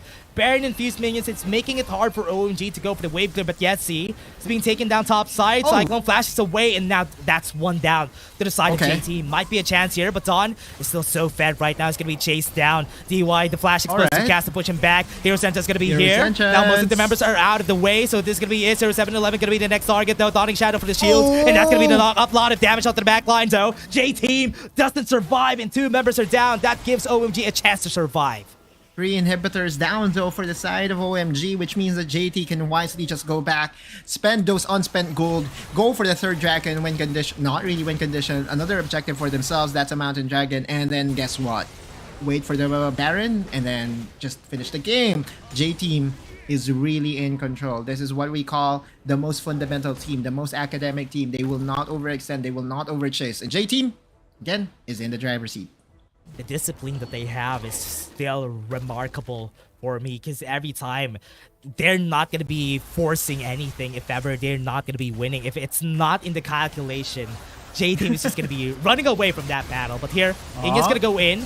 DY is here to help him out. Justice punches into the budget. Justice ends him. And now OMG wouldn't have a chance here. White guy's going to be running away. SMK, not the right place to be in. 0-7-11 is just going to be fighting him out. Great explosive cast from Monster. Just going to stop the damage from coming in. But Dawn is there to end his life. And that's going to be 3v5. Not a fight you want to go for. White Cat is going to be running away with Monster. And now they are struggling to do anything more except to run away. DY, great flash. And White Cat flashes away. But Monster is going to fall down. And J-Team are just going to clean house. The members of OMG are not going to be doing anything. Great snipe right there. And White Cat might be taken down by a cannon minion, but this is going to be the end. J-Team is just going to be winning this fight, and that is such a fundamental win from J-Team. And OMG, they just gave him their last win a while ago, and J-Team still is the winner.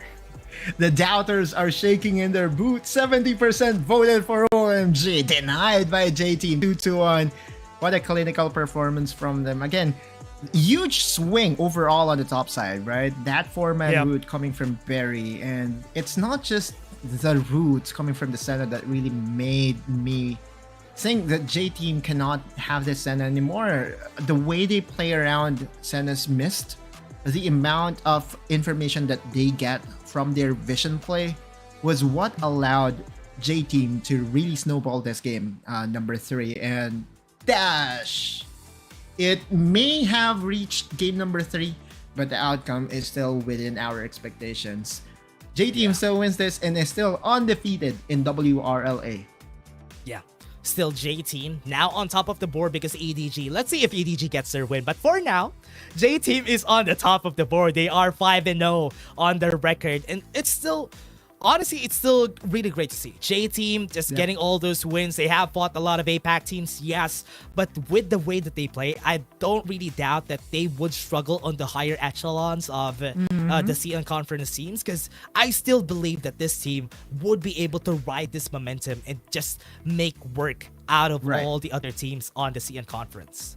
For context, of the 5 wins that J-Team was able to get, 3 of those were against APAC teams. But the most impressive one was against KT Rolster. As we know from the standings, KT Rolster UI is at top of the standings for the APAC conference. CES and NAOS are also not a pushover, or are also not pushover teams. So all of this wins, you can easily say that those that are saying that the J-Team is not it are in the wrong. Like, dude, this is a very good win against a threatening and an up-and-coming team of OMG. Yeah, and OMG is a really strong team. With what we've seen, the performance from them, White Cat is such a monster even with this Riven performance. Yes, he struggled a lot, but it is still a great performance overall from the side of OMG, winning against J-Team, which is on top of the board here in all of the CN Conference teams. And again, they still need a bit of effort, because the J-Team, with what they did, they didn't even give an inch. They played like what they did in Game 1. Game 2, it's mostly because they made some call mistakes during that last stages of the fight. That's why they lost. It's because of Dawn. Dawn. Sorry. I'll just point it out. Dawn is the reason why they lost. And OMG, now with that win, that is a good badge of honor for this team that they won against J-Team during this whole round robin that we had. Hey, did you see the head-to-head between the Garen and the Lucian?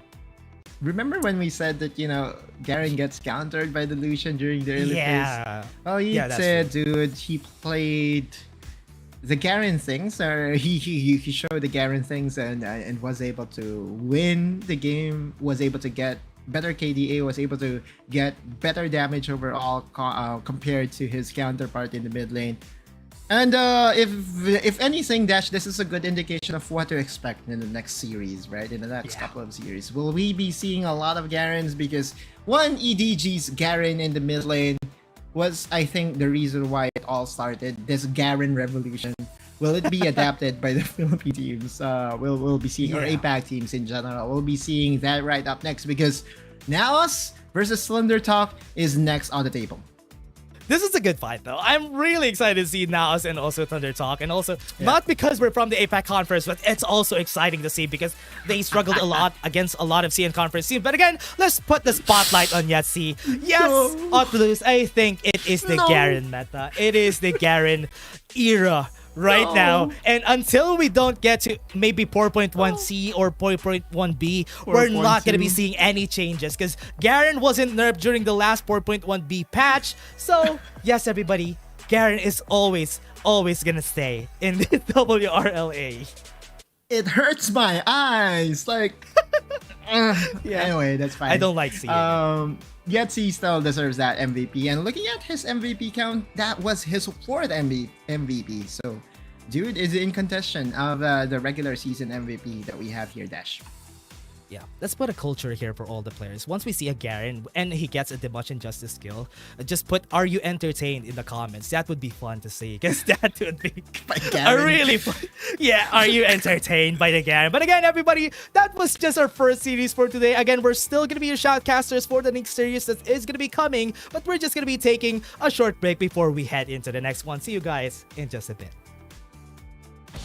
Dear Summoners, Wild Rift League Asia is about to begin. With a brand new tournament format and teams, what changes can we expect? Let's take a closer look. WRL consists of 2 conferences, WRL CN and WRL APAC. 12 teams from the WRL CN conference and 8 from the WRL APAC conference will compete through the regular stage, playoffs, and finals to view our ultimate glory. All matches will be played in a BO3 format in the regular stage. The 20 participating teams will compete within and across their conferences. Each team will play a single round robin with every other team within their conference once, and half of the teams from the other conference once. Throughout the regular stage, teams will be ranked based on their points within their conference. The top 8 teams from the WRL-CN conference and the top 4 teams from the WRL APAC conference will qualify for the playoffs. The playoffs will also be held separately for each conference, adopting a BO7 double elimination format. Only the top 2 teams from each conference's playoffs will advance to the finals, vying for the championship. Of course, a new tournament brings unique challenges. The Wild Rift League Asia Season 1 WRL A1 Finals will be a 3-day extravaganza. On the first day of the finals, the 4 qualifying teams will play a single round robin in BO1 format. The top-ranked team will advance directly to the grand finals, while the remaining 3 teams will battle it out in a single elimination bracket on the second day to secure a spot in the grand finals on the third day. The 2 teams that make it to the grand finals will face off in the BO7 showdown to claim the championship. Additionally, in both the WRL A1 regular stage and finals, teams will participate in the Fight for Side FFS match before the official games commence. The FFS match will be played in a 1v1 solo mode. Each team will send 1 player to compete. They will ban 2 champions each from the official weekly rotating champions pool, and then select 1 champion each for 1v1 competition. The winning team of the FFS match will earn the right to choose their side first. Wild Rift League Asia Season 1 regular stage will officially kick off on April 8th, with 20 top-tier teams assembled and ready for action. Who will climb to the summit and seize the crown? Let's wait and see.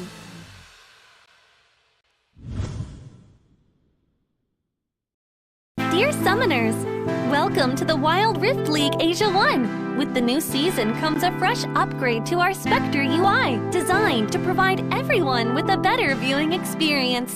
First thing is about the original UI information at the top bar. We make it into a functioning ring design in the upper left corner. The ring not only includes basic information such as team names, match duration, kills, towers, but also displays the gold difference through the red and blue rings. What is a great game without the competition for map resources? When a team takes down the elemental dragons and gets the buffs, the stunning special effects not only make the acquisition of resources more ceremonious, but the elemental dragon's specific color-coded buff energy blocks will also be intuitively embedded in the corresponding red and blue sides. Whether a team speeds up the match tempo by getting Rift Herald, expanding their lead by killing Baron Nashor, or stealing the Elder Drake for the final victory, the countdown timer special effects and the resource-specific color coding will help summoners watching the game to quickly understand what is going on in the game and capture the critical information. Additionally, we will display the whole in-game map on the top right corner. When the elemental dragons, Rift Herald, or Baron Nashor is about to spawn, the corresponding resources exclusive countdown will appear in the top left corner of the map in real time, providing clearer information on team tactics and map resources. The new UI will introduce 4 panel modes: the landing phase mode, pre-team flight mode, team fight mode, and post-team fight mode, a combination of 4 refined panel modes to ensure that the most important real-time data in the game is presented more intuitively and comprehensively than ever before. In the landing phase mode, in addition to the real-time images of the players, champion selections, summoner spells, and champion experience, we will also supplement real-time gold, KDA, and items during the landing phase. Meanwhile, team stats history will also be displayed based on the progress of the game, allowing summoners watching the game to stay informed of the comprehensive information in real time. In pre-team fight mode, we refine and integrate the information on the gold difference between the matchup to help summoners keep track of the players' items builds in real time through the items column. This makes the state of both teams clearer before the team fight. In the highly anticipated team fight mode, we visualize the damage dealt comparison. The real-time dynamic display of champions' avatars can be more intuitively express the damage dealt of each player during the team fight. The closer to the red-blue intersection, the damage is higher. We maximize the screen space for exciting team fights and gameplays. After the fierce team fight, we integrate the damage comparison of each champion to help summoners quickly understand the damage difference between the champions in each matchup during the team fight. Depending on the different game situations, there are more diverse UI combinations waiting for summoners to unlock. Our comprehensive, intuitive, and comfortable UI design aims to provide summoners with a better, more informative, and higher quality viewing experience. The exciting first season of Wild Rift League Asia is waiting for you. Summoners, we'll see you in the Rift. Dear Summoners, Wild Rift League Asia is about to begin. With a brand new tournament format and teams, what changes can we expect? Let's take a closer look.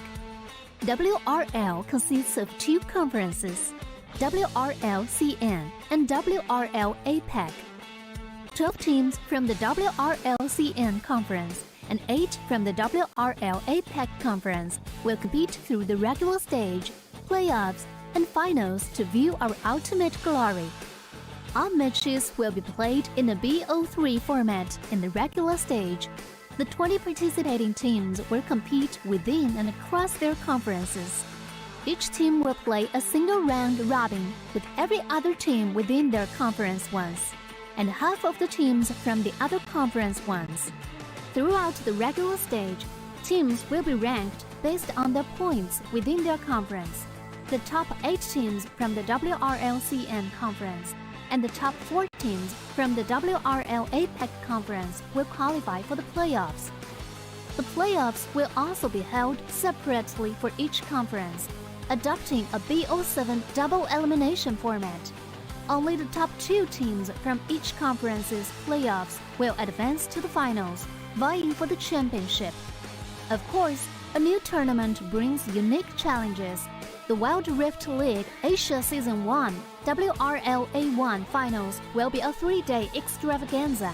On the first day of the finals, the 4 qualifying teams will play a single round robin in BO1 format.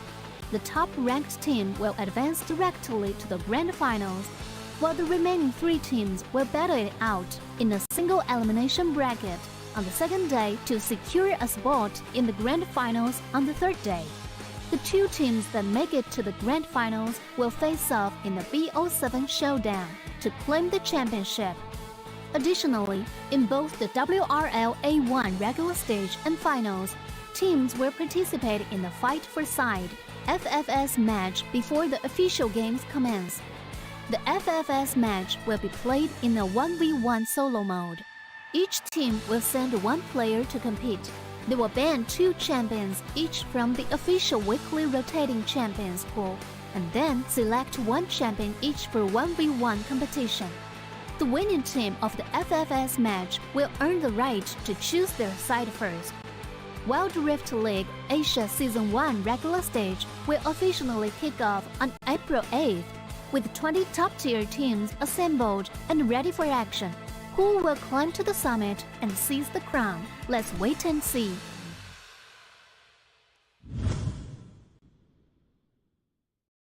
Dear Summoners, welcome to the Wild Rift League Asia 1. With the new season comes a fresh upgrade to our Spectator UI, designed to provide everyone with a better viewing experience. First thing is about the original UI information at the top bar. We make it into a functioning ring design in the upper left corner. The ring not only includes basic information such as team names, match duration, kills, towers, but also displays the gold difference through the red and blue rings. What is a great game without the competition for map resources?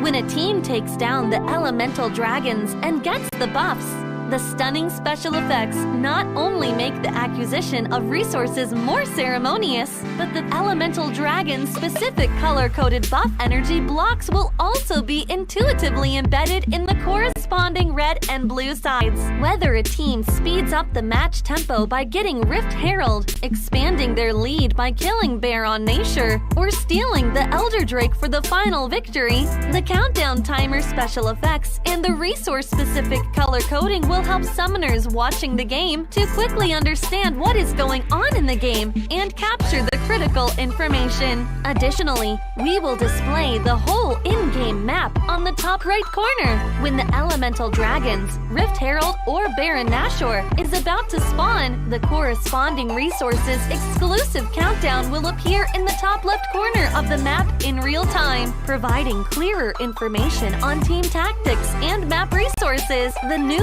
UI will introduce 4 panel modes: the landing phase mode, pre-team flight mode, team fight mode, and post-team fight mode, a combination of 4 refined panel modes to ensure that the most important real-time data in the game is presented more intuitively and comprehensively than ever before. In the landing phase mode, in addition to the real-time images of the players, champion selections, summoner spells, and champion experience, we will also supplement real-time gold, KDA, and items during the landing phase. Meanwhile, team stats history will also be displayed based on the progress of the game, allowing summoners watching the game to stay informed of the comprehensive information in real time. In pre-team fight mode, we refine and integrate the information.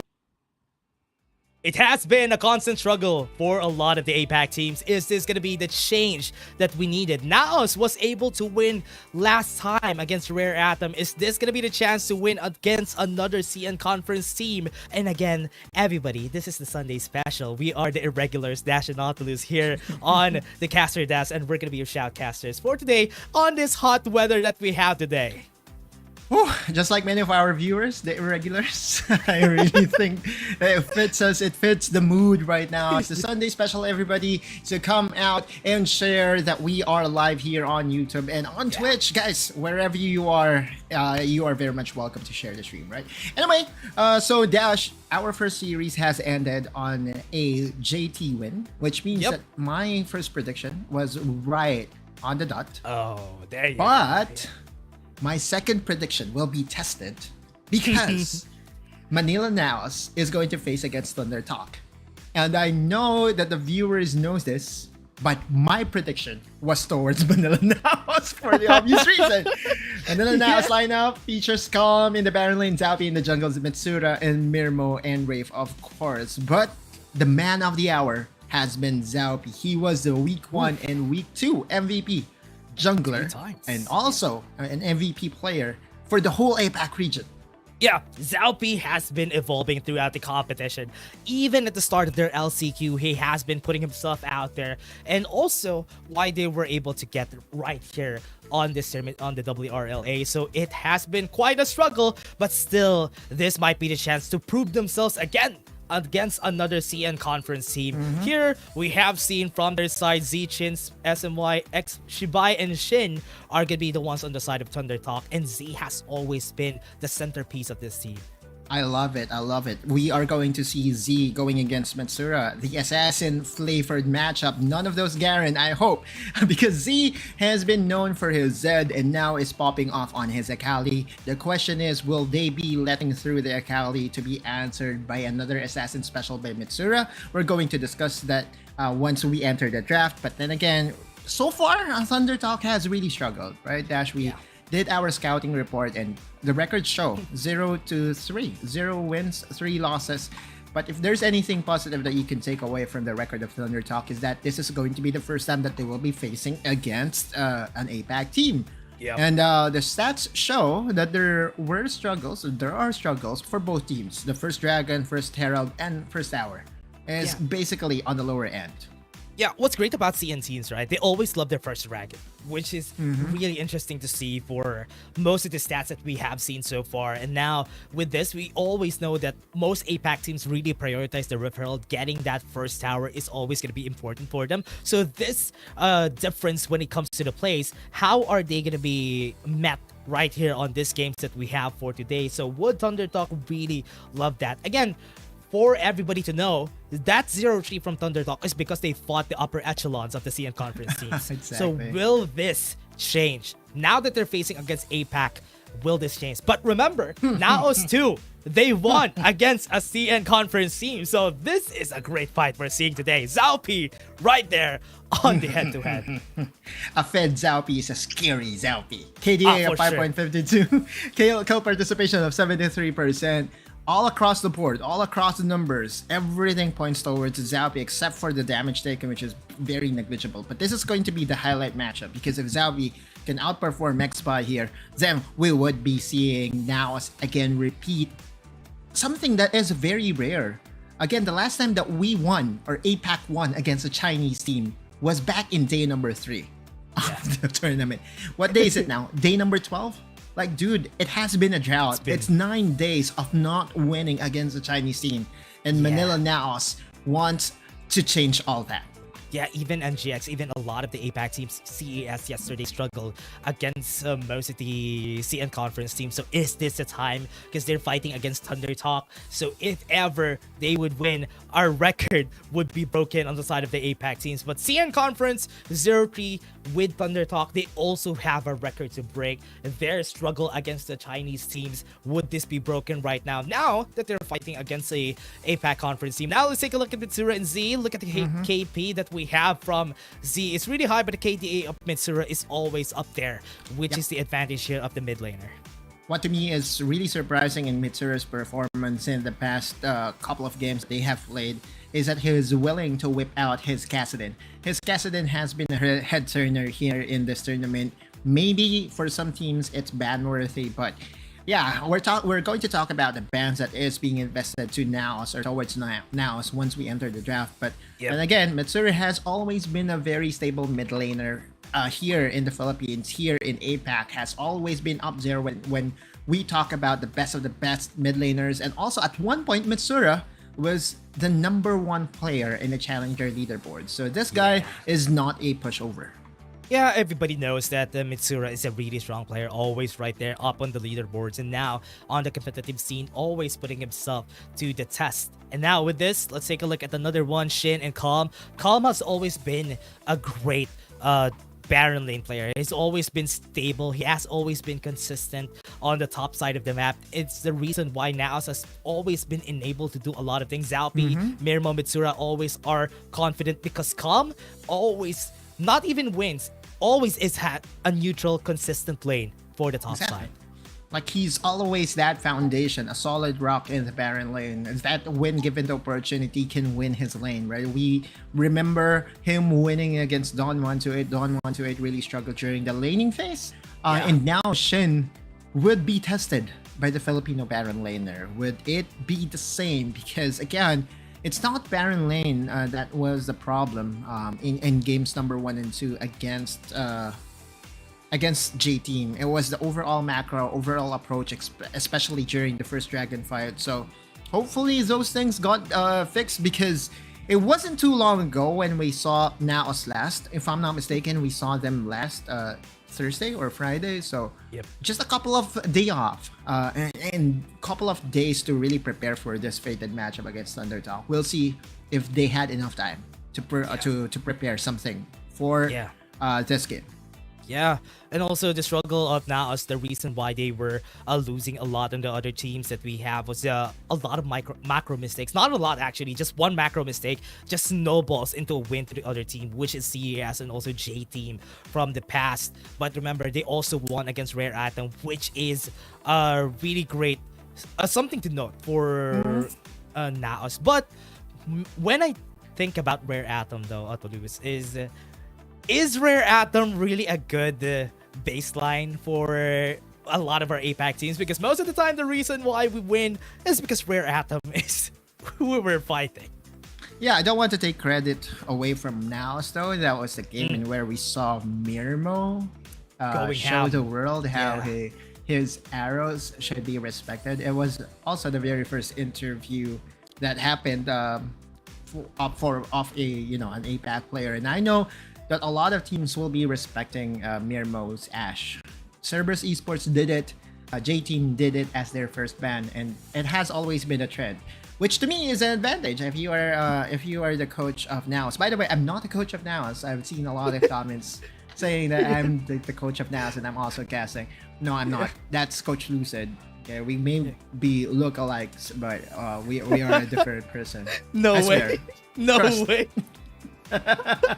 Really? Anyway, people thought you're Coach Lucid? That's funny. That's funny. They were saying that the coach of NAOS is like the emo Autolus. And I'm like, no, that's not me. Like, dude. I mean, guys, that's not everybody, but still, really great props to Coach Lucid. The reason why they're always there for the side of NAOS, and always, the reason why NAOS has always had this great calls and drafts during the times. But now, with Thunder Talk on the forefront of the enemy lines right here for the side of NAOS, are they gonna be able to actually get the win here? Because Thunder Talk, with their slump, is this gonna be the one that is gonna be putting NAOS up? Because 0-3 is really hard to get away from that. Both of the teams are coming off low streaks, right? So if anything, this is the game that you circle out and say that, hey, this is going to be very important for our squad, for our org, because it could turn around our momentum, could turn around our fate. And looking as to how Thunder Talk started this tournament, definitely they want to reverse their fortune and will try to start it today, start it now. For NAOS though, they want to be the only team in the whole wide world that would be able to get 2 series off of the Chinese team. It has only been done thrice. One by Team Flash during Icons Global. Second was NGX when they won against Trace Esports. The third one was Manila NAOS winning against Rare Atom. If they are able to win against Thunder Talk, I don't care about your stats. I don't care about Thunder Talk starting 0-3. It still is a feat that wasn't done before. Yeah. And that's something to always think about, though. If ever you win against a lot of CN conference teams, that's great experience that you get to. And if ever you guys are playing a lot of games, that's a level up for NAOS. That's a great level up for them, getting a lot of XP from a Chinese team. Because remember, CN Conference is really the biggest, or rather the hardest two of the conferences that we have here in Wild Rift, and always is the baseline of everybody when it comes to the playstyles that they have. But let's take a look at this first. We're going to have the introduction of players here, Dash, and you know what really excites me in this, exchange of pleasantries is that they are going to offer some gifts. I remember, what was the first gift that was offered by Xiaopi? Was that the charger? I think it was the charger, right? Yeah.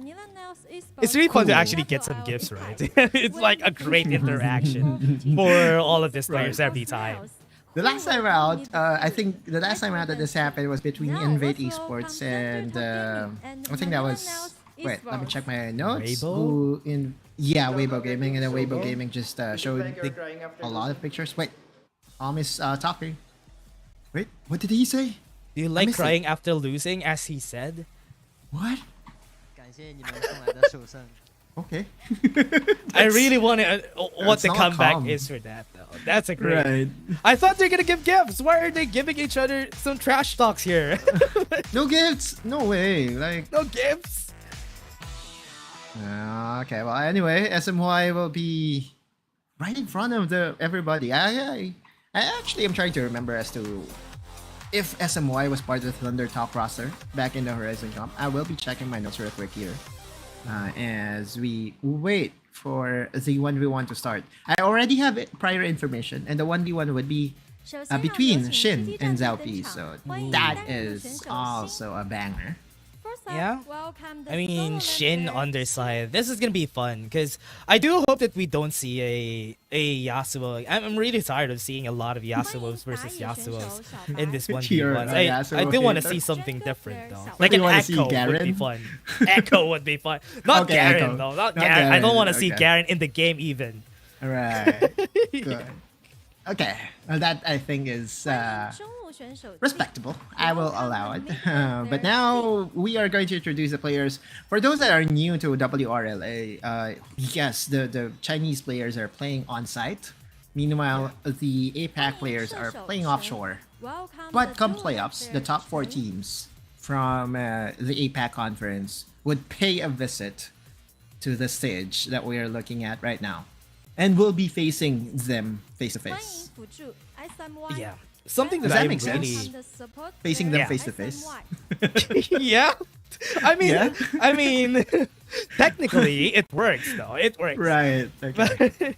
But honestly, what I'm surprised of, we have talked about this a lot though. This stage is really beautiful though.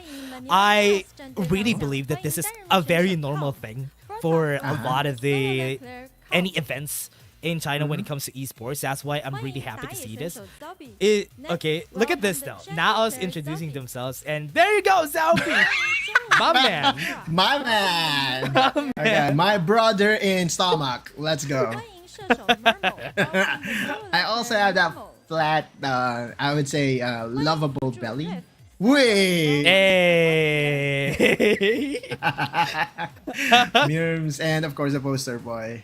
The guy himself, like he was God's favorite when he was created, right? Yeah, man. I mean, how do you get those skills and those looks to get it in one package? I wish everybody has that, though. I mean, he was blessed for sure. Right. Okay, anyway, I cannot really move on from the fact that Xiaopi did it. I will remember the poster that was shared by NAOS Esports Wild Rift. By the way, for those that are unaware, there is a specific page for NAOS Esports Wild Rift on Facebook. Yep. So if you're a fan, make sure to like and follow that page. Maybe even share, right? Yeah, it's just check it out on Facebook, everybody. They have a page there. So just for you to get updated on what they have right now. I think NAOS is playing in their boot camp right here on their office. So it will be really fun to see that. I just hope that nobody gets any connection problems on both sides here. No, I don't think there were. I mean, there was only one instance where we saw a connection issue really affect the game, right? And that was yesterday. A very unfortunate win. But outside of that, there were pauses. But relatively speaking, like almost all games was really decided by skills alone and not technical difficulties. I looked into our notes. It is only Z from Thunder Talk that is still with the team that won the first runner-up during the Horizon Cup. So it's a totally new team, except for the mid laner. So that is also something to consider heading into this matchup. Also, one thing that we know, since we are a fan of Wild Rift Esports and its very short history, is that Mitsura is wanting to at least show off against Z, because Z was the very first player from China that really was introduced to the world as the best mid laner. Mitsura is here to challenge it. Yeah, that's a good mission here. That's a good goal for Mitsura. Because honestly, during the past games that we've seen from Thunder Talk, Z is always the one who's always putting himself out there for the team. Even if they lose, he always gets the highest damage for the team. And that says a lot for Thunder Talk's mid laner. But now, the spotlights are going to be on Xiaopi and Shin for this games. Akali's going to be banned. Don't want to see it. I hope we don't see a Pantheon too on this game, because that was the Pantheon versus Yasuo was fun. Gragas. I'm just trying to meme around. If ever Xiaopi picks a Gragas though. Right, I mean, because one of his moves is the patented belly rub thingy, right? So Gragas fits the bill. That's a body slam right there. Exactly, but this is what you don't want to see, because you're fed with his 1v1 Yasuo players. But hey, you know what? Shin and Xiaopi wants to have that mental advantage and wants to have that advantage as well when it comes to side selection.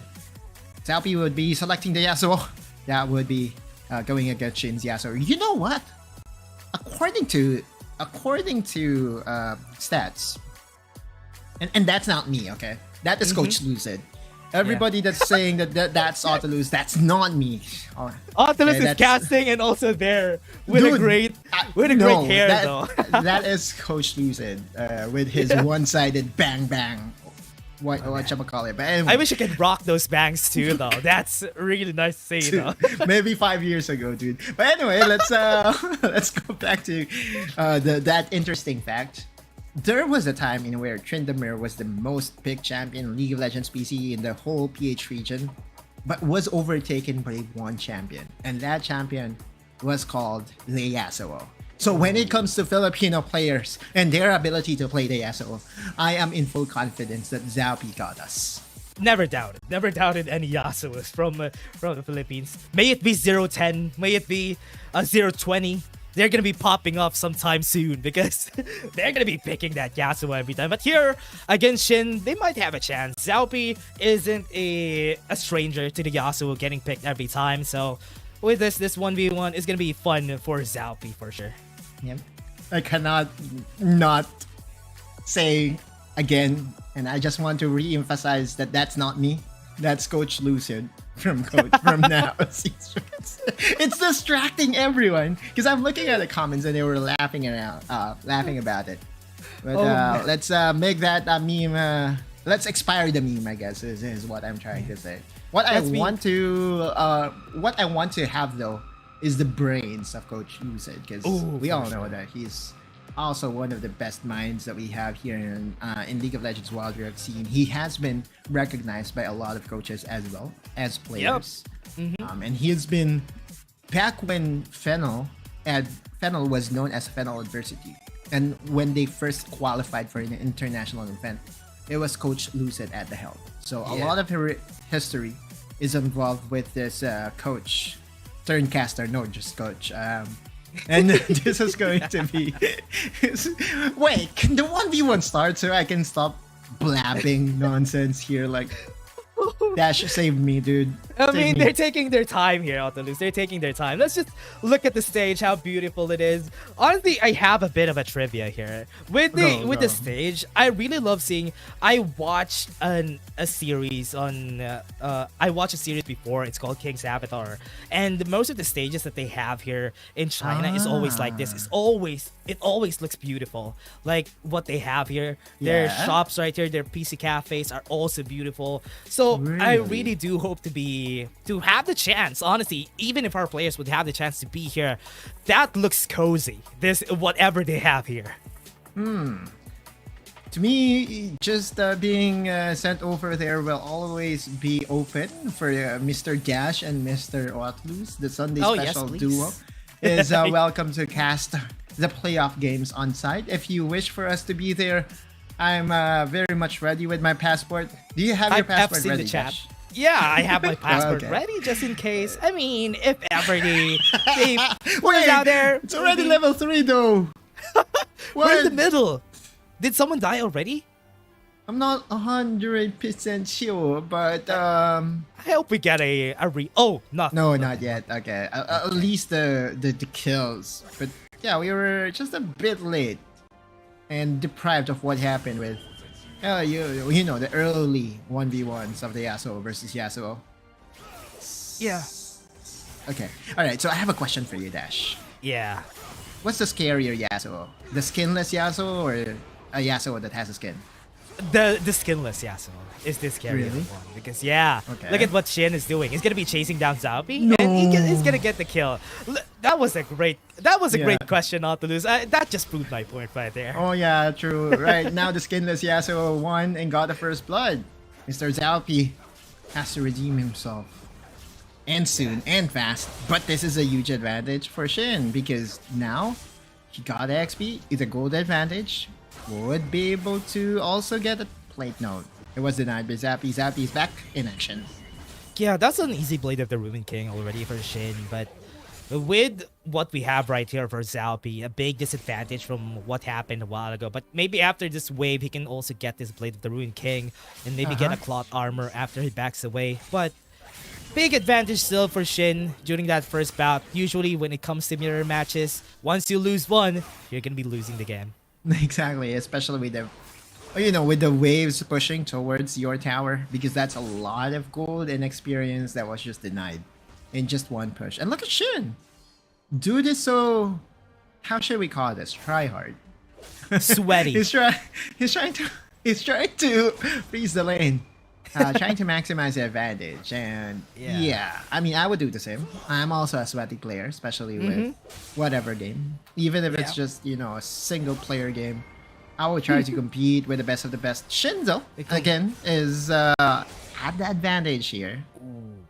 That damage is already so much just because of one Steel Tempest that we have from Shin, but he can really end this after just 2 more pokes and maybe get the last breath, and that's gonna be an easy kill for Shin. And this is what is hard about this 1v1. Once he gets there, it's gonna be easy for him, but Zalpi still has a chance somehow. Hopefully, because oftentimes, you know, whoever gets the first blood actually would want to see if there is a stat behind, or like the numbers behind who really gets the win, whenever, how many of the players that got the first blood gets to win this 1v1. Because truth be told, if I'm to guess the number, it should be at the high 80s, maybe even high 90s, right? Like, just the advantage that you can get with one first blood is just a big one, except if it was a trade kill. But at this point, and in this 1v1 game, there was no trade whatsoever that was done by Zalpi. It was just a clean execution by Shin. Yeah, and look at Shin though. He's going at it. Maybe this is their way of warming up, or Thunder Talk, that they want to get the first win. They want to get the win also in the 1v1 so that they're at the greatest level of their gameplay. And that's why Zalpi's putting out the emotes. The Sunday special starts, of course, with a 1v1 that is favoring the opposing team. But, again,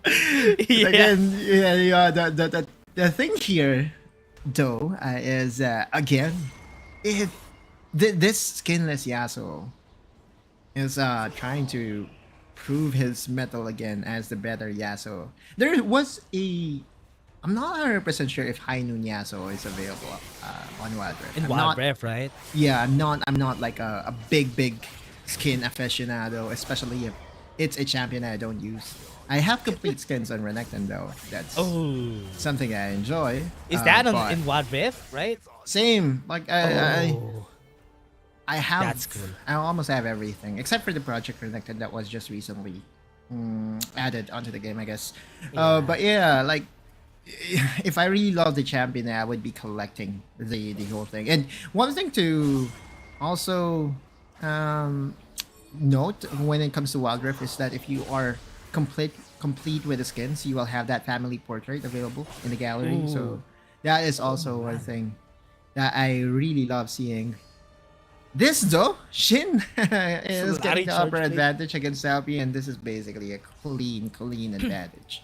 Yeah, and he's not even giving Zalpi a chance to get close, and that's what happens when you have this 1v1s and you lose the first blood. So this is just Shin gonna be taking over if ever Zalpi won't be able to fight once this wave crashes.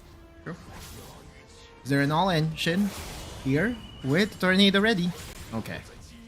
Zalpi is baiting it. You could feel that if there is a way for Zalpi to outplay, it has to involve the tower, that's for sure. Yeah. He needs to get close to the tower, but the damage from Shin is just so much at this point in the game. Even pushing the wind wall for Shin. If ever he gets the hit right there, could have been the kill for Shin, but look at Zalpi trying to still bait him out. Maybe just get a little bit closer, and Zalpi might be able to get a great last breath here. Hasagi. Okay. Anyway, Zalpi, less than 20% HP. Shin? Okay. Oh, this is close. Wait, the Ring of Fire is showing soon, huh? Yeah. There was a notice. And you know where the Ring of Fire started? I think isn't it at the base? It starts there? No, it's in the Philippines because of it's because it's so hot. Yeah, that's a good point. Yeah, the Ring of Fire can already be felt here, dude. You got me there. It's really, I mean, as this game is not as oh, there you go, Ring of Fire. It would be, but straight from the Philippines. Yeah.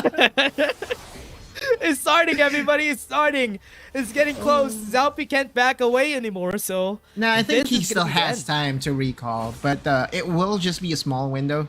So now Zalpi has to recall to spend those unspent gold, which is a good thing for Zelby because now Shin, I don't. Okay, well Shin he still would have time. Yeah. All right. Well, anyway, it's sudden death, and in sudden death, it doesn't matter if you Wait, have the tower! Wait, no! Okay. Anticlimactic finish, but sure. What? He just even Shin left that out, and that is a win that I wasn't expecting. I thought they're gonna be having a bigger fight than the sudden death, but okay, they take it. Thunder Talk will take it for now. One advantage already for the side of Thunder Talk. Now they can get to choose where to get their priority. I don't have the stats and I don't have their preference. All that I know is that they would be relying a lot onto Zay and his mid lane prowess. Maybe his Akali is going to be left open as baked by NAOS Esports. But that 1v1, forget what I said about Filipino Yasuo players. I remembered that Filipino Yasuo players are really not that good. You know?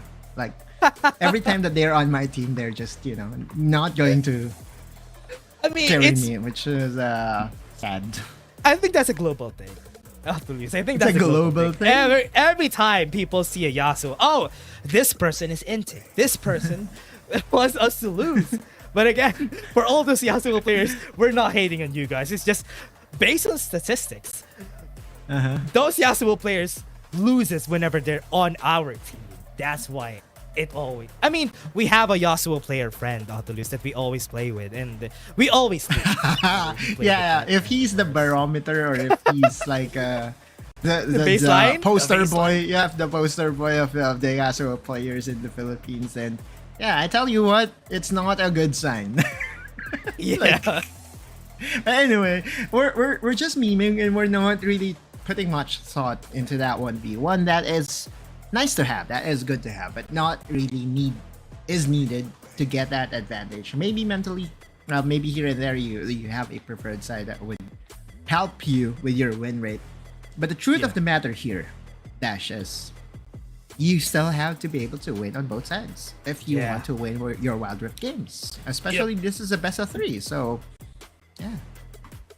And also, both of these teams are red-sided teams. If we saw the statistic a while ago, they love the red side of the spectrum, and most of the time they're always put in the blue side whenever the other team would be able to win the 1v1. So here, what are they gonna do? What are they gonna look at here for NAOS Esports? We have seen them have a great game with even the Senna, even the Ashe on Mirmo.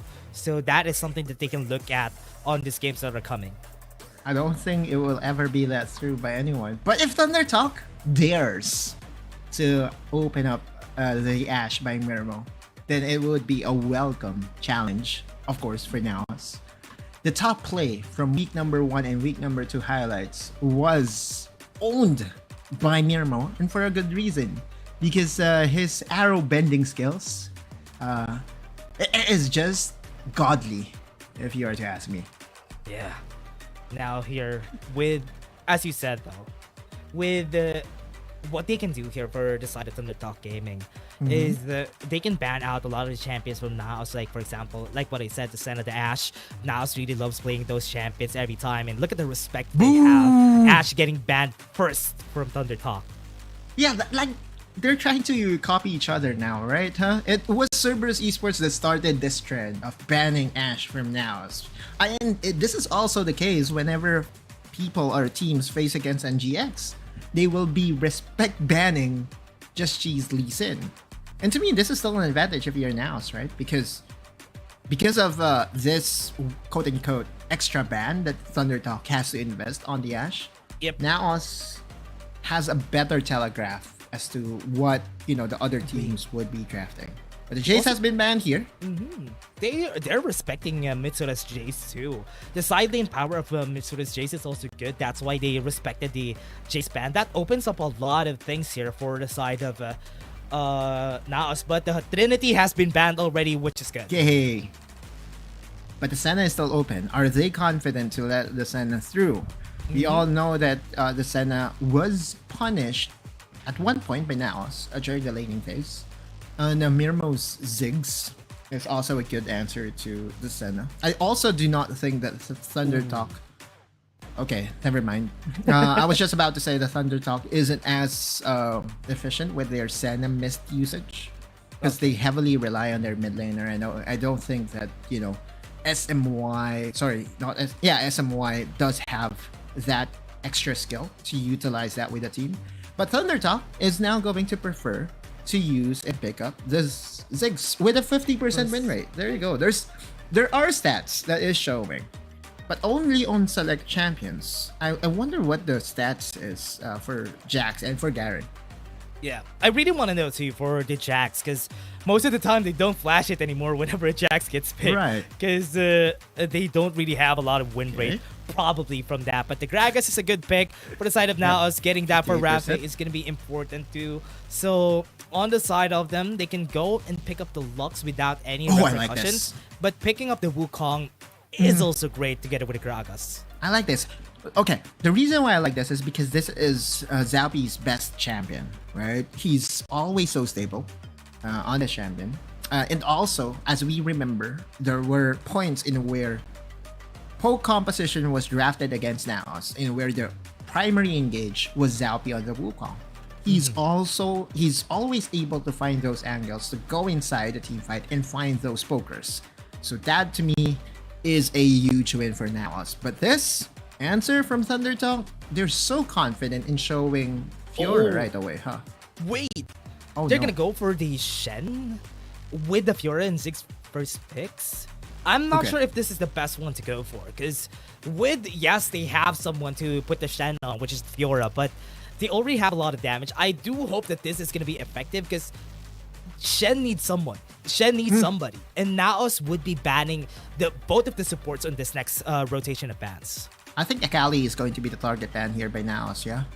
I mean, you have to, because if there is one perfect deliverer of the Shen, that is the Akali. A good respect ban on the Nautilus. As you said, the supports has to be targeted by by NAOS. But I wonder if they would be baiting the Akali into the Kassadin matchup, because with a Corki pick? Okay, that's interesting. Because Corki could still be played by Mirmo, right? Yeah, that's true. That's nice, right? Because if this last ban is not the Akali, then definitely it's a bait. That's gonna be interesting though. If ever they're gonna be banning the Galio rather than the Akali, that could be a good bait if ever. Oh yeah, they banned it. So Akali's gonna be picked. They are daring Z to go and pick the Akali. And NAOS is believing in themselves that they can handle Z's Akali.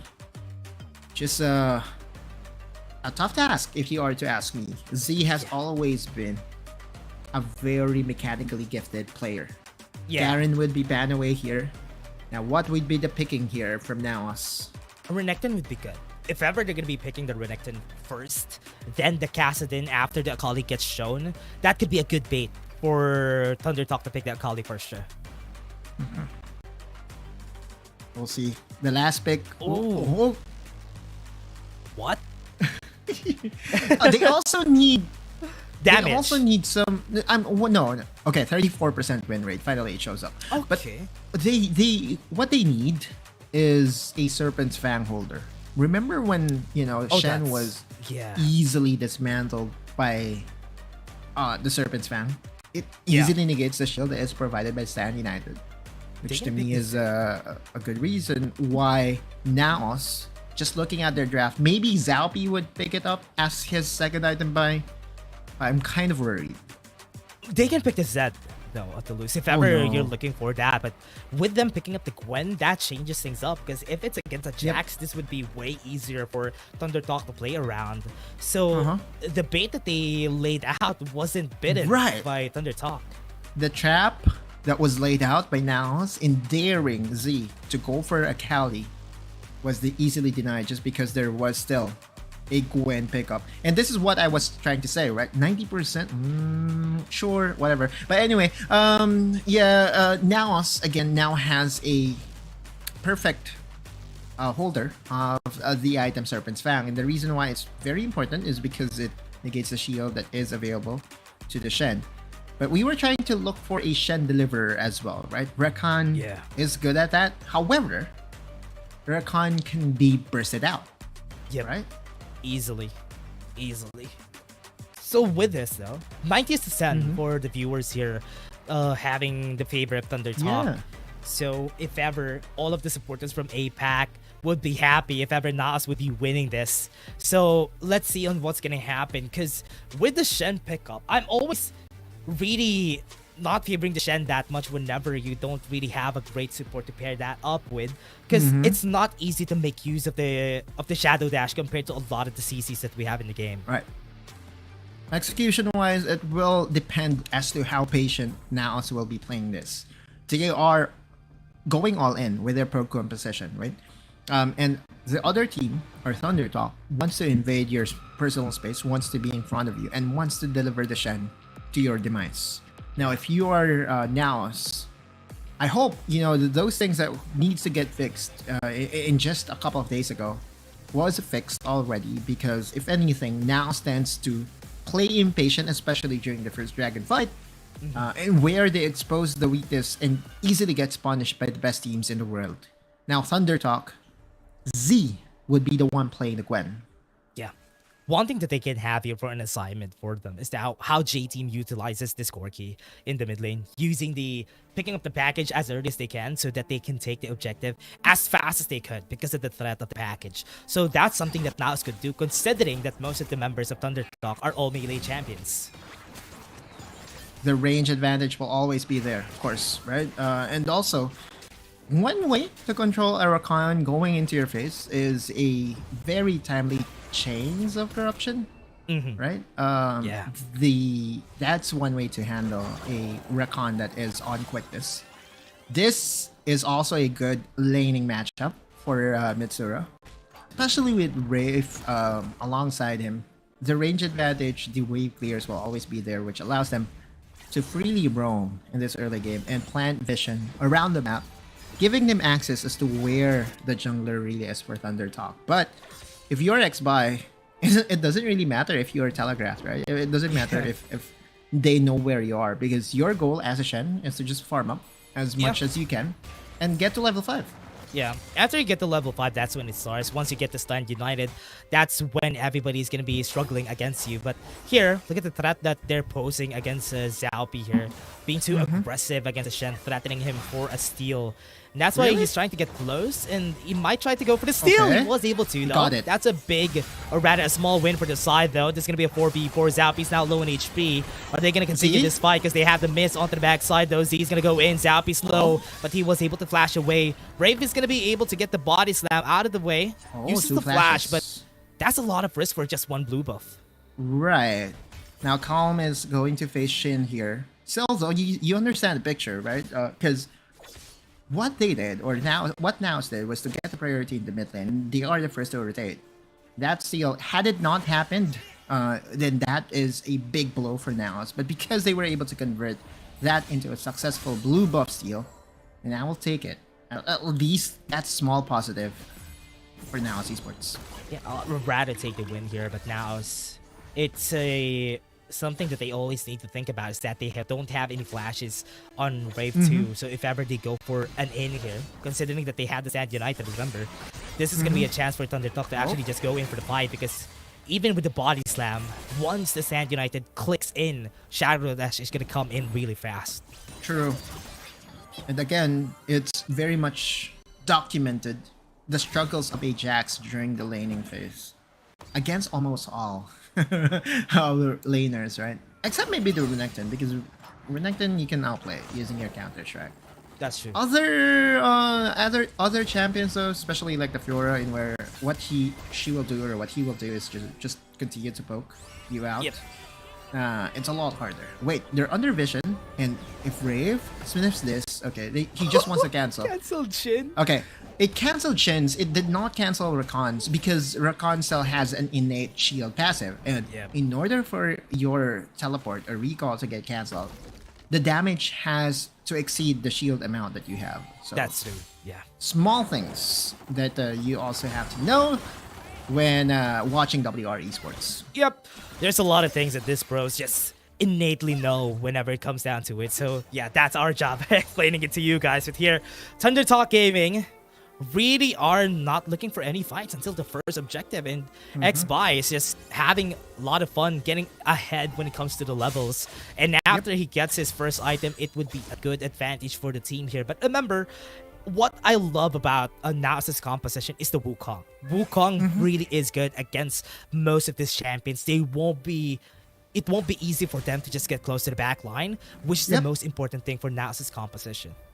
The layers of CC that is available to the Wukong, it's not just the original body, right? It's also the decoy. So that's 2 layers of Cyclone that you have to penetrate through to get to Mirmo, to get to Mitsura, because that's the win condition here for NAOS. If both their marksmen goes untouched in this fights, in fights such as what's going to happen in the next few seconds, then chances are NAOS would be able to win this. This Jack spec up though is more for stability, if I'm not mistaken, right? Yep. He's just... I don't think he's like the win condition whatsoever. It's just that he thinks, or Calm thinks, that Jax would give him a better laning phase overall, or start. Honestly, against a Fiora, it's not really that bad. But here, Mitsura.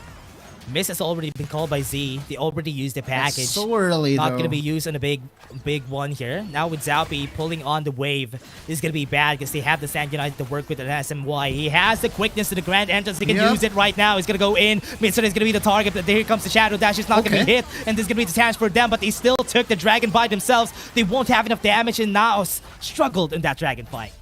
And this is what basically is what differentiates NAOS from other teams, right? NAOS could elect for Thunder Talk to start the objective and be the one on the poking side. But as we've seen, there is also a potential for you to rush down the Baron. Unfortunately for NAOS, that's the Mountain Dragon. That's not something that you can burst down easily. With the amount of HP that is available to that tankiest dragon, it's a lot harder to win that one. Good thing for NAOS though is that they can still win this next objective. Stand United will be on cooldown. Quickness into the grand entrance also would not be available. But we'll be seeing this. This could be the pivotal fight in this early game. Yeah, they want to go for this though. Mitsura is not in the area for the fight. Remember, they don't have any Stat United too, so they can make use of that information. But a flash right there from Z with the snip is gonna be there. It's gonna be the stride to steal, and XBY is still gonna be able to take it. Never mind, Zalpi was able to. And Rafi's gonna be running away, and that's gonna be it. Still a good advantage for NAOS, but they lost one member. But wants to go for fight still. Zalpi's gonna go in. Doesn't have the Cyclone, but there's a knockoff Stand United. The damage from the Infernal Bomb is enough to take a 1-for-1. True, and they were also able to penetrate through the Stand United armor or shield, I think. But still, that is indeed a 1-for-1. The bigger swing, though, was the solo Bolo here in the bot lane. For sure. Z was able to penetrate through and get that solo kill against Mitsura, which swings a lot of advantage to Thunder Talk, because now you have just gifted free gold to the Gwen, and also now she was able to get some tower plays. So let's look at the replay real quick. We all know that there's a lot of skills that was not made that is no longer available for both sides. Chains of Corruption was there, but it was not. Wait, hold on. Both sides though. I think Z survived though for so long, and now with that amount of sustain, also 1 kill was happened, and now with that Thunder Talk got an advantage even with a push in the bot lane. 2 kills on the board.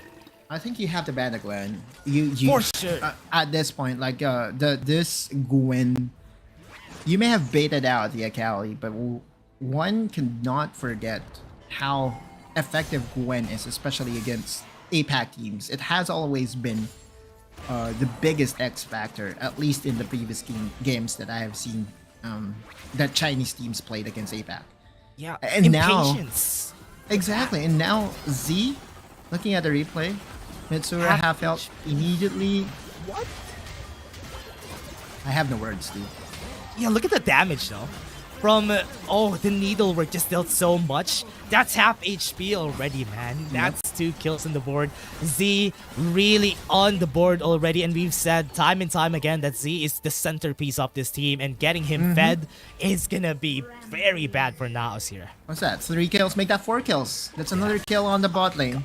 Mitsura is really struggling against Z. And that was one of our key matchups, right? We did say that Mitsuru wants to prove himself. All that thought. Quickness gonna come in. They have the Sand United too. They have the Shadow Dash coming in. Calm is gonna be the target though, but at least they have the knockup coming in. And Zalpi doesn't really deal a lot of damage, but they still have another. What a great counter though. Chain of Corruption's gonna come in with the damage from Miro. Is gonna be enough to actually get the kill, and X-By is gonna be the last one surviving. Body Slam wasn't able to hit. They have the flash. Z's gonna come in. Was he gonna be able to actually do something here? He was able to take down 2, and Thunder Talk is still chasing him down. They have the range advantage though. A lot of damage is gonna come through, but the Mega Inferno Bomb is there to stop them out, and that is still enough to get the trade right now for the side of Thunder Talk. What's that? 6 kills already for Z? I want to see the scoreboard real quick as to how fed this member is, Mitsura.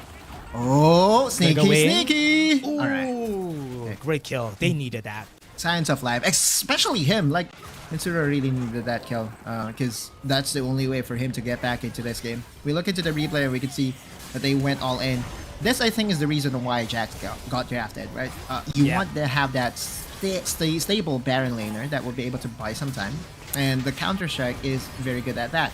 One to commend though is Mirmo. Again, his arrows. He's like the sniper from APAC region. No Ashe, still has a Varus. The APAC sniper. Exactly. But here comes Z. A to Z is the world ender, not the Aatrox, but can really end lives. Is basically what this guy is. Yeah, remember, another layer here is the Stand United. We haven't seen them using the Stand United on Z. Whatever is going to happen if they use the Stand United on a fed Gwen, that's going to be hard to look at here for the side of NAOS. But now it's a good thing that they're starting the Ocean Drake already with Shin just heralding over the area. X-By is already here. They are going to be converging on the members of NAOS too early in the Counter-Strike. This might be a struggle here for the side. 2k HP going to be regenerating a bit, and they're taking a lot of time here for the side of NAOS. They're being patient now, which is good.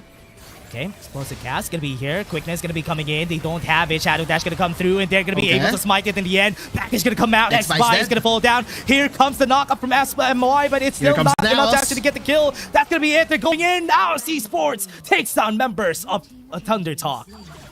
That is because they were able to separate Z from the fight. The 4v4 was at the advantage of NAOS. I like the patience overall from the APAC squad. Now NAOS was not just able to get the dragon, now is also able to get the Rift Herald. That's a huge swing. And look at that. Yeah, Z is so fed, but we are dead even in the game. Great swing of gold, and also very commendable are the Cyclones from Zalpi. And Mirmo is only able to actually do those things, always get the piercing arrows, is because Zalpi is in the area. Once the Cyclone goes through, and not anybody could go in. And also to note, one way to control the Shen, you kill the Shen. Right? And that's what they did. They targeted X-By. X-By dead means that there's no Stand United for him to utilize. Wukong of Zalpi is his best pick. I remind everyone of that. And you could see there, his patience, his usage of Cyclone and to the decoy just controlled that team fight. Yeah. One of the things that they need to think about is every time there's a fight, zone out Z. What Mitsura did there was very commendable, and that's the reason why they were able to get that. Now the next objectives are going to be coming out, but it is still good for both sides. 3 towers are down on the side of Thunder Talk, and that's the reason why NAOS are able to move around here.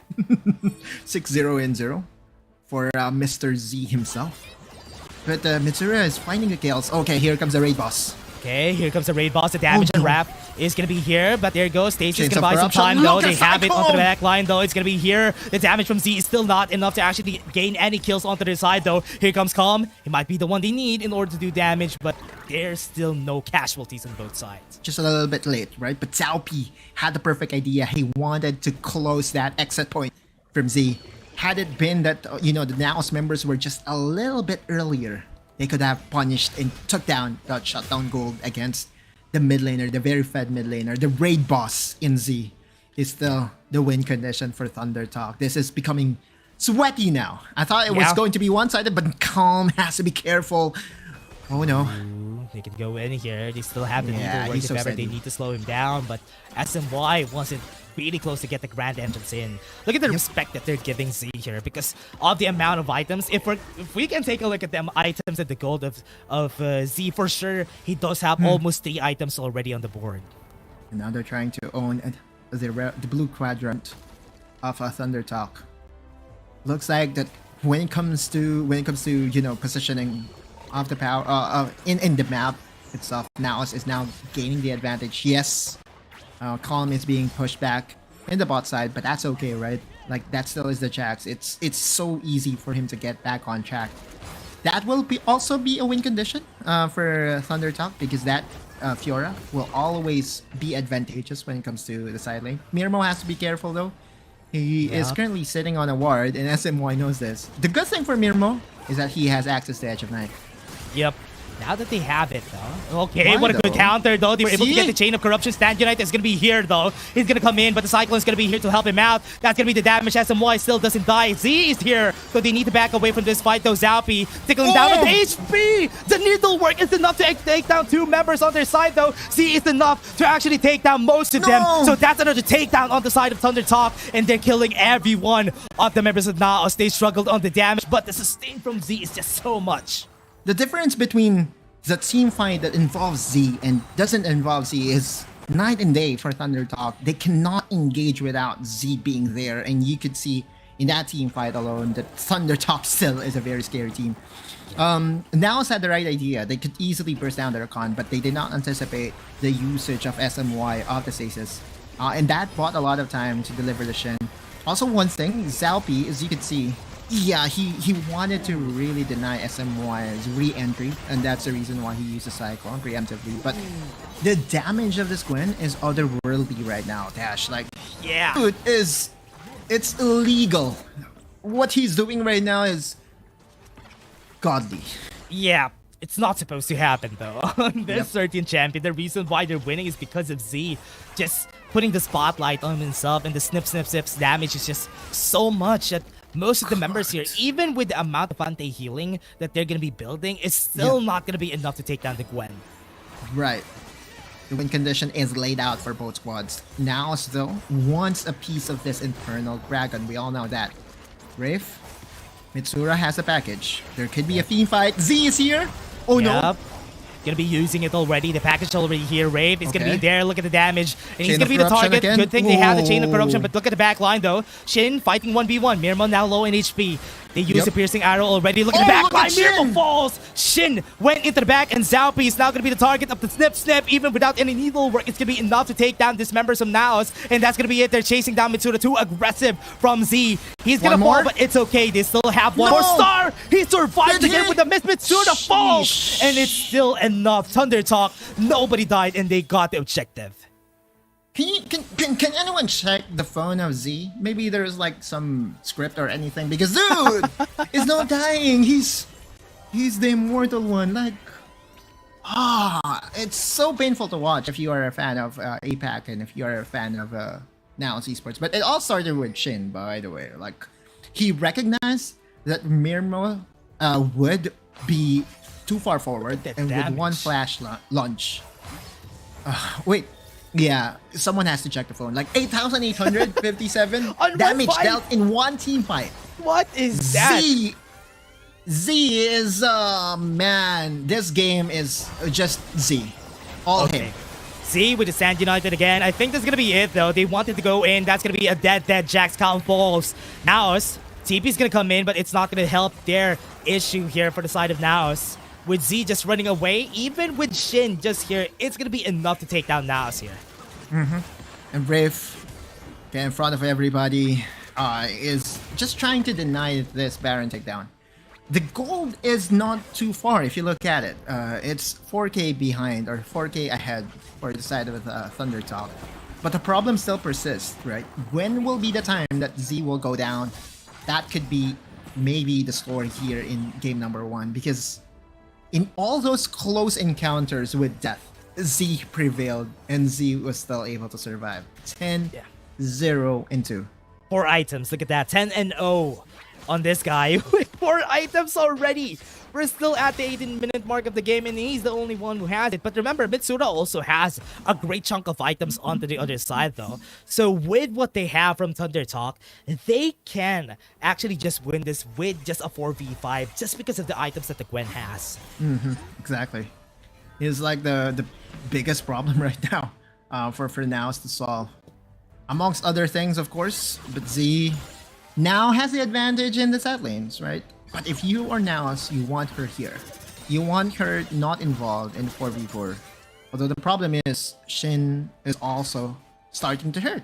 This Fiora pickup by Thunder Talk has also been a revelation for them.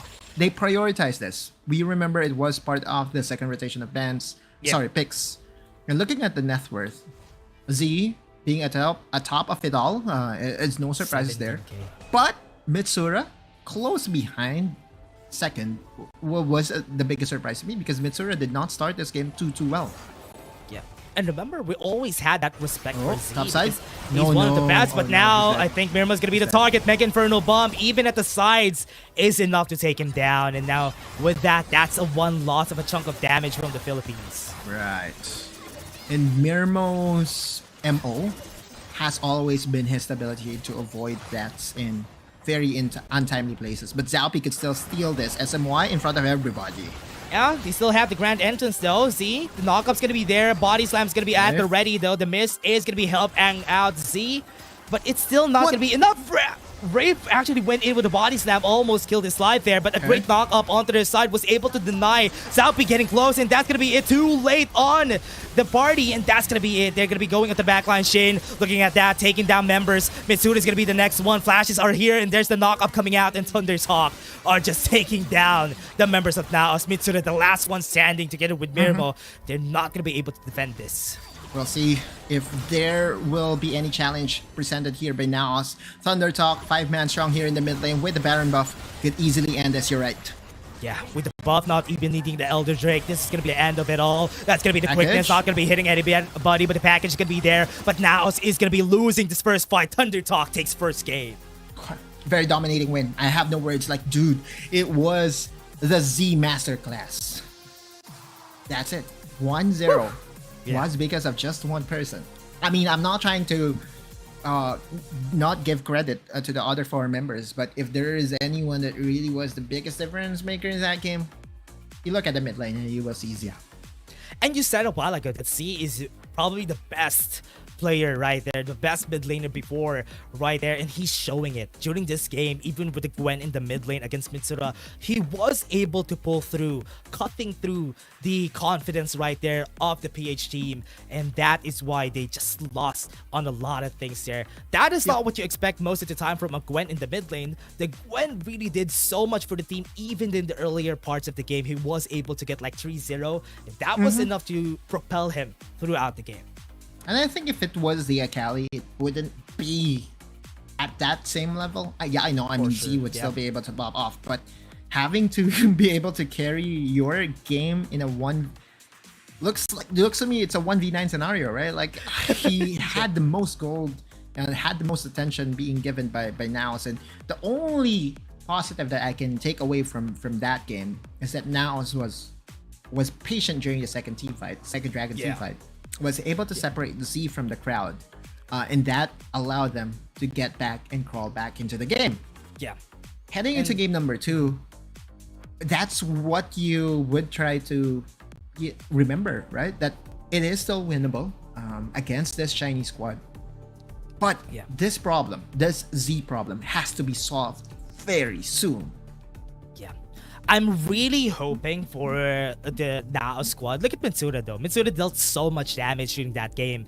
But with the way this composition works, right? For Thunder Talk, they just need Z and Shin. Or if Z doesn't work, Shin is going to be there. We saw a glimpse of Shin during that game too. He was able to take down a lot of the backline, especially Mirmo. And that's one of the reasons why this composition together with the Shen is really hard to deal with. Whenever there's a Shen on a CN conference team, it's gonna be hard because they're gonna be picking 2 carries, and you're gonna be choosing on one of those on who you're gonna be dealing with. And I initially thought that Rakan won't be the perfect deliverer of the Shen.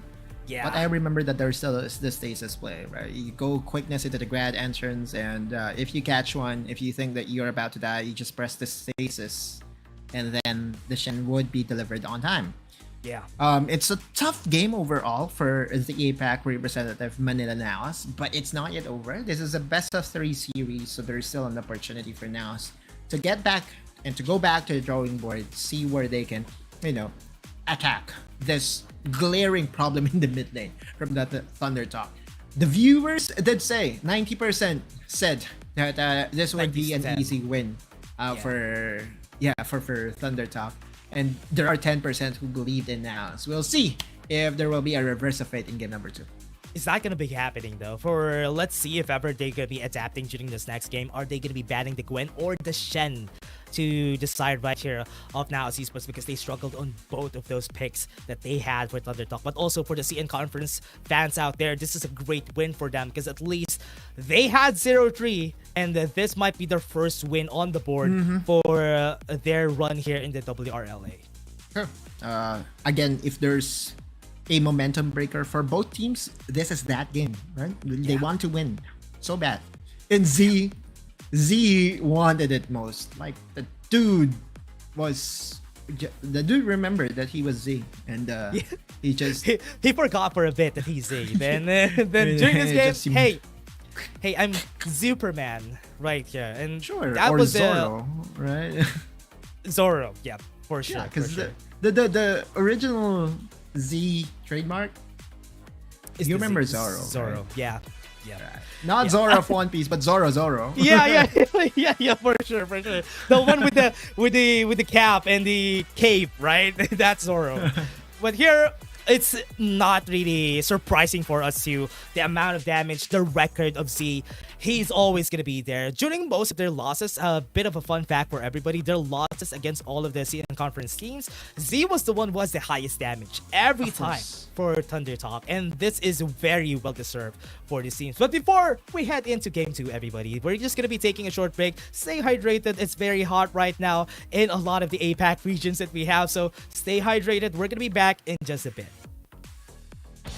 Dear Summoners, Wild Rift League Asia is about to begin. With a brand new tournament format and teams, what changes can we expect? Let's take a closer look. WRL consists of 2 conferences, WRL CN and WRL APAC. 12 teams from the WRL CN conference and 8 from the WRL APAC conference will compete through the regular stage, playoffs, and finals to view our ultimate glory. All matches will be played in the BO3 format in the regular stage. The 20 participating teams will compete within and across their conferences. Each team will play a single round robin with every other team within their conference once, and half of the teams from the other conference once. Throughout the regular stage, teams will be ranked based on their points within their conference. The top 8 teams from the WRLCN conference and the top 4 teams from the WRL APAC conference will qualify for the playoffs. The playoffs will also be held separately for each conference, adopting a BO7 double elimination format. Only the top 2 teams from each conference's playoffs will advance to the finals, vying for the championship. Of course, a new tournament brings unique challenges. The Wild Rift League Asia Season 1 WRL A1 Finals will be a 3-day extravaganza. On the first day of the finals, the 4 qualifying teams will play a single round robin in BO1 format. The top-ranked team will advance directly to the grand finals, while the remaining 3 teams will battle it out in a single elimination bracket on the second day to secure a spot in the grand finals on the third day. The 2 teams that make it to the grand finals will face off in the BO7 showdown to claim the championship. Additionally, in both the WRL A1 regular stage and finals, teams will participate in the Fight for Side FFS match before the official games commence. The FFS match will be played in a 1v1 solo mode. Each team will send 1 player to compete. They will ban 2 champions each from the official weekly rotating champions pool, and then select 1 champion each for 1v1 competition. The winning team of the FFS match will earn the right to choose their side first. Wild Rift League Asia Season 1 regular stage will officially kick off on April 8th, with 20 top-tier teams assembled and ready for action. Who will climb to the summit and seize the crown? Let's wait and see.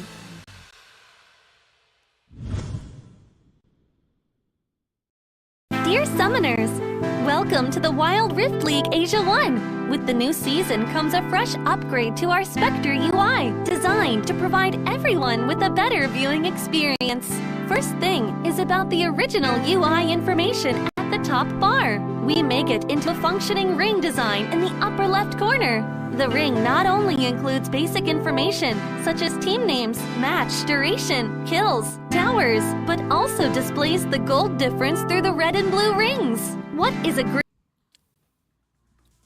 Is APAC going to be breaking the streak with this next game that we're going to be having? It's going to be game 2 between Thunder Talk and also NAOS Esports. They lost the first game. Would NAOS be able to come back from it, or would Thunder Talk get their first win in the WRLA? If Z would still be performing out of his mind, then you can book it and you can say this will be a clean 2-0.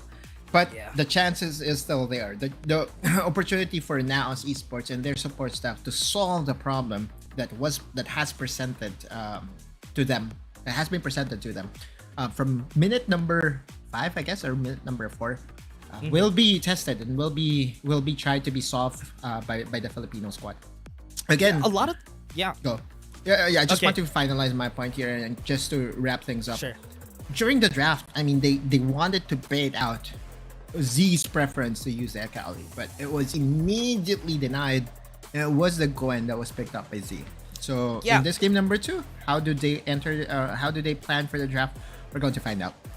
I was surprised about that flip though. The Gwen pick from their side was really a great one at that. We were expecting Akali getting baited from the side of Thunder Talk, but they didn't bit the bait, which is why they were able to just outdraft the members right there of NAOS, forcing them to just go forward, and they can't even get close during that last one. But again, everybody, that's still that first game. Game 2 now still has a chance here, especially for the APAC fans out there in the comment sections. They're still not done, but with the momentum, Thunder Talk could just ride this to get a 2-0. I won't be surprised if they would go for the gathering. One of the ways to control a 1v9 monster is to go for the Garen and just put on the silence and execute using the Demotion Justice. Well, we'll see. NAOS will be on the blue side now, which means that Thunder Talk would have the opportunity to counter pick. And this is what, star mid laners want. Being allowed the opportunity to read the situation and go for a counter pick last is always a heaven sent or heaven choice for Thunder Talk. Manila NAOS first ban is the Olaf, and we've seen a lot of bans on the Olaf, huh? Yeah. I mean, most of the time, even during our last game, we have seen a second rotation of bans. I see an Olaf ban for whenever a jungler doesn't get picked yet, because they really don't want to play around with that. But the Yoni also getting banned from NAOS. Really surprising for me. And if ever they're gonna be having a last ban here, I hope it's gonna be any of a Shen or a Gwen here. There are still the trifecta that has to be solved, right? Like the Zoe problem. That's gonna be opened up. Yeah, I think NAOS is now trying to get that Zoe for Mineral. I visited his stream a couple of days ago, and he said that it's not just his Ashe that needs to be respected, also his Zoe. But almost every time that we see NAOS, they were always on the red side, and so Senna. Okay, all right. Well, now Zoe has been banned away, so they go back to Senna for sure, right? Yeah. Surely, not 8-Rocks. Okay, yeah. Oh yeah, the 8-Rocks is also available though. Is this gonna be fitting whatever NAOS is gonna be doing for the composition? Because Thunder Talk could pick up the Senna here and maybe be a struggle for this 8-Rocks to actually get close. But they have had a lot of practice against the Senna composition though. So this could be another bait move by NAOS. Right? If we remember, Senna was used by J-Team a whole lot. Or the last 2 games. So that could be the rationale by NAOS. So now that Senna is left for the taking by NAOS here, by Thunder Talk, I think this is the time that you go for it, yeah? On this composition with the Fiora, this is one of the best ones to get, because most of the time, it's really hard to play around a Mist together with the 8-Rocks. So this is a good thing for them. And maybe get the Nautilus too, so that it's a full package already for NAOS Esports. Do you go for the Nautilus or do you go for the Gragas? Only Rafe would be able to answer that. Honestly, if it's Rafe, I do believe, the Gragas would be better for him. It's interchangeable, but one thing to also consider is that the Nautilus does not have the disengage that is available to the Gragas. The Shen is available still for the pickup here for Thunder Talk, and this could be a Shen third pick for them. Ooh, okay, there you go. Shen third pick for them now. They need a Serpent's Fang user.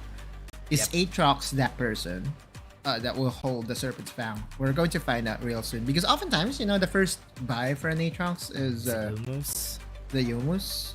Next would be Black Cleaver for that extra survivability. I feel that if it's going to be Yomus into Serpent's Fang, he's going to be very squishy and could be just poked down by the Ziggs or maybe even the Fiora.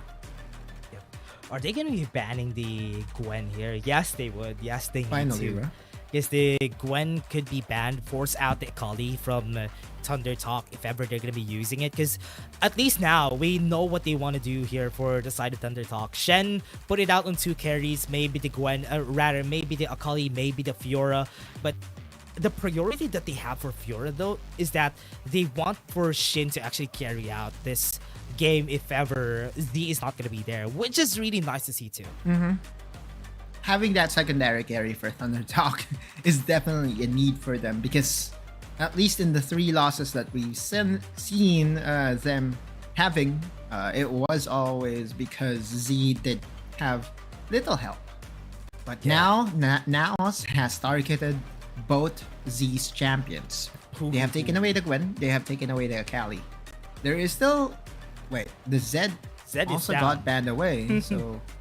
Wait. There's a Yone, if ever he wants to go for a Yone. Oh, no, Yone's down too. Okay. There's not a lot of picks to go for now. Nautilus is going to be the first pick, then React after for this team. There's a Lucian, so that could be one of the things that they could go for. Sure, but it's not going to win you 1v9, right? For sure. It's not as deadly as the front line or the in-your-face champions that Z has mastery of. Riven for now is also good, because this is a flex pick that you could flex to Zalpi, maybe even to Kong, but there's still that Wukong, by the way. Okay. They picked up the Lucian too, so okay, that makes Fiora sense. mid lane? That makes a lot more sense. Fiora to the mid lane, then give that Jax to Shin onto the top side. This is not going to be a really good or rather favorable matchup, but if it's going to be Z in the mid lane, I think he's going to be making it work. Yeah. I mean, he made the Gwen work. That was also a melee into a ranged matchup in the mid lane, right? So this Jax against the Lucian, of course, the counter strike would be available, and also the leap strike would be there to at least try to dissuade the attempt of Mitsura to dominate the lane. The good thing though is that this Jax is somehow slower than the Gwen when it comes to power spikes, right? Like the Gwen would have easier time to ramp up her damage and sustain. Meanwhile, the Jax really needs 2 items, 3 items at most to really be effective. So there's a lot of window for Now Squad to get priorities all across the map and convert that into advantages in the early game. Yeah. So how are they gonna do that here moving forward for the team, especially for NAOS Esports? But now with what happened a while ago, this is gonna be way easier for their side. The Jax is gonna be struggling in the mid lane for sure, but because we saw Thunder Talk Gaming able to make it work, this could still be another one of their plans to bait out NAOS Esports and being a bit confident in that mid lane. Zalpi going to use this. Wait, don't you just give the free XP to Mitsura at that point, right? Though, or maybe they were scared that the sweeper lenses would expire, and so the last hit was for Zelby. But that's just so little to consider, especially in the early game. There's a lot of things to consider.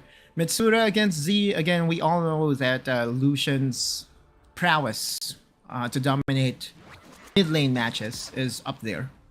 And against Ajax, it's a good laning phase. It's definitely a good laning phase for Mitsura. Hopefully we'll have a better early game from him overall, because as we remember, he really did struggle when the first rotation happened, in where we saw Z go against Mitsura in the bot lane. Z was able to get multiple kills off of Mits.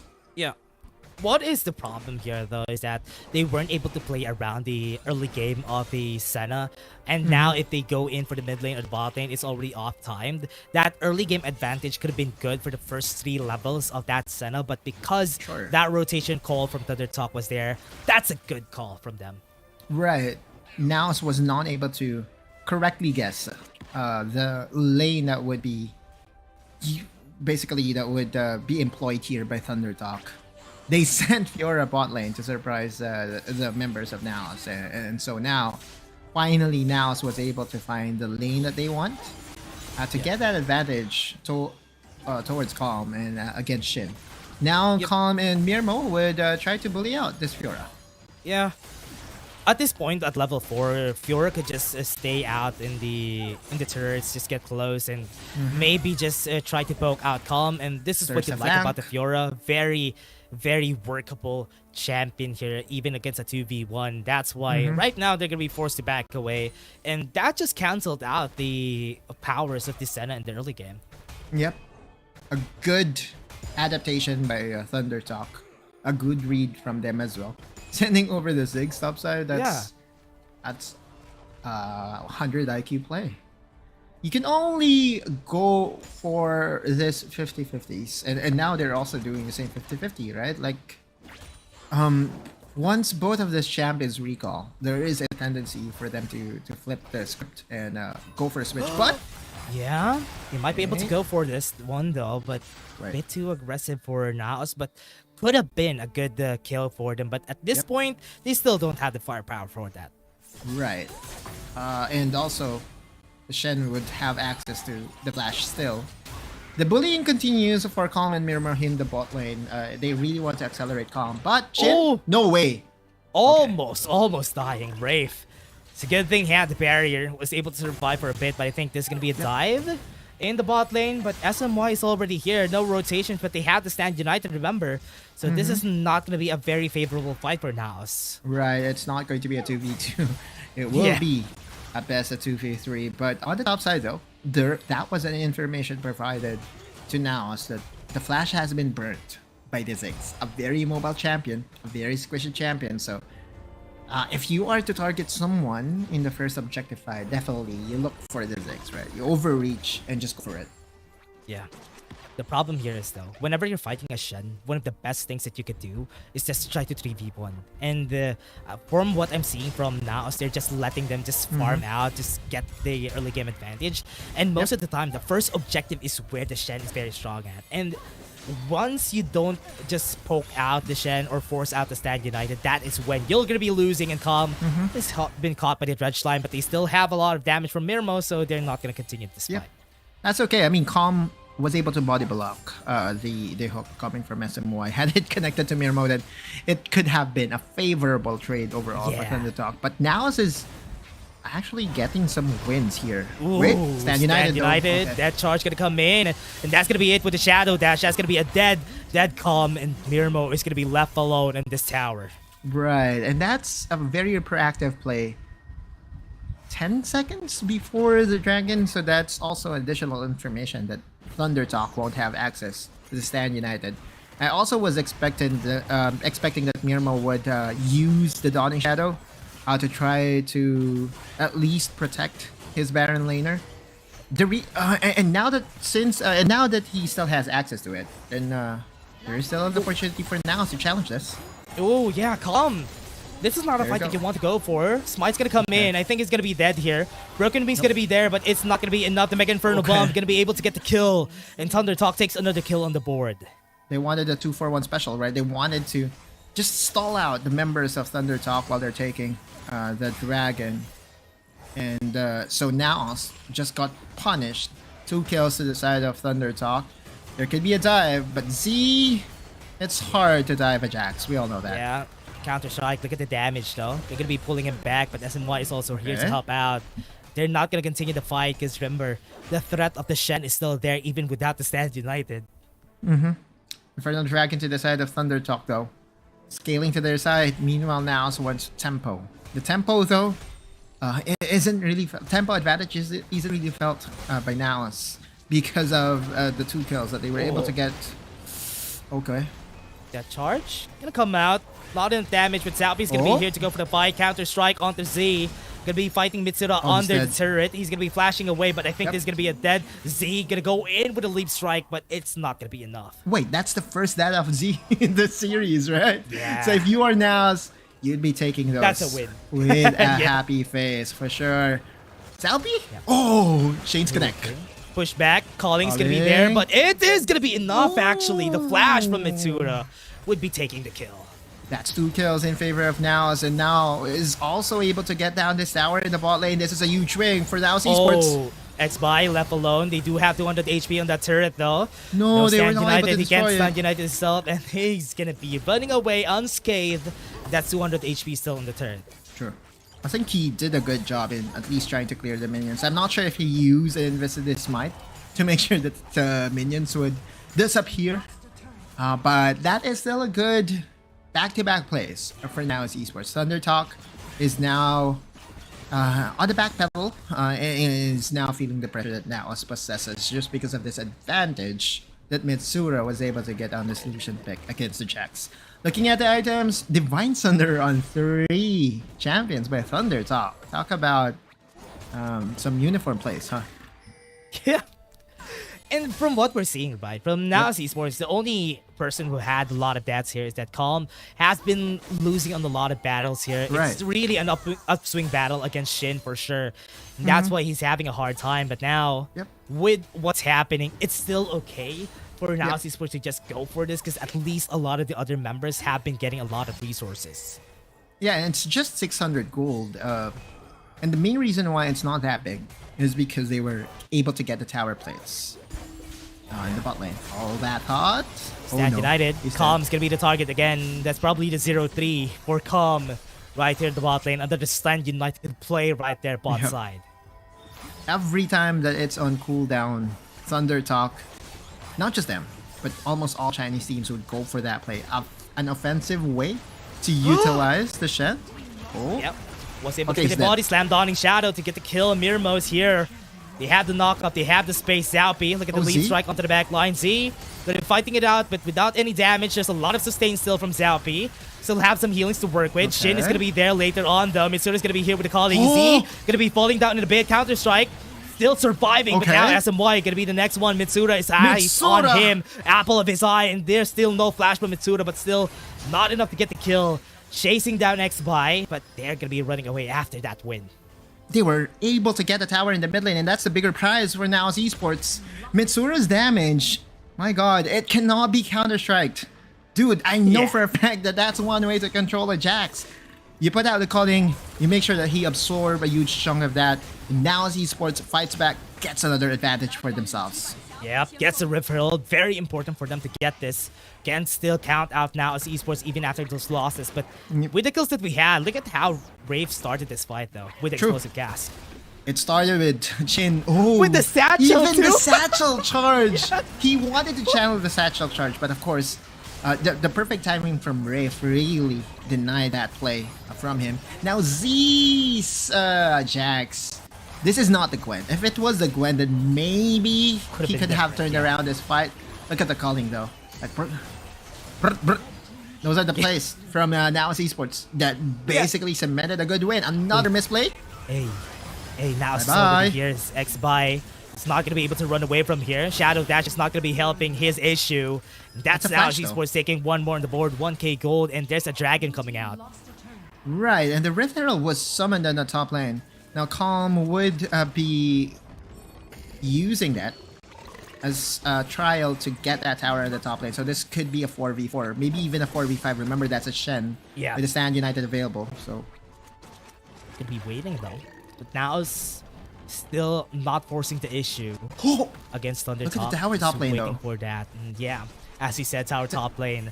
That is the power of Z. Whenever it comes down to it, he's gonna be taking some towers, even if it doesn't make any kills. But on the other hand, like, the Rift Herald had a 2-for-2 special and was able to reach the third tower of Thunder Talk here. Misplay? Another one though. They don't know who's gonna come out of that mist. That's the reason why Sen is such a good pick. Whenever you have the mist, you can really just make use of it and surprise the enemy team. And now they're already starting on the Drake. Most of the members are already converging. And this could be a chance for Thunder Talk to actually change the sides in their favor. But with their positioning, with X-Buy also in the area, this could not be very favorable for them. Just play it patient. There's no need to rush if you are both the teams, right? All you have to do is to wait for that perfect opportunity, and this could be it. This is going to be it. Body slam to get it with it. Shin is going to be there. Stand United is going to be surviving. Dawning Shadow is not going to be helping him because X-Buy is going to be there to actually go for the Stand United, but he's not going to be able to actually help out. He's being chased down. SMY onto the back line with that charge. SMY going to be running away, but is not going to be surviving. Dredgeline hits, but he has been hit to the ground by the members of NAOS. The Dragon goes over to NAOS Esports, and what a play! Shin did not expect all the members of NAOS Esports to converge. And even though the Stand United was there to protect him, it wasn't enough. He was so far away from his team. NAOS Esports gets the advantage. So far flung, but with the replay, everybody, it's a misplay that we're seeing there. Misplay is what we're trying to say. It's not misplay, okay, guys? Hold your horses. M-I-S-T is what we're trying to say. But hey, you know what? This is the perfect opportunity for NAOS to really get a lot of things here. But kudos still to Thunder Talk that they were able to damage control and was only able to get 2 kills in the process. And NAOS was only able to get 2 kills in the process. That still, to me, shows that Thunder Talk isn't willing to surrender this game as of yet. They still have their win conditions. Their late game is still so scary. Their side laners are also very threatening. You have the Jax, you have the Fiora. Now the question though is, how do they stop this misplace? How are no they flash, gonna do SMY. They had the world ender already. SMY can be the target. That charge while in the air. Calm is already in front. Wasn't able to get the keepers quite well. Broken wings, but SMY is gonna die in front of everybody. Stasis to nothing. But they still have top lane though. Look at Z pushing. Yep. Now they have to send back a person right away. I have to commend the Nautilus there, dude. Like, SMY has bought a lot of time for Thunder Talk. Looking for it though. Stand United gonna be flashing in. That's not gonna be helpful though, because that's gonna be the kill. And that's Thunder Talk just taking a 1-for-1 out of that kill a while ago. Offensive play once again, trying to help their superstar in the mid lane is Thunder Talk. But again, just want to commend SMY, like, dude is buying a lot of time for his team. Those chases, those over chases, those flashes that he was able to burn in return for his death is very valuable to the team. We often do not use this phrase, but that definitely was space created for the Jax. We don't use that often here. For sure. I don't know why we don't use that, but actually the map is so small though. Like, it's so easy to respond to players. Right. Yeah, it's not as big as the other game. And here now with NAOS Esports just looking for another opportunity to take the kills. What I like about what they're doing is that they're finding X-Buy. Once they find X-Buy, that's a good pinpoint of what they want to do so that he doesn't get a Stand United. And you can see that Thunder Talk is just going for the same strategy over and over again. And they have to, right? They have to send Jax over on the top side. They're not spotted here. No, not yet. Okay. They're running away, though. Wait, I think that's a misplay, though. Like, I think Zalpi should not have used his sweeper lenses. Yeah. Dawning Shadow, though. Zalpi going for a 1v1. he's dead. They're trying to chase out Z. Might die here on this 1v1. He's not going to be able to do anything much except to just soak up some damage. 5 members are here from the side of NAOS Esports, but Z still making his presence known. But the bot lane, though, look at that. He's going to be pushing. Space Created is still the name of the game for Thunder Talk. The map is so small, though, that NAOS could easily respond from one lane to another. Yeah. NAOS could threaten this Baron. And the tools that is available for to Thunder Talk is still the Stand United. Yeah. Okay, so they have to go back now, huh? Yeah. Stand United on the ball side. They're going to be chasing Calm. They have the Grand Challenge. The Shadow Dash is going to be there. That's so fast from Shin. He's going to be taking him down, but the key burst is there. He's looking at his one weak point. He survived because he is holding on to it. And now with Thunder Talk looking at the X-Buy, he's going to be dying. Once he falls, this could be a chance for NAOS Esports to take the Baron. Sure. And now Mirmo is also chasing the Baron laner of Thunder Talk. Will they be able to chase Shin out of this world, out of this game? No. Shin is still fast to his feet. Was able to save his life, and that could have been the most pivotal pick of all. A 3v5 would definitely be detrimental to the chances of Thunder Talk. Still though, NAOS has the opportunity to go for this play. How many seconds is left? 27 seconds before the Shen revives. Yeah. And this is an AD, Mitsura. This should be an easy one. This should be a quick one. Yeah, easy for NAOS Esports to take this Baron. This is going to be free for them, but they're going to Thunder Talk Gaming try to go for it. But look at the damage right there. It's not going to be enough to actually push him back, but it's still the Baron onto the side of NAOS, and they're just going to be running away. Look at Z. He wants to push the issue. He's not going to be stopping the bleeding for their side. NAOS Esports going to be running away. Z's going to fall down. They have the stasis, and they're going to be helping him out with the Stand United coming in. Zaupi really has a lot of things to go for here. That's a lot of damage. X-Buy will be going forward, but that's too aggressive for this side. Calm, really full on HP. Thunder Talk Gaming going to be running away with their tail tucked up in their pockets, and that's going to be it. That's a 1 kill and a Baron for NAOS. The consolation prize for Thunder Talk could be this Mountain Dragon.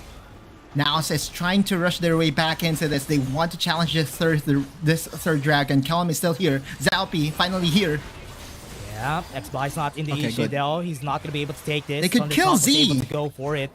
Gonna be running on Z. Dawning Shadow's gonna be there. Shin, look at how fast Zaupi is with the World Ender. Almost chasing out a Shin, but they still have the Baron. They can go for a push. True. 2 dragons to 1 dragon of NAOS. This is still winnable for the side of Thunder Talk. But I guess one thing to take away from that pick against X-Buy is that he's now at the squishy levels, right? Yep. NAOS though, mid lane. Yep. Counter strike can be there. Dredged line, not gonna be able to hit. That's why Z is gonna be pulled back, and NAOS is just gonna be running away with 2 towers on their belt.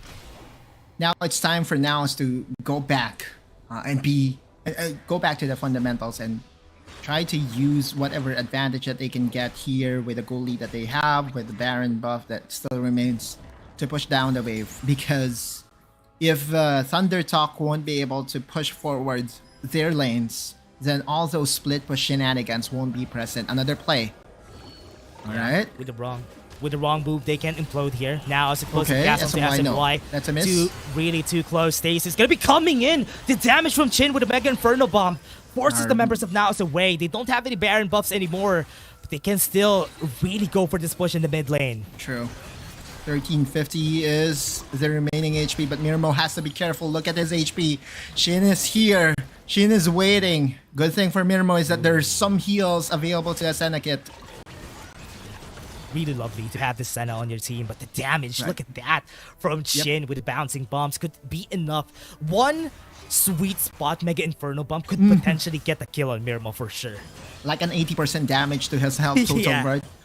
That's scary.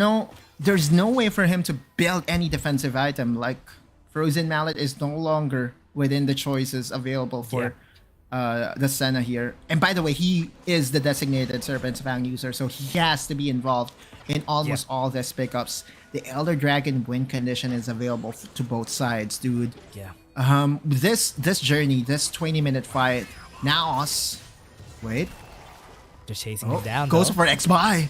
Ooh, okay, he's not going to be able to get the kill though. He's too fast with the Yomi's Ghostblade though. That's why it's really hard. With the World Ender down, 20 seconds before he has it again.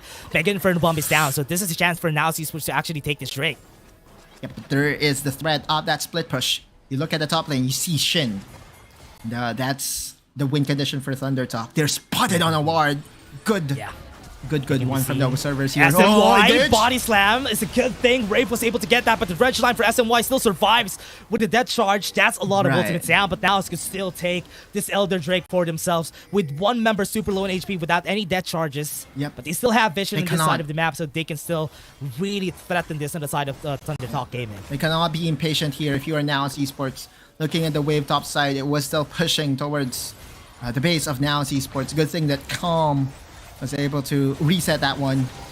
But Dragon, half health. Yeah, boss gonna be there. I think Shane is gonna be dead. Mega Inferno Bomb also came in, but he still have no damage. Now Esports is gonna go to the back line. Look at that. He's gonna be getting the kill on SMY, but look at the damage. They're not gonna be able to do anything. Z isn't doing any damage. Mirmo was able to run away. That load is gonna be helpful with the stasis, and that is Thunder Talk losing all the members, and that's 4 members down with just 1 member standing, not even needing the Elder Drake, and this is gonna be going to game 3. Everybody now see Sports is gonna be running towards the base. Shin is gonna be struggling to do anything here, is not gonna be tussling with any of these members, and that is now Esports back in the game, back in the series. Game 3 is on the way, everybody. The 10% are shaking right now. Dude, now Esports gets the 1-1 and forces a game number 3. What a win. What a response from NAOS Esports squad. Again, the problem was Z, and they solved it. Sure. You make Z pick the least winning champion, and that's how you do it. He picked the Jax. Now it's 28%. The 33% now is 28 just because of that one loss we had a while ago. But again, everybody, with what we had there during that game, it also is because that mid lane Jax really didn't do much. I really believe now, based on statistics, Jax hasn't found a lot of victories, and he shouldn't be picked anymore. Also, if you are Z, you're willing to talk it out with your support staff and say, I cannot carry with this champion. Not at no point in that game did I feel Z's pressure. Yeah, for sure. Maybe one point in the Baron lane wherein he was able to push down the lanes and so on and so forth, was able to threaten and was even able to kill Mitsura using the Shen delivery system. But outside of that, that is NAOS Esports' response to Thunder Talk. Yeah, what a great pick, and also great macro from NAOS Esports, and that's what we said. Whenever it comes down to it, there's going to be adaptation throughout the whole series that we have right now, and we've seen it during this game, and NAOS Esports was able to deliver with what they had there. They had Aatrox, remember, and they had the Senna. Because of their first bans, that could have been the reason why they were able to get that win there, because they got some good picks, some good priority picks from that game. Good drafting. To my twin. Yep. From my twin, I guess. Not to my twin. From my twin. To the emo twin. In the NAOS Esports Bootcamp in Pasay, in Manila. There you go. Shin's damage was the threatening factor. All throughout that game, I was holding my breath, especially when Mirmo was receiving the huge chunk of damage from the MIB. Yeah. But I have to give credit to Mirmo. That last play, Z tried to reach him, but man, oh man, don't reach Youngblood, says Mirmo. Yeah, and from what we've seen there from Mirmo, the way that he played throughout, it was great to see Thunder Talk Gaming with their rotations. It was a nice touch from this team, but it really wasn't enough to actually garner them the win against NAOS Esports, and that says a lot about this team. This team really knows how to play around their team fights, and we have seen from all of those team fights, NAOS was just running around, looking for kills, looking for picks, and Thunder Talk didn't really found the opportunities to just catch them off guard. All right. One thing that I'm curious is, and I know I can ask the coaches this, maybe even the comment section. Okay, when you're on the mist and you're using your sweeper lenses, the wards will be deactivated, right? Which could also cause notice towards your opponent. So the question I have is it better to really use the sweeper lenses with the mist play? Or is it better not to use it while under the mist? Yeah, because Dash, if I have an answer though, the only thing that they see from a sweeper lens, especially when you're on the Hallowed Mist, is going to be the one using it. So that is how it's... Yeah, that gives info, yes. But it also masks the fact that you're on the mist. So you don't really know that you're on the mist. You have a lot of players to get it with you, which is one of the things that was used during that time. But they were still able to know, because what NAOS was doing there was they were running around with the mist anyway. So Thunder Talk had the sign, oh, they're there, because the sweeper lens just took off our ward there. Exactly, that's the thing, right? Like the sweeper lenses will be deactivating the ward, and at that point it would notify Thunder Talk. Sure. Yeah. Hey, someone was there. And also playing against the Senna, you always have to be mindful. One thing though, again, looking at how NAOS Esports drafted it, masterclass from them. They were able to get not just the Aatrox, they were also able to get the Senna, which to me is a surprising factor. How did that happen? Look at that. Week 1, Week 2 MVP makes his case again. Gets another MVP for himself, World Ender. And Zalpi himself. Wow, 3 MVP counts for this man Zalpi. Really just putting himself out there, evolving from what he was during the LCQ, and now he's here just proving to a lot of the APAC regions that he's one of the best, and he's evolving as fast as everybody else on this one. And yeah, everybody, that was just our game 2. We still have our game 3. We had our game 3 a while ago, and until now, Series 2, we have another game 3 coming out. And again, everybody, don't forget to stay hydrated, because we still have our next one. Don't forget to eat your dinners. We're just going to be taking a short break. Everybody, see you guys in just a bit. Dear Summoners, Wild Rift League Asia is about to begin. With a brand new tournament format and teams, what changes can we expect? Let's take a closer look. WRL consists of 2 conferences, WRL CN and WRL APAC. 12 teams from the WRL CN conference and 8 from the WRL APAC conference will compete through the regular stage, playoffs, and finals to view our ultimate glory.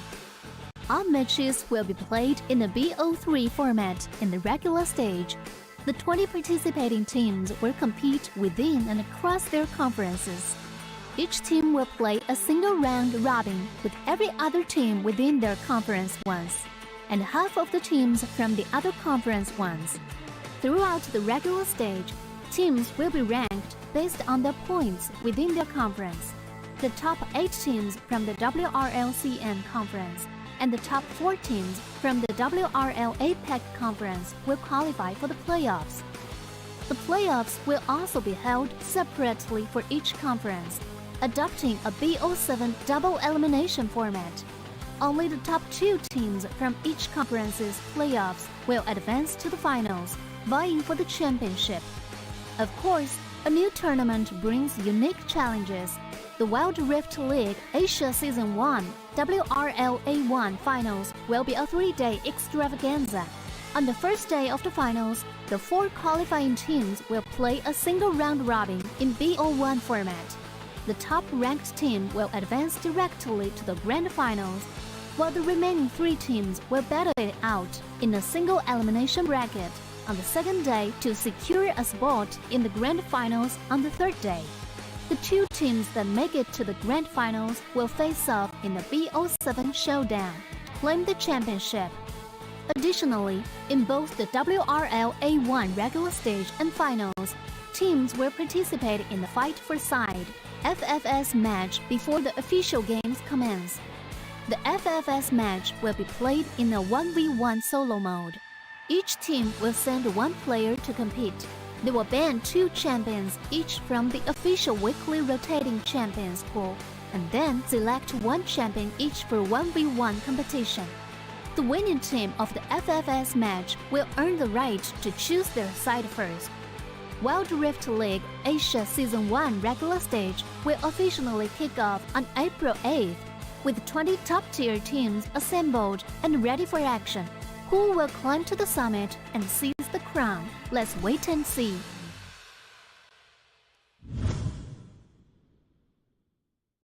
Dear Summoners, welcome to the Wild Rift League Asia 1. With the new season comes a fresh upgrade to our Spectator UI, designed to provide everyone with a better viewing experience. First thing is about the original UI information at the top bar. We make it into a functioning ring design in the upper left corner. The ring not only includes basic information such as team names, match duration, kills, towers, but also displays the gold difference through the red and blue rings. What is a great game without the competition for map resources? When a team takes down the elemental dragons and gets the Game 3, and we are here now. Esports was able to top down Thunder Talk Gaming during that Game 2. What a really great performance we've seen from the squad. Also, Thunder Talk was able to get Game 1, so we're now on Game 3, everybody. This is going to be here for long. So everybody just get your popcorns because this game is going to be real fun to watch. The Sunday Showdown has always delivered, right? The Sunday Special has now two back-to-back BO3s that went the distance. But this matchup between Thunder Talk and NAOS Esports, let me just remind everyone what is at stake here. If NAOS, let me start with Thunder Talk. If Thunder Talk wins this, then they would at least have one win in their standings, and that would stop the slump that they are facing right now.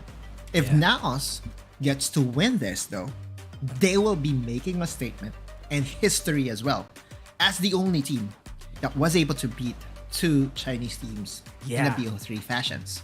That's a good story, though. Exactly. Yeah. So if you are NAOS, and if you are Thunder Talk, a lot basically is on the line. If you're Thunder Talk, you want to prove to the 90% believers that they did the right thing in believing in you. And if you're NAOS, you are here to write your own story. Yep. Banning face, everybody, and I'm not the one banning. I'm not the one drafting for NAOS, okay? Hold your horses. He's gonna be drafting for you guys. Don't worry. Optimus is here to draft for NAOS Esports. But just joking, everybody. But here, with what we've seen from Thunder Talk Gaming, the respect that they always have for this Ashe from the other side is always gonna be there. Banning also the Gragas from Wraith is a really good start here for their side, because honestly, Wraith has been really doing well with this champion. They're gonna be forcing him to use the Nautilus or either a Galio here. Even the Rakan is an option always for Wraith. If there's like that one champion that I know Wraith is secretly good at, it's always been the Rakan dude. I remember back in the day, there was the Senna Nasus flavor of the month thing, and Wraith doesn't really want to play Nasus because it doesn't display his mechanics and skills. And I understand, right? I feel the same. You know, if I'm playing competitively, I don't want to be stuck playing the Nasus or the Garen. No hate though. Anyway, some curveballs here and there. Yeah. But there's the bigger question is, will Thunder Talk finally lock down the Senna pick? Yep, they can take it if ever.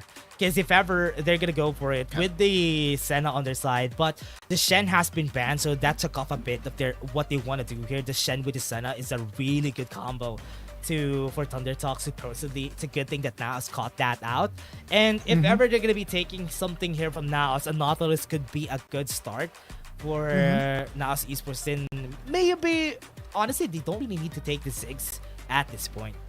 Yeah. Because you could pick it second rotation. I'm actually looking at Gwen as a potential second pick here. Yes, Jace is perfect because you can flex it onto 3 different roles. But one thing that I want to know the answer of is, how would Thunder Talk respond to this first 2 picks? Okay. It makes sense. You need to lock down the second best support, and that's the Galio. But if you're Thunder Talk, do you go for Gwen right away? Right now, they don't really need any reason to actually go for the Gwen, because there's still a lot of options to go for. Because if they're going to be going for the Gwen, I'd rather just pick up the Akali for this first rotation, because that would be a better pick on this first 2 picks, right? For the Galio and also the Chase. An Akali would be a good way to get into the backline and force out the members of NAOS from just picking up a Ziggs really easily here. The bait is on.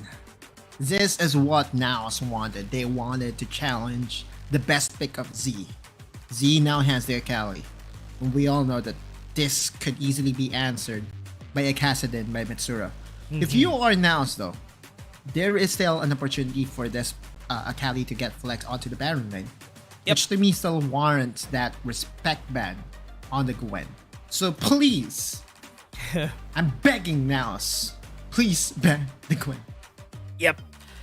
They can, honestly, if ever Form decided NAOS Esports here, they can ban the Gwen and Shin could still take the Fiora. Remember, Shin has been playing the Fiora for the past couple of games, so they can still pick that up. But NAOS was able to answer out that from the last game. So NAOS, what are they gonna do here? Are they gonna be banning that? Because also the Yone is also available for Thunder Talk here. I'm trying to read the lips of the players, right? As they're trying to decide what would be the last ban here. This will be the pivotal ban for NAOS. Because the game number 1 MVP was the Gwen. And it does look like the Gwen... Oh, Kha'Zix has been banned away. Gwen is still left open. Is NAOS confident that the Gwen won't be a problem to their side? Or maybe NAOS is saying that if you don't pick the Gwen here, we are going to pick it for ourselves. We'll see. They can pick it for the first one, but NAOS could play it safely. Pick the Garen for the first one, then pick the Gwen or Yone if ever Thunder Talk is not going to be picking that up. A ban on the Fiora is the answer by Thunder Talk, taking away Shin's champion in games number 1 and 2. NAOS, time is on your side.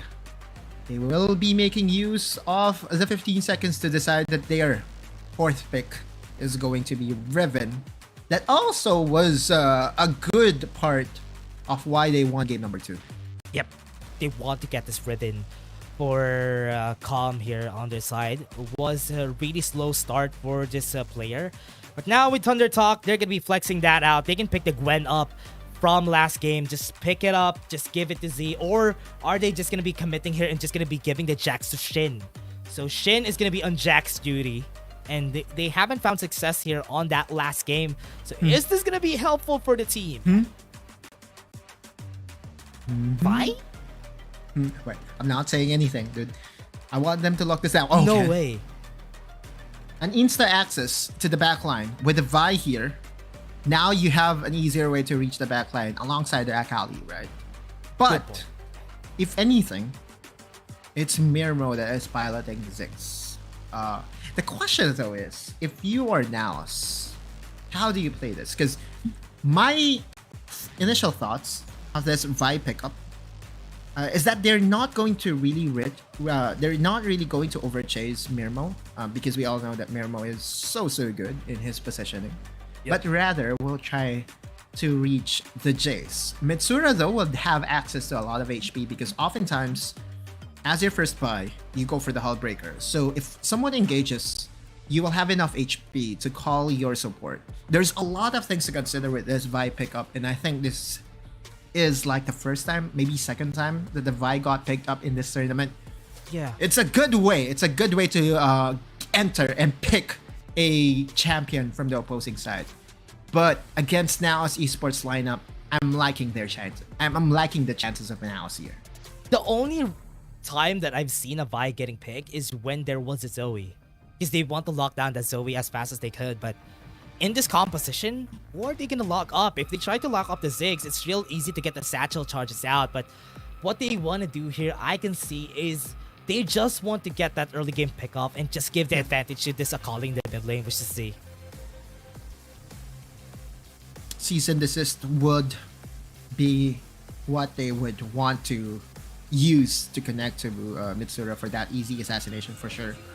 But okay, let's try to microscope this last pick by NAOS, because to me, the reason that NAOS was so confident in holding off in all of those picks that we mentioned in the past is that they are confident in Zalpi's ability to win a game with his Lee Sin.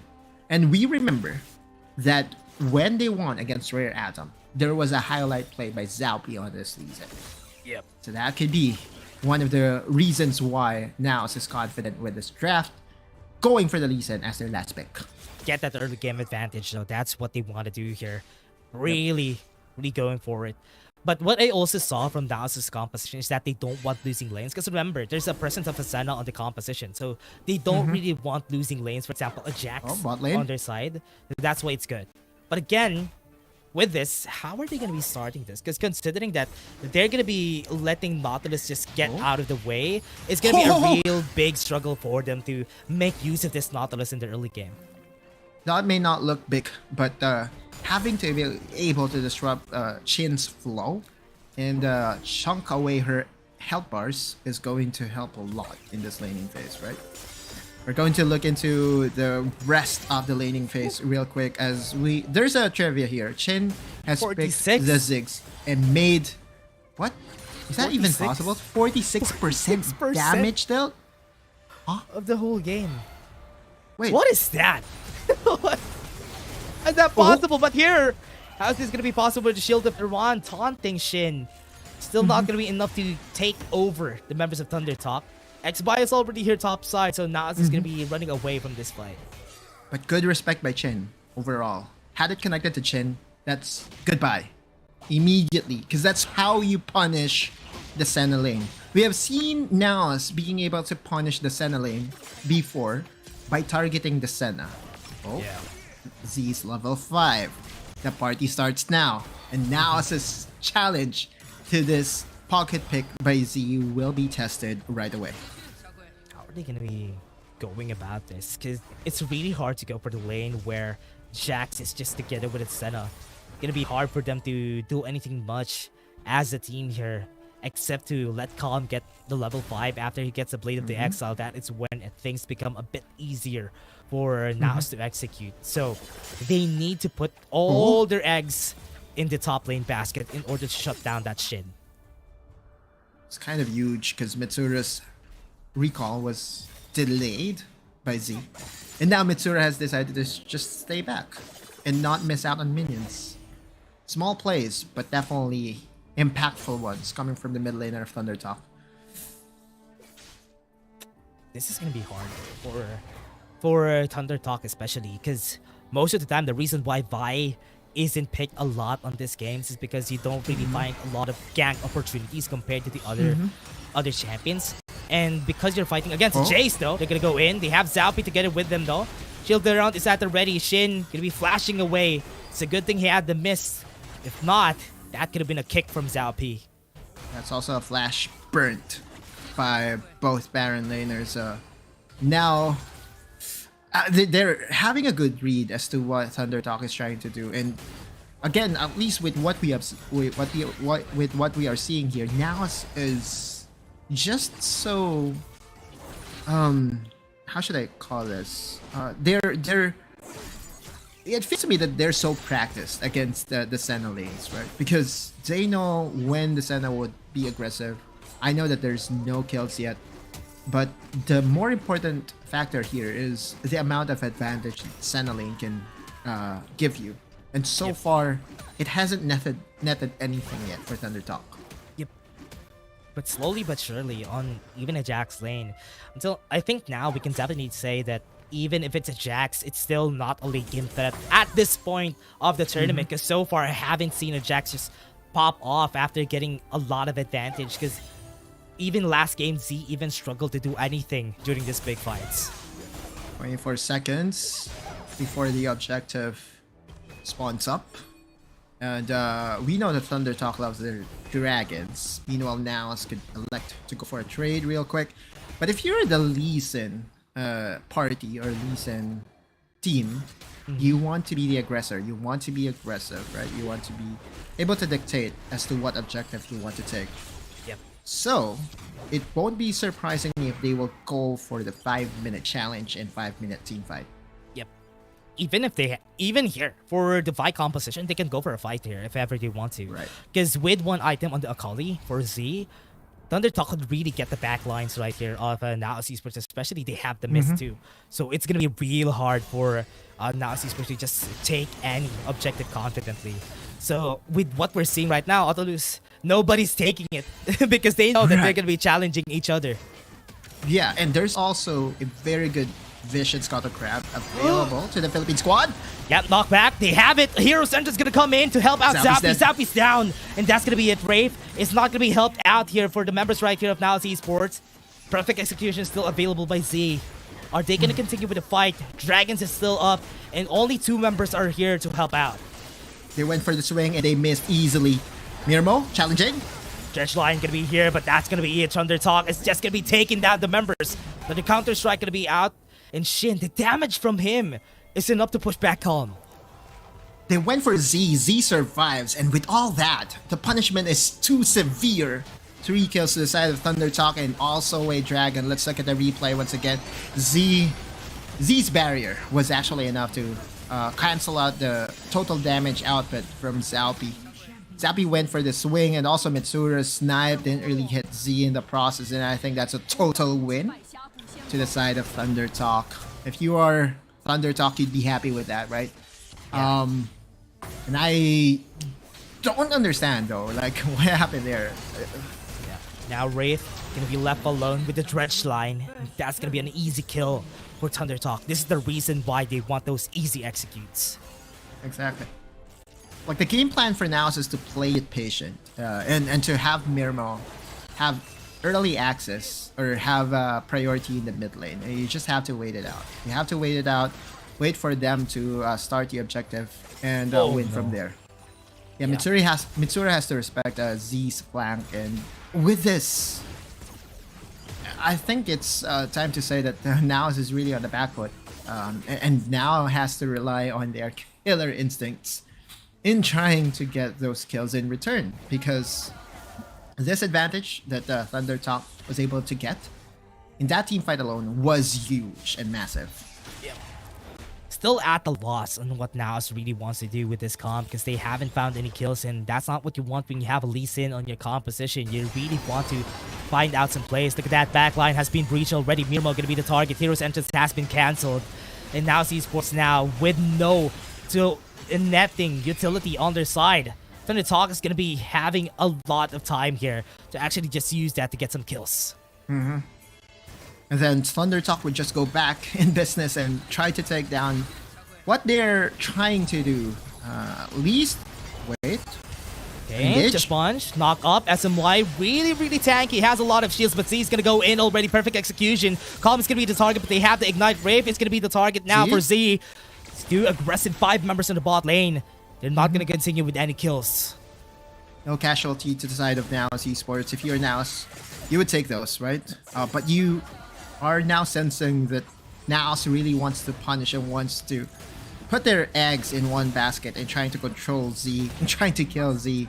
But Thunder Talk's response is to be there for their star player, right? It's just so easy to flip the script whenever you're able to protect your carry. If he's able to buy some time for you and your squad, then that's what's needed. Look at the gold graph. Z 7.8k already. Oof, that's a lot. Now with the shuriken flip already on his head, you have the perfect execution. Damage from the Dawning Shadow is not going to be there. But that's enough though. Too fast for Z. Already get the kill. This is the gauntlet, the gamble that NAOS Esports went for, right? They opened the Akali. It was indeed immediately picked by Thunder Talk, right? First, I think second rotation. And you have to live with the results since this is the gamble that you went for. Now Z is having the time of his life yet again. In game number 1, we saw his godlike performance. In game number 3, he wants to do the same. Yeah. Now Esports can't find any footing against Thunder Talk. They can't even find any kills. Right now, we're 10 minutes in the game. They haven't found any successes with any kills. And with this composition, look at that, too fast. Hero Sentinel's gonna come in. It's not gonna be helpful. That's just gonna push them back, make Inferno Bomb, not enough damage. And then Thunder Talk Gaming is just gonna be running away scot-free. Not even half HP on most of the members. NAOS would still have to rely on being patient in this game altogether, right? They still have the Ziggs, okay? That's one thing for sure. Like, the Ziggs would be able to prolong the game. It won't be able to help Zalpi, though, because we know that Zalpi's scaling this champion isn't really the best in the game. Yep. But as long as your mid lane tower is standing strong, turnarounds such as what we saw from yesterday could still happen. Now, Mitsura, Brave, would be here to try to clear out the mid lane. But the Rift Herald is already being started. Yep, being taken already. Just caught X by just taking hands down for him. Zaupi could go in, will be able to get the steal, but Rafe is going to be the problem here. Perfect execution onto the back line, would be able to get the kill, but now that stun, Key Burst almost getting the kill, and Calm is going to be running away. Oh, with a Mega Inferno Bomb, was able to get it though onto the backside, and they don't have enough damage. The flashes aren't going to be there, but Shin is going to be moving forward. Shock Blast onto the dude. It's Sky NAOS. Gets 2 kills on the board, but it's still a 2-for-2, but they still got the Rift Herald. Exactly, that's the bigger prize, right? As long as the objective is on your side, then you would take that trade. They were in a big disadvantage, but now held their own. As long as this tower in the mid lane is standing strong, there is an opportunity for them to outplay. And Mirmo's accuracy with his skill shots was in full display. X-Bite already here. Does have the smite to work with. He's going to come in. It's going to be able to get it in the end. Flashes from Thunder Talk. They still got the dragon. Yeah, but they can summon the Rift Herald here in the mid lane. Put on the pressure. One satchel charge is what is needed to get this objective. That tower, bonk. Yeah. Yep. Really easy taking for NAOS Esports. And now, with that, at least they're taking some towers. This is one of the things that they people need to think about the composition of Thunder Talk. They were built to go for kills, but they don't have a lot of wave clear. And that is something that NAOS Esports could use later on. Once they go for sieges, that is what they can use. Exactly, and that's where the Ziggs comes in. As we look into the replay, very good steal coming from Zaupi, and also very good patience by Shin. I mean, you look at Shin here. He's doing a counter-strike, just anticipating Zaupi will go back.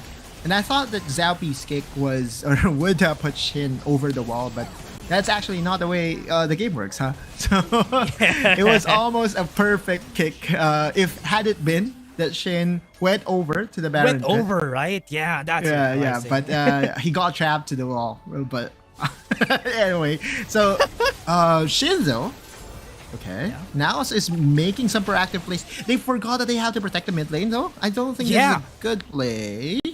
That's going to be important though. But now Esports are wanting to go for the kill. SMY going to be the first target. They have the satchel charge, cancels him out with a key burst, pushes him to the turret, and now he's tanking a lot of damage. Reg lines away, and now this is going to be the territory of Thunder Talk, and this is where they want to fight. I think the members of NAOS need to respect this. Right now, most of the members are really converging right there. They don't have a lot of ultimates to work with. That's going to be a good stasis with a perfect execution. Hero Sense is going to come out, push him away. And Thunder Talk is looking for it. But they have NAOS. A lot of HP from SMY. They're not going to be able to get the kill on one. That's a lot of skills, but nobody died. SMY is like, I don't know. He's so tanky, dude. Like, a lot of things has been invested to him. He was even pushed back to the tower. But SMY, time and time again, is able to buy enough time and space for his squad to retaliate. So, though, the most important thing there is that the mid lane tower was not destroyed or was still protected and defended by NAOS Esports. Remember this, as the Ziggs team, there is still going to be that chance for you to win if you are able to defend these towers, because if you are the Akali, if you are the Vi, you want to be able to enter from different angles, and that's not as easy to do if the tower in the mid lane is standing strong. Yeah. That is the only reason why you pick the Ziggs anyway. Protect the mid lane. If you get it until 15 minutes, that's enough. You did your job. But now with that gives a lot of opportunities for Thunder Talk if ever this mid lane gets taken down. Remember, they have a lot of diving champions. So that's what they want to do. Look at what they're doing. They want to push the mid lane as fast as they could because they want to get access to that jungle from the side of NAOS. Exactly. Because if that tower is standing strong, all those dives would be very risky. As we were able to witness just a couple of minutes ago, right? They tried to overchase in between two towers, and the punishment from NAOS was still there. 3.6k is the gap right now for both squads. But to me, Thunder Talk could still force this. Okay. That's a hook into a flash by SMY, but a flash for a flash is okay. Now, the question here is, what do NAOS do if Thunder Talk threatens the third dragon? Because that would definitely break open their formation. Now you would have to go outside your tower's range, and now Mirmo would be... Okay, he's safe. Does he have a perfect execution? Yeah. Exactly. Okay. With the third dragon being challenged by NAOS, Mirmo would be more exposed to the assassination from a lot of members of Thunder Talk. So that is what Thunder Talk is waiting for. this Mountain Dragon to spawn up and for them to be able to make a play. But this is huge. This Scuttle vision would allow them to buy time, especially with just a couple of seconds away before this Mountain Dragon spawns up. Again, it's taking them some time for Thunder Talk to actually make this composition work. It's really hard to really find a way for both of our teams to actually get some kills. But now with them starting with the Dragon, 18 seconds on the clock, NAOS Esports needs to defend this. As long as they got the first turret, that is what they're holding on to. That could be the reason why they could win this fight. But let's take a look at what they're going to do. SMY, now it's their chance. It's their turn to use the misplay. It was easily read by NAOS though. The pokes are coming in. Don't have the damage just yet. Yeah, they're looking for opportunities, but Z, look at his positioning. He wants to get the kill on Mirmo. They don't have any vision right there on this part of the map, and Shin, they're converging on the right targets. Wave is going to be the next one. Look at Shin. Mountain Dragon is going to be free for their side. Zap is going to go forward. That's going to be the steal from them. But the backline was breached. Mirmo, now going to be the target. He might fall down here, but not enough damage from NAOS, and they all lose their HP. Mirmo's not going to survive, and that's going to be a great counter strike to their side, though. Stace is going to buy some time, but they're going to be surviving. Mitzer is going to be the last one standing. Zap is also going to fall. This is going to be a 4v1 under the turret. Z's gonna go in. He still has the shuriken flip. He's gonna go into the sky. It's not enough damage. That's gonna be the hole, and that's gonna be the kill stasis. And this is Z gets gonna taking down with a 5-point strike, and that is Thunder Talk Gaming taking them down. That's what they were waiting for, right? The Mountain Dragon to spawn up, because that would break the formation of the NAOS squad. And now with Mirmo down, it was so easy for Thunder Talk to penetrate through. The team fight was so messy. Wait, are they going to finish this?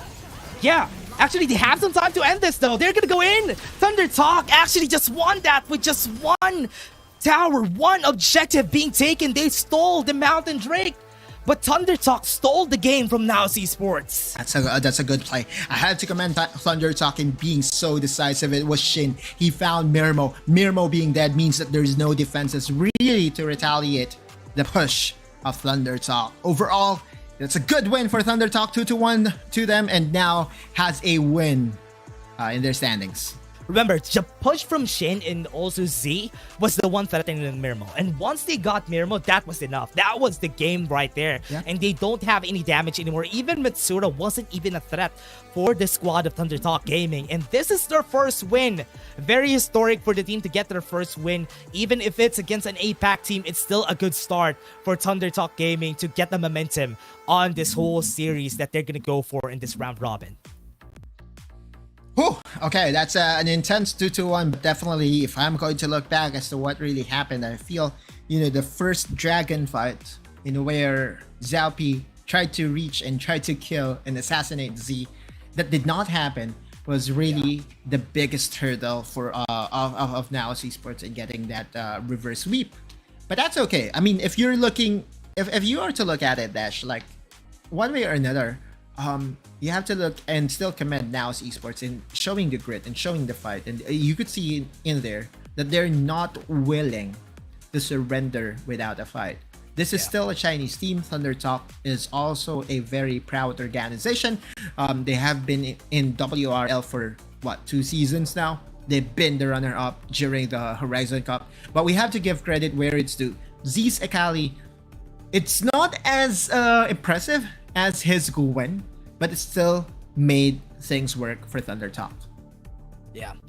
And also what the problem here is for the members of NAOS Esports, the amount of respect that they have from Z. That is also one of the biggest things. The space that Z is creating just because of being there, that was the reason why they struggled a bit on that battle on the Dragon, and that gave them some space enough to actually reach the back line, and it was enough for them to get the win and garner them this victory. But also, that first battle, as you said, was also the biggest reasons why they had the struggle on that early stages of the game. Mm-hmm. I mean, do you think that the Senna really did win that game? I don't think so. It's more of the impatience of NAOS Esports. Yeah.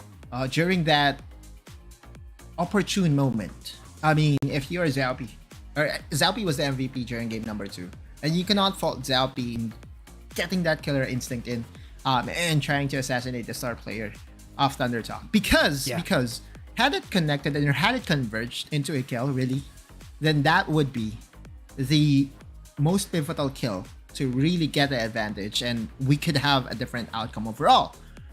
But it's a high risk, high reward play that easily got punished, and you could see that NAOS, after that happened, they decided to still challenge instead of just giving the dragon away, because there's no reason for them to fight for the dragon, right? They were so into trying to retaliate for Zalpi, and because of giving away more kills, giving away more resources to Thundertalk, they were able to get that advantage and snowball the game in their favor. And Z again getting the MVP. This man is just so good at what he does whenever it comes down to it. Akali's the Gwens from game 1, and this is very well deserved. Thundertalk really needed this win in order to push their boundaries for the WRLA and not struggle a lot more for the next ones. We are going to see them a whole lot more in the next few weeks, and again, every win really counts, especially if you're in the APAC conference. If you can actually get one win from the Chinese squad, that would boost your positioning still. But up next, Dash, we have the match of the day. That would be the heavyweights of the Chinese conference. That's going to be everybody's looking forward to EDG versus KBG. Before we go into those, everybody, we're just going to be taking a short break. Before we head into that, we're still going to be your casters. My name is Dash, and I was here with Altalu. See you guys in just a bit. Dear Summoners, Wild Rift League Asia is about to begin. With a brand new tournament format and teams, what changes can we expect? Let's take a closer look. WRL consists of 2 conferences, WRL CN and WRL APAC. 12 teams from the WRL CN conference and 8 from the WRL APAC conference will compete through the regular stage, playoffs, and finals to view our ultimate glory. All matches will be played in the BO3 format in the regular stage. The 20 participating teams will compete within and across their conferences. Each team will play a single round robin with every other team within their conference once, and half of the teams from the other conference once. Throughout the regular stage, teams will be ranked based on their points within their conference. The top 8 teams from the WRLCN conference and the top 4 teams from the WRL APAC conference will qualify for the playoffs. The playoffs will also be held separately for each conference, adopting a BO7 double elimination format. Only the top 2 teams from each conference's playoffs will advance to the finals, vying for the championship. Of course, a new tournament brings unique challenges. The Wild Rift League Asia Season 1 WRL A1 Finals will be a 3-day extravaganza. On the first day of the finals, the 4 qualifying teams will play a single round robin in BO1 format. The top-ranked team will advance directly to the grand finals, while the remaining 3 teams will battle it out in a single elimination bracket on the second day to secure a spot in the grand finals on the third day. The 2 teams that make it to the grand finals will face off in the BO7 showdown to claim the championship. Additionally, in both the WRL A1 regular stage and finals, teams will participate in the fight for side FFS match before the official games commence. The FFS match will be played in a 1v1 solo mode. Each team will send 1 player to compete. They will ban 2 champions each from the official weekly rotating champions pool, and then select 1 champion each for 1v1 competition. The winning team of the FFS match will earn the right to choose their side first. Wild Rift League Asia Season 1 regular stage will officially kick off on April 8th, with 20 top-tier teams assembled and ready for action. Who will climb to the summit and seize the crown? Let's wait and see.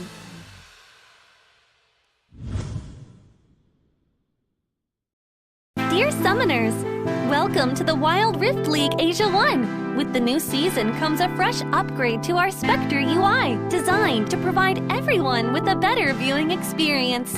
First thing is about the original UI information at the top bar. We make it into a functioning ring design in the upper left corner. The ring not only includes basic information such as team names, match duration, kills, towers, but also displays the gold difference through the red and blue rings. What is a great game without the competition for map resources?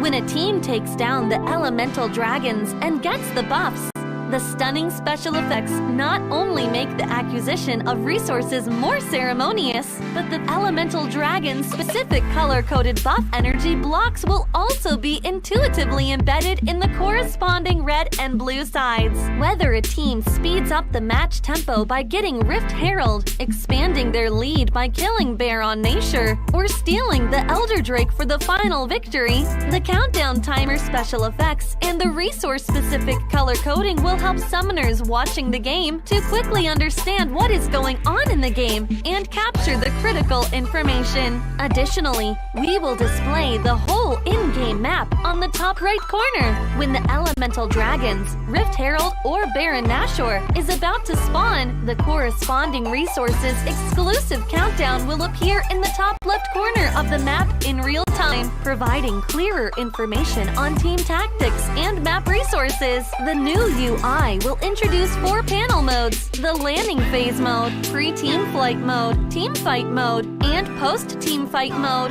a combination of 4 refined panel modes to ensure that the most important real-time data in the game is presented more intuitively and comprehensively than ever before. In the landing phase mode, in addition to the real-time images of the players, champion selections, summoner spells, and champion experience, we will also supplement real-time gold, KDA, and items during the landing phase. Meanwhile, team stats history will also be displayed based on the progress of the game, allowing summoners watching the game to stay informed of the comprehensive information in real time. In pre-team fight mode, we refine and integrate the information on the gold difference between the matchup to help summoners keep track of the player's items builds in real time through the items column. This makes the state of both teams clearer before the team fight. In the highly anticipated team fight mode, we visualize the damage dealt comparison. The real-time dynamic display of champions' avatars can be more intuitively express the damage dealt of each player during the team fight. The closer to the red-blue intersection, the damage is higher. We maximize the screen space for exciting team fights and gameplays. After the fierce team fight, we integrate the damage comparison of each champion to help summoners quickly understand the damage difference between the champions in each matchup during the team fight. Depending on the different game situations, there are more diverse UI combinations waiting for summoners to unlock. Our comprehensive, intuitive, and comfortable UI design aims to provide summoners with a better, more informative, and higher quality viewing experience. The exciting first season of Wild Rift League Asia is waiting for you. Summoners, we'll see you in the Rift. Dear Summoners, Wild Rift League Asia is about to begin. With a brand new tournament format and teams, what changes can we expect? Let's take a closer look. WRL consists of 2 conferences, WRL CN and WRL APEC. 12 teams from the WRL CN conference and 8 from the WRL APEC conference will compete through the regular stage, playoffs, and finals to view our ultimate glory. All matches will be played in the BO3 format in the regular stage. The 20 participating teams will compete within and across their conferences. Each team will play a single round robin with every other team within their conference once, and half of the teams from the other conference once. Throughout the regular stage, teams will be ranked based on their points within their conference. The top 8 teams from the WRLCN conference and the top 4 teams from the WRL APEC conference will qualify for the playoffs. The playoffs will also be held separately for each conference, adopting a BO7 double elimination format. Only the top 2 teams from each conference's playoffs will advance to the finals, vying for the championship. Of course, a new tournament brings unique challenges. The Wild Rift League Asia Season 1 WRL A1 Finals will be a 3-day extravaganza. On the first day of the finals, the 4 qualifying teams will play a single round robin in BO1 format.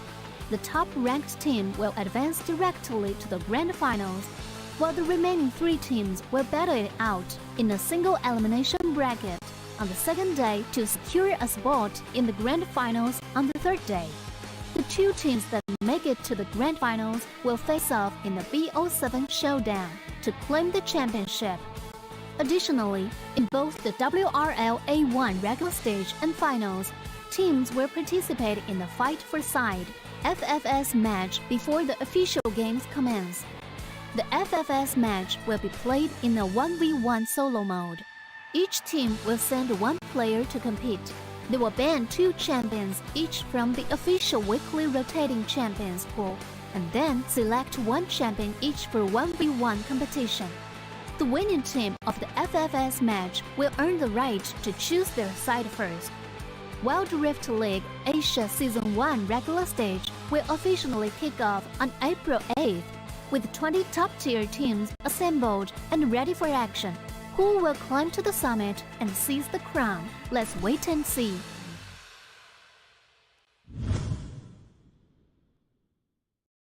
Dear Summoners, welcome to the Wild Rift League Asia 1. With the new season comes a fresh upgrade to our Spectator UI, designed to provide everyone with a better viewing experience.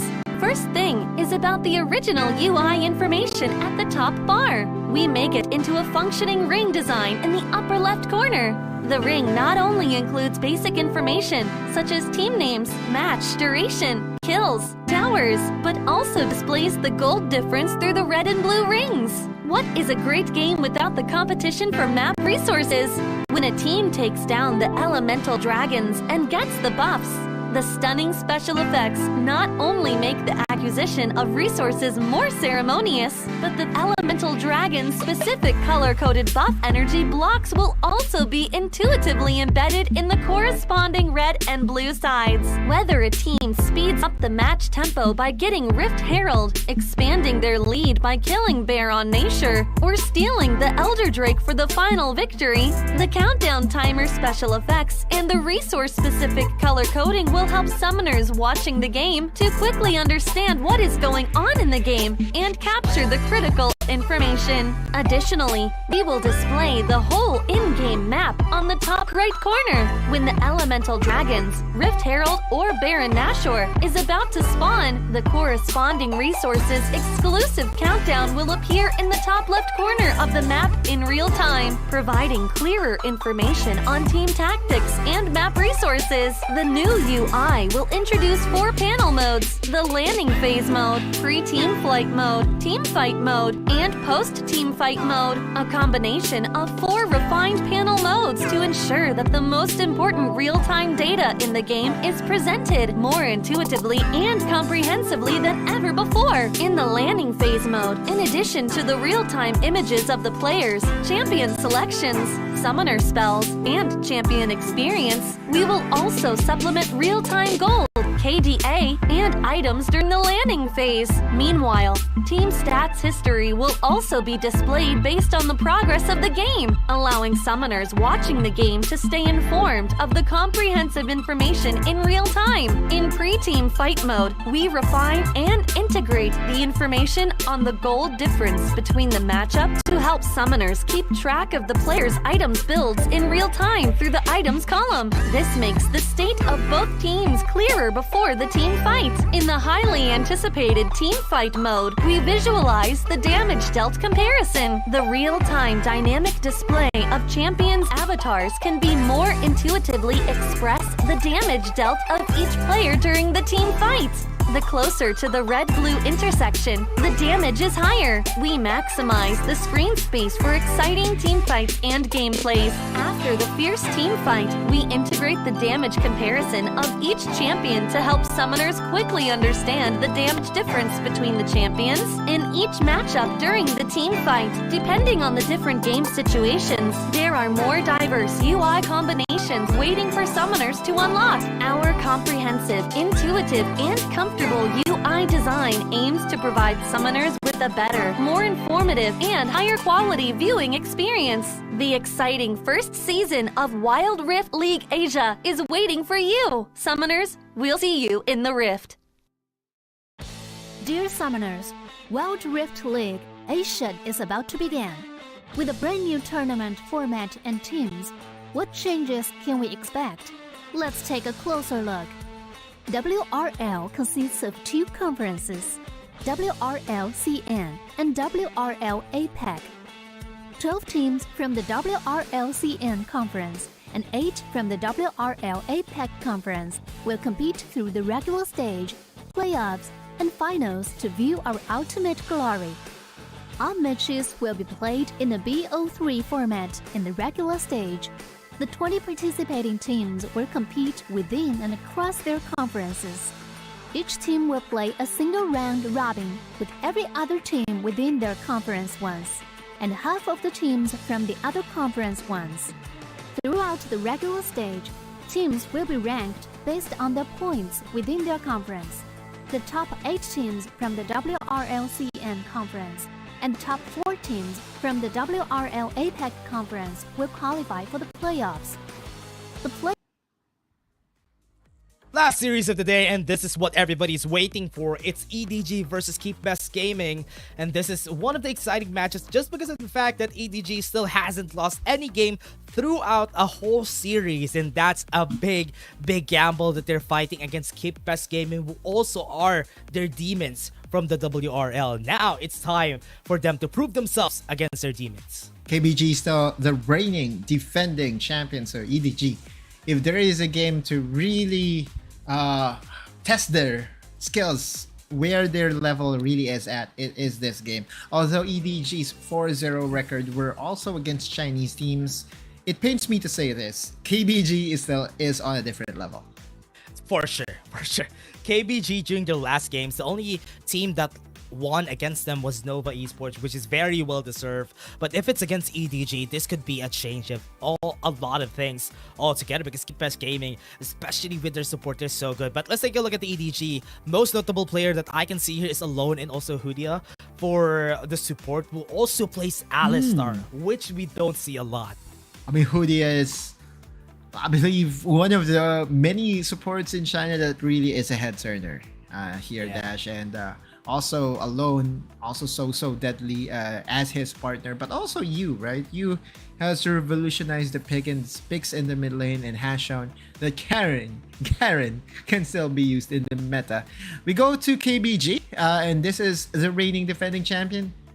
You would see Anron a whole lot in this tournament because he has proven himself as the best mid laner in China, and this 5-man squad is really unlocking each other to a point that it's so unfair whenever you see them execute plays.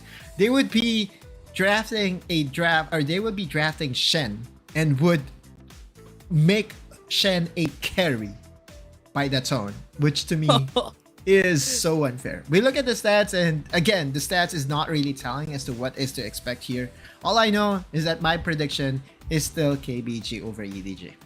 Yeah, for now, I do believe that. I am on the EDG hype train just because they still have the momentum from their last games. Yes, KBG is still building up the momentum, but they have also been very explosive during the past recent weeks from their game. So right now, let's go both ways here, Otulus. I'm gonna go EDG. You're gonna be going singing the praises of KBG, but I believe in the power of science, the power of momentum. Okay, well, if you are to believe in that, then you have to believe in you by a lot, because this guy on the right hand side, Anran9, would make sure to make Yu's life miserable. You can see the stats. This are insane stats from both of them, but one thing that I'm really looking at right now is the kill participation. It is at 80.19%. But may I remind you, there was a game in where Anran 9's KDA was 1-1-1, I think, or 1-1-2 on the Lucian. So that game alone may have destroyed his skill participation. Imagine if that game did not happen, maybe we're looking at the 90 plus KP, which means to say that KBG revolves their game plan around their superstar mid laner. Yeah, and also, if we're going to be having another head-to-head, I hope we see the supports. But no, we're not going to be seeing the supports. We're going to be seeing Alone and Xiaoma onto bottom lane parts of the map. EDG has Alone. Alone is the centerpiece of EDG for most of the time because he really deals a lot of damage on most of the games. And honestly, he really does mostly pick Ziggs. And it works out a lot for EDG during the past games that they had. Both of them really are Ziggs aficionados, right? Maybe it's just the whole league thing. Like Ziggs is in a state in where he can present a lot of wave clear and a lot of damage as well. And as you requested, the supports will also have their own highlights here. Yu versus Hudia. Who you got? For me, if it's against the supports, Yu really is the better support here. Even if I'm supporting EDG, Yu has shown us a lot of highlight plays, especially by himself. If he's going to be there, making some plays, get their team enabled, especially on run 9. And that's what Yu does. He really outfaces a lot of the supports that we have. But if it's against Hudia, who is also a wild card by himself, let's see how they're going to be performing against each other. I think Hudia has what it takes to really get that advantage over Yu in this head-to-head. I could be wrong because we haven't really discussed the jungle matchup, which is basically one of the more integral parts as well of this matchup. Wait, is that Mog? What is happening? Wait, why is Anran holding a mug? And you actually just went back really fast. Yeah. That's really funny. Wait, that's okay. I think that's saying I will drink you for dinner or something. Drink you for breakfast. That mug is empty. I mean, his mug looks to me that those are the mugs that you would use for some wheat cereal type of thing. Oh, okay. Not really. Yeah, not really for coffee or drinks or whatnot. But we'll see though. This are the 5 players from each squad again going at it face to face, and this is definitely different from what we see whenever we see an APAC versus Chinese team go at it. It's because stage games such as this happens only if there is a China versus China team. But come playoffs, we will have the top 4 APAC teams join them in this very beautiful stage. You know what I'm wondering? Yeah. Are they watching the games from earlier today, like the series number 2, live from their own rooms? I think so. Yeah, I think so. They probably have their own rooms. Then they review the games that's gonna happen. But hey, solo match gonna be you versus Anran. That's a great start of the show here, everybody. That's a great start. Wait, the last time we saw Anran 9, he flexed and he diffed his opponent using the Yasuo. It was over a Riven, mind you. So it was a losing matchup. And Anran 9 did not bother. Or was not bothered at all. He just won. Steadily, heavily, and he was so good in executing that kill. Or that 1v1 as the Yasuo. Yeah. And honestly, this 1v1 has a lot of weight to it. You versus Anran 9. This is... Wait. That was supposed... Wait. They changed it. It's gonna be like Zhang and Anran 9 gonna be fighting. I thought it's you. If that was you, that was supposed to be a good battle against each other. I think that was just a last minute change. But that's okay, right? I think both of the squads were expecting, the best players. And I really think that Xiao Zhang has a good mechanics. Is it on par of Anran 9 though? We're going to find out real soon.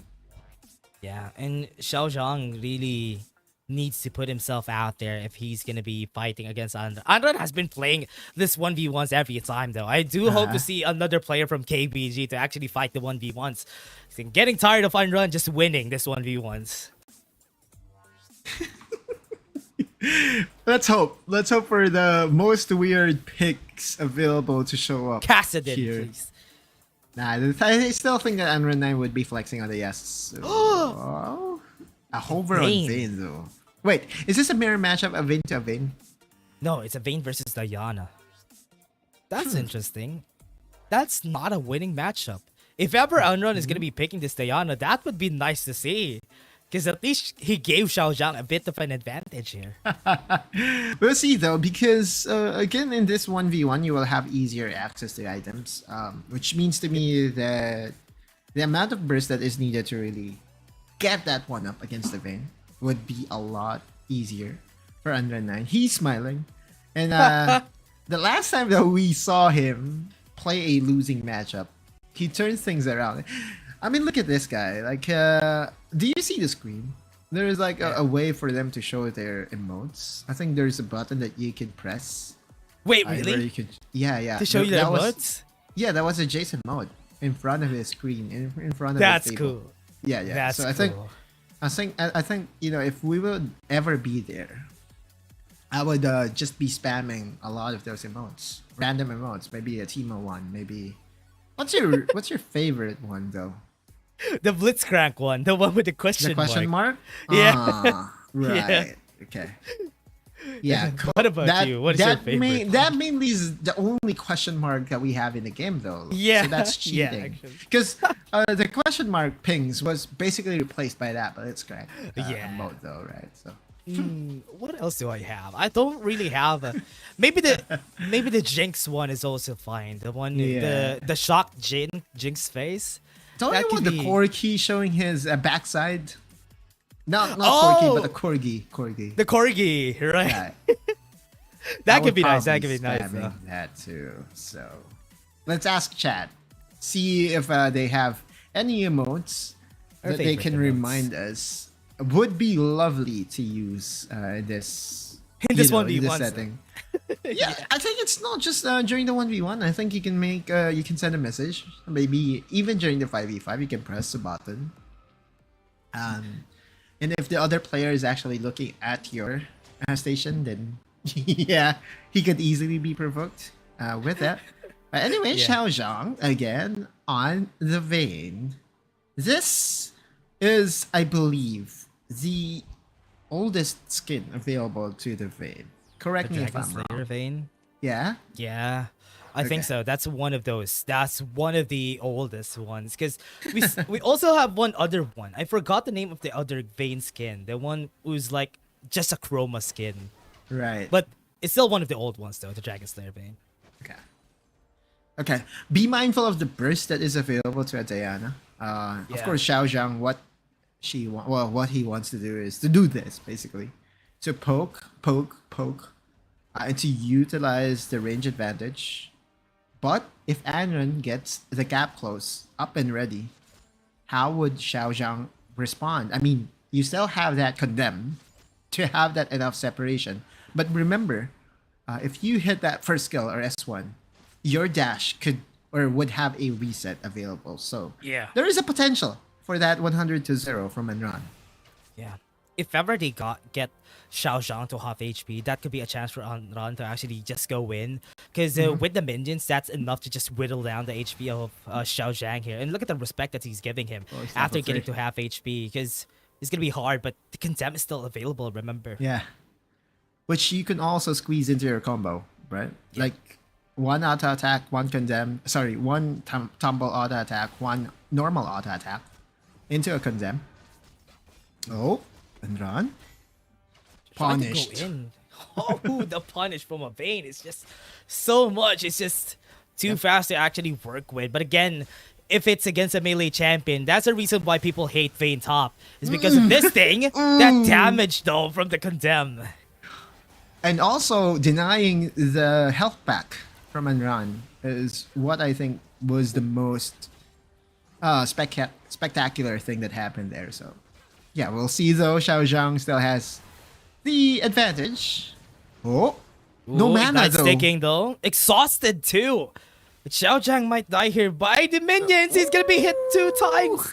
Wait, he's being chased by the minions. I think it's gonna be hit one more. Gunron gets the first blood. Look at them. Look at them. Like they're both laughing. Yeah, I mean, like, dude, I tell you this. Okay, Moonfall going to be used to just clear the minions. Get that extra gold. This is huge. One more. Hey. Okay. Hey, the minions. Right, Okay, he got it. That's That's it. 150 That's gold. Exactly. And now Shazhang is definitely on the back end, back foot. Because we all know this. You get one kill against the Vayne, Vayne's life goes basically miserable in the 1v1s, in the top lane, in the mid lane, even in the mid lane, right? Luton's Echo Burst is what is Enron going to use to win this matchup finally. That is scary though. Mhm. Once he gets the burst though, after the ultimate 2 from the wow, that electrocute. Exactly. See, and this is, I think, the reason why I believe in the Diana. Not add to the fact that I'm also a fan and I'm also an abuser of this champion, especially when she was in her busted state. In ARAM, I've had a lot of pentakills on this champion, by the way. Okay, that's gonna be a kill. And Xiao Zhang is not even mad about that loss. Because the amount of damage from Onran, because he picked up the electrocute, made it easier for him to just get easy kills for himself. And look at them, the friends, scrim partners maybe. And so far, right, from KBG, I see them having a lot of friends. Even Weibo has a lot of friends here in the conference. I think they're very likable.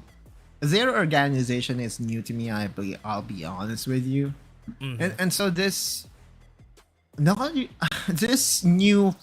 formed organizations would have more open rules set or rule books for their players, which means that they are open to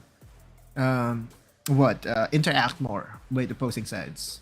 Compared to the other teams that has had their fair share of success in League of Legends PC, right? Where I'm talking about FPX, I'm talking about the old orgs, EDG. KBG is new to the party. Is there like a KBG LoL PC division? I can't remember a KBG LoL PC division. I want to check. Okay. Because if I just remember, it's the first time that KBG is here on Wikipedia, if I remember correctly too.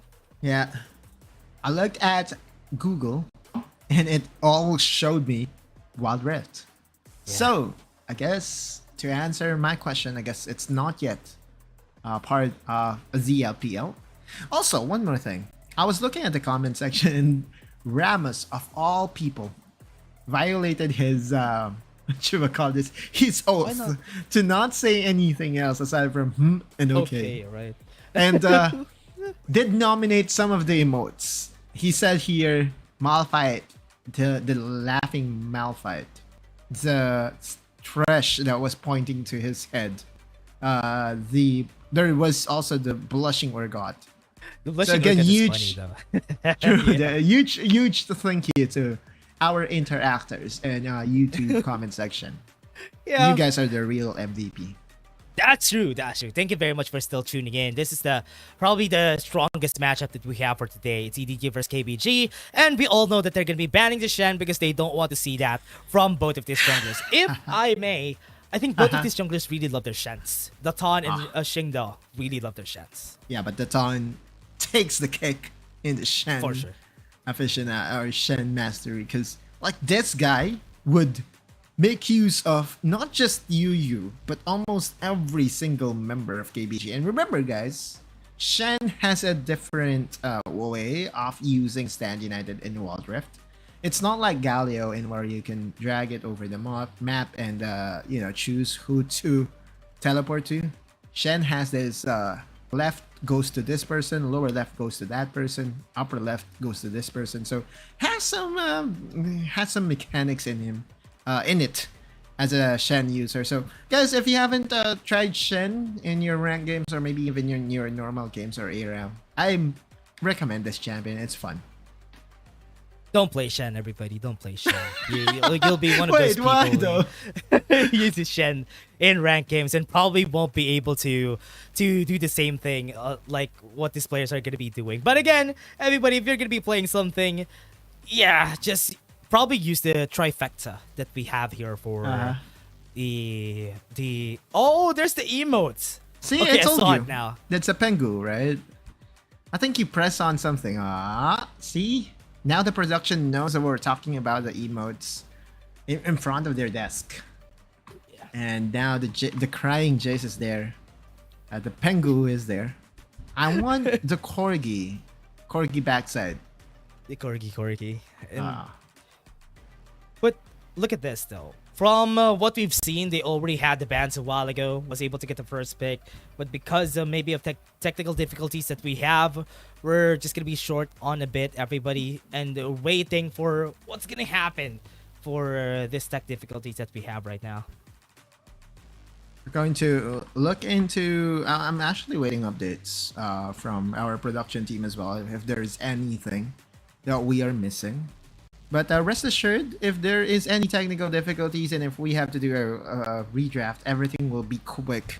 Since the 1v1 has already been decided, it would be KBG to choose the side. What was the... They chose red side, right? Yeah. KBG chose red side, which to me makes a lot of sense because you get access to 2 picks. The immediate respect to Shen, by the way, is what really I think is going to be the biggest thing in this draft. A lot of people are really paying attention to the drafts by almost all teams, especially the Filipino teams. And I'm willing to exchange my thoughts on you on this, on this draft debacle. But truth be told, like all the teams are practicing against each other.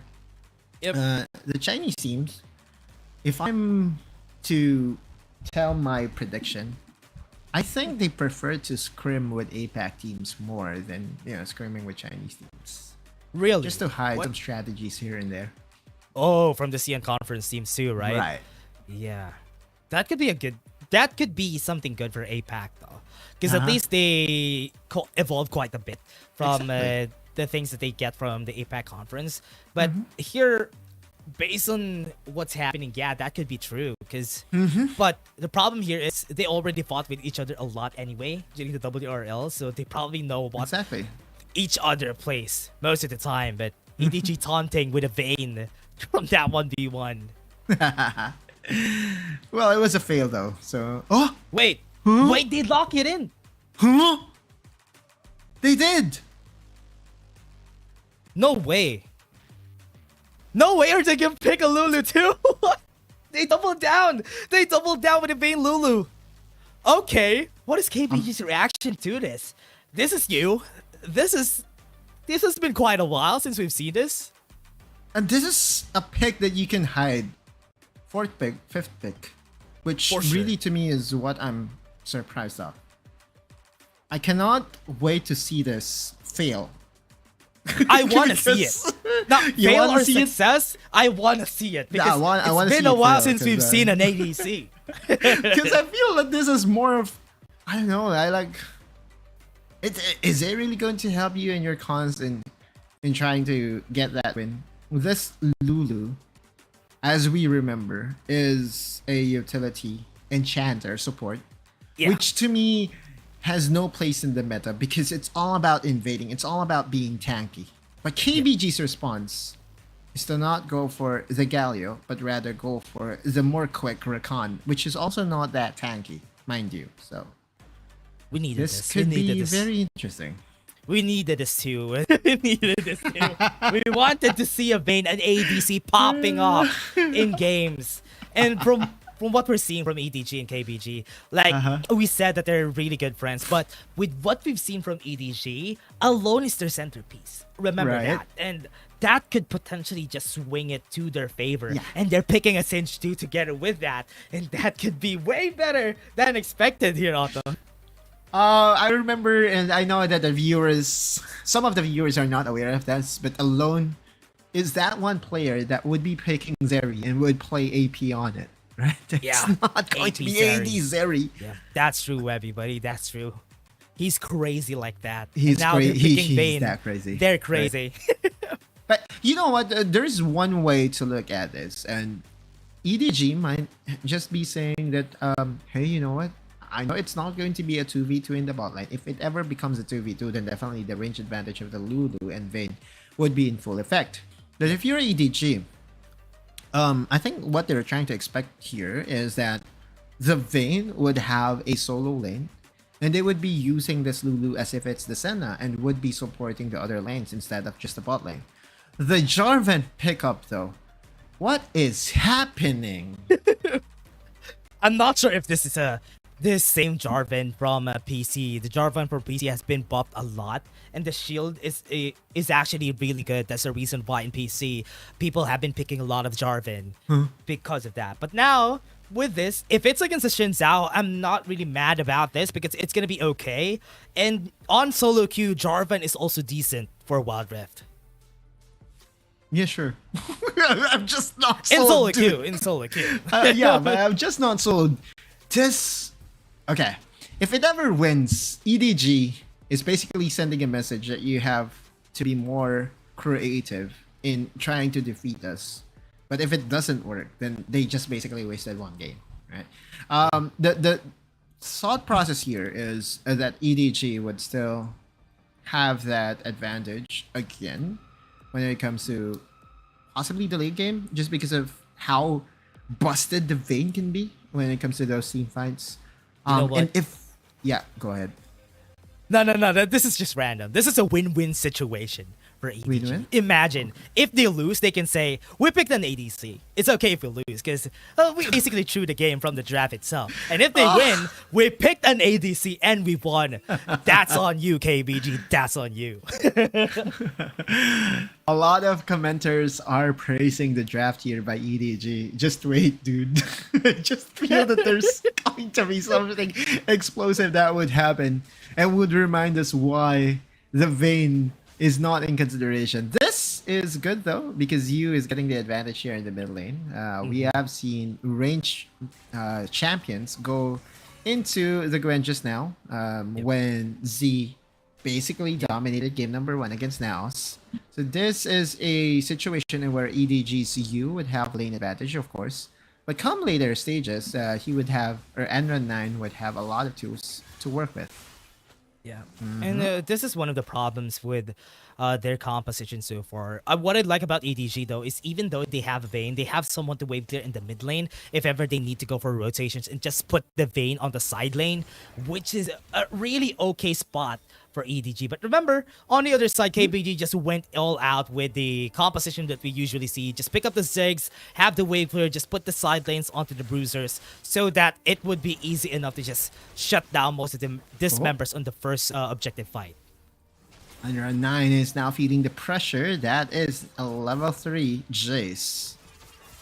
Okay, which has access to the combo to this guy's Thundering Strike and then accelerated Shock Blast that can really chunk down your HP. But if you're an Andra 9, I think he's okay with this matchup. He just has to wait for his power spike, and then he will be able to challenge this pesky mid laner in the Jace.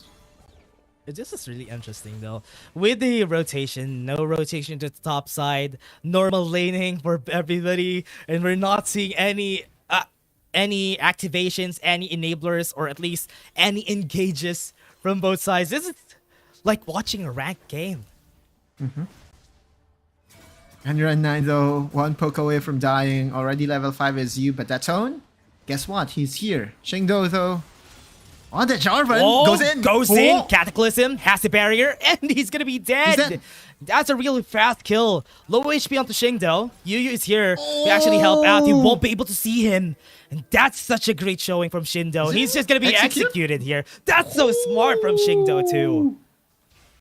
The guess by Yu was not on point. And Shingdo, basically, that's a steal kill, right? It's I did not expect it, and it just goes to show that EDG has a different way of playing things, which makes things a lot more exciting. That's a good punish, a first blood against Unrun 9. It's something that we don't often see. So EDG is on KBG's heads already.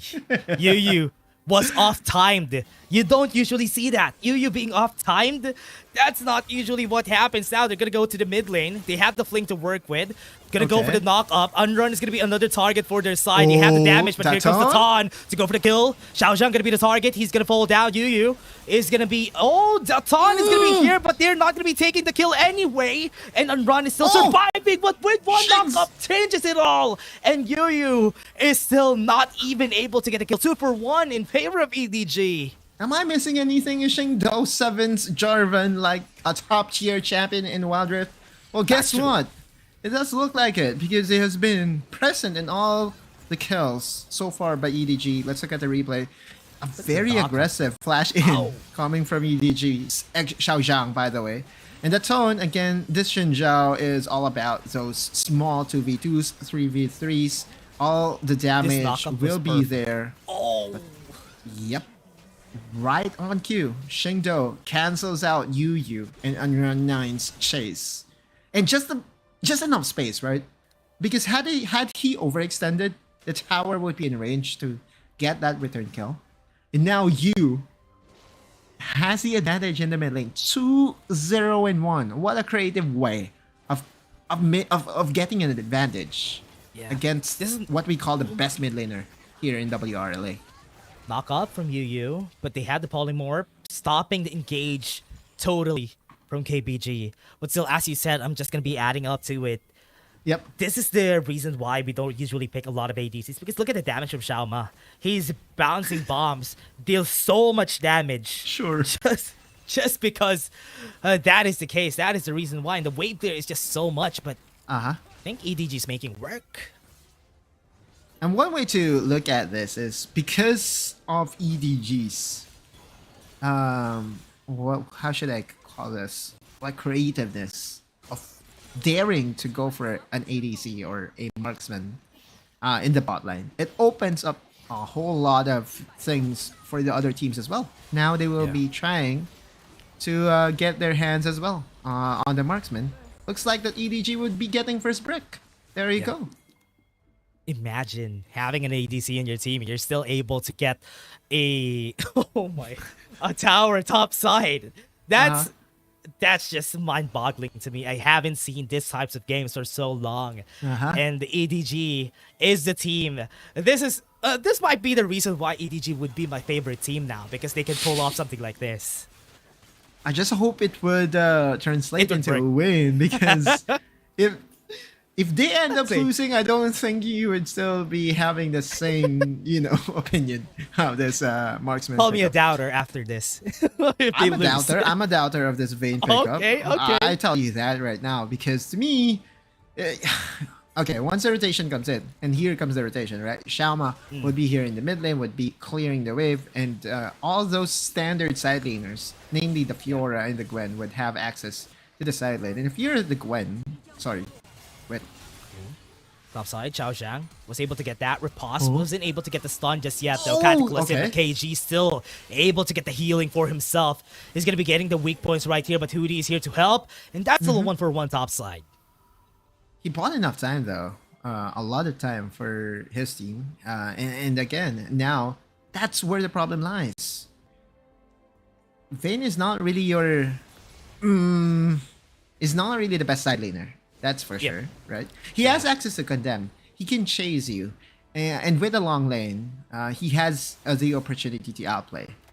But the amount of time that it takes for this Vayne to clear those minions, and for whomever to be able to rotate, be it her or be it his support, is going to take a long time. And that, I think, is where the professional teams are leaning towards the APCs, because you could leave the Ziggs in the mid lane, or the other champions as well, and you would have the advantage when it comes to wave clear. Honestly, just need to wait here for EDG. One of the problems with the Vayne, and we haven't talked about this for so long, is that the Vayne at second item, third item is just going to be very hard to deal with. The only problem that they have to deal for EDG is how are they going to wave clear against Ziggs. So that's one of the layers of this composition from EDG. But KBG still are very confident. They're just probably caught off guard with this pick. That's why they're giving up some kills to the side of the EDG. But I hope they could adapt after some time. Like, if anything, I have to give it to EDG in being creative with the straps, right? But here comes the engage. No miss anymore, though, so he's going to go in. Has the Cataclysm, would be able to get the stun with the Condemned.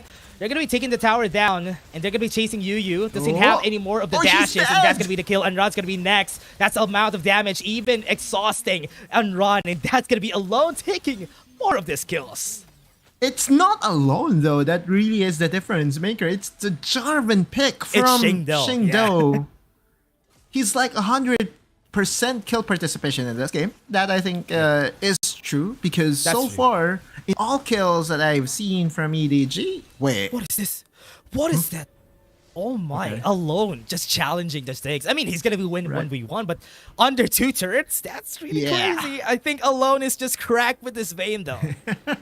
Well, here, I think that's more of the adrenaline rush, I guess. After getting those kills in the bot lane. For sure. Now he feels like he can take on everybody. But, Shingdo? Yeah, has the Cataclysm. The Thon doesn't have any more dashes, though. He's going to be left alone here. Xiao Zhang does have the fling, and he was pushed back because of that ult. And now with the Crescent Guard down, that could be a call for Rift Herald.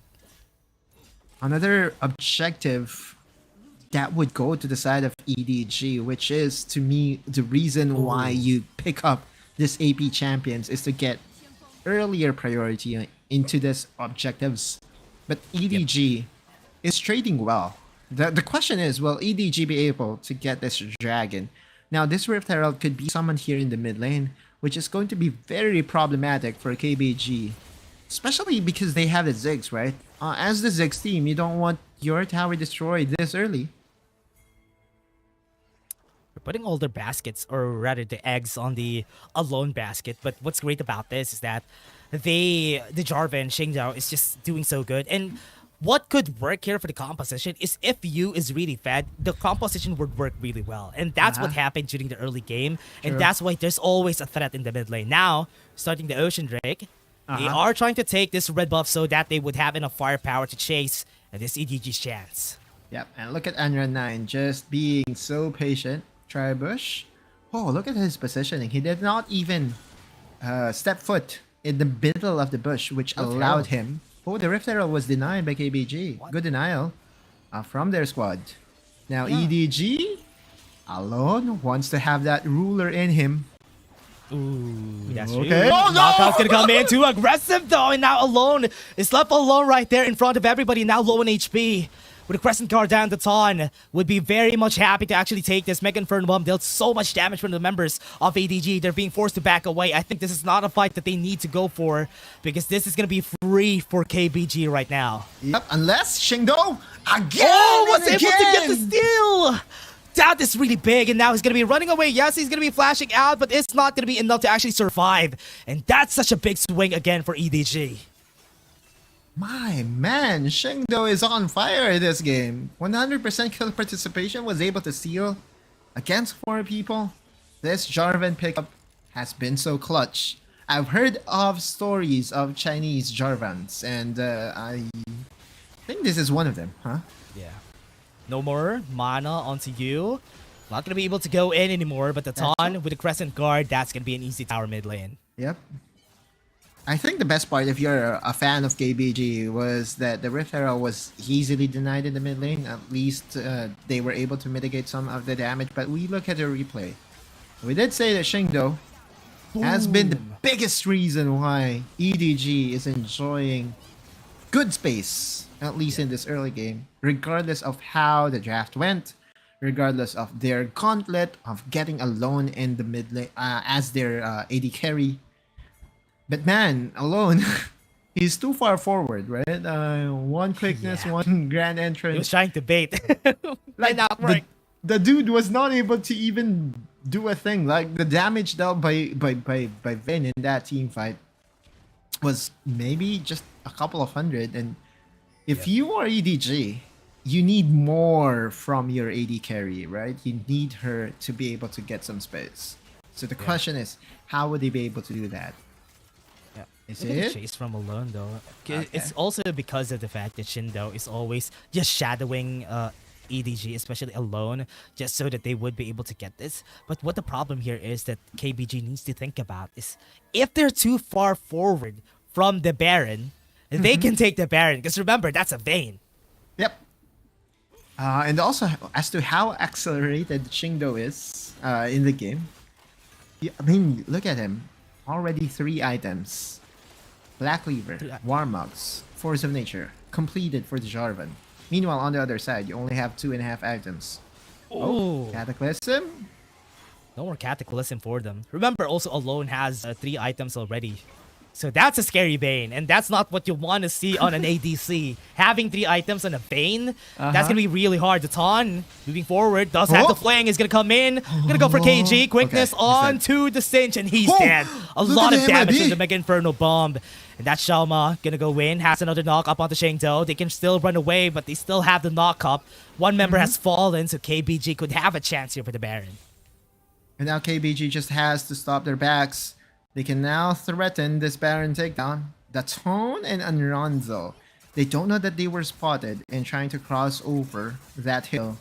Unrun 9 finally shows here, and this is so strange though. Are they going to contest for the Grump? Okay, finally they have decided that it's so silly to fight for a Grump, but still a win for KBG. You saw Xiao Zhang going in, trying to make the play for his team. Immediately got shut down, and it does feel to me that this Singe isn't really going to be too effective, huh? Looking at his items, the Rylai's is there. I think that's the Mantle as the 3rd item, but there's a Proto Belt. Wait. Yep. Condemn's available though. Son comes in, and that's gonna be the stasis up and about, gonna be ready for the flash. Cataclysm backline was able to get the kill, and now they have the stasis. The Tong gonna be the next target onto their side though. Yep. Still have a lot of damage mitigation from the side of KBG, but look at the damage from Alone. That's so much. And now with the knock up onto KG, he's gonna be the next one standing. And look at Xiao Zhang is chasing down. They do have him. He gets the kill, but Anran's gonna be the next on the chopping block. Gets the kill, and EDG with this Vayne making it work. Wait. Okay. All right. Finally, I'm awake. Thank you, EDG, because that was a hell of an aggressive play coming from EDG. Although this is still a 50-50, no visions, they know the Scrying Gloom. And this is what we said, right? The amount of damage that they can push out. Oh, they denied the Blasting Cone. They still have one though. They can still go in. They have the Mitcher. They're gonna go in, and that's gonna be the Crescent Guard. Not enough damage, and that's gonna be it. Alone gonna go in. Does have a lot of damage. That's gonna be the kill with them. 1 HP on the Xiaoma, bouncing bomb to get the kill. But at least they got the Baron in the end. EDG is making things fun for us here. They're doing it. It's always on Shingdo though. Like the guy again catches one member, the Cataclysm over the cliff to execute one, and also trap Xiaoma in the process. It leaves Xiaoma to use the Satchel Charge preemptively. And although the Tone's ultimate is actually a good counter against a marksman, you could see that Alone really just went untouched in all that in that team fight just because of Xiao Zhang's sacrifice. The Cinch went in, he died in the process. Thumbs up still, because his carry was able to do the damage. Yeah, look at this. So much damage from KG. Denying the weak point from KG is going to be enough to stop them.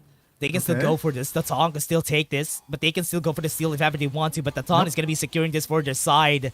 And that's going to be a flash from KG. Good denial from KG. Now that's 2 dragons to the side of KBG. The Baron power play hasn't been utilized yet by EDG. No push whatsoever from their squad.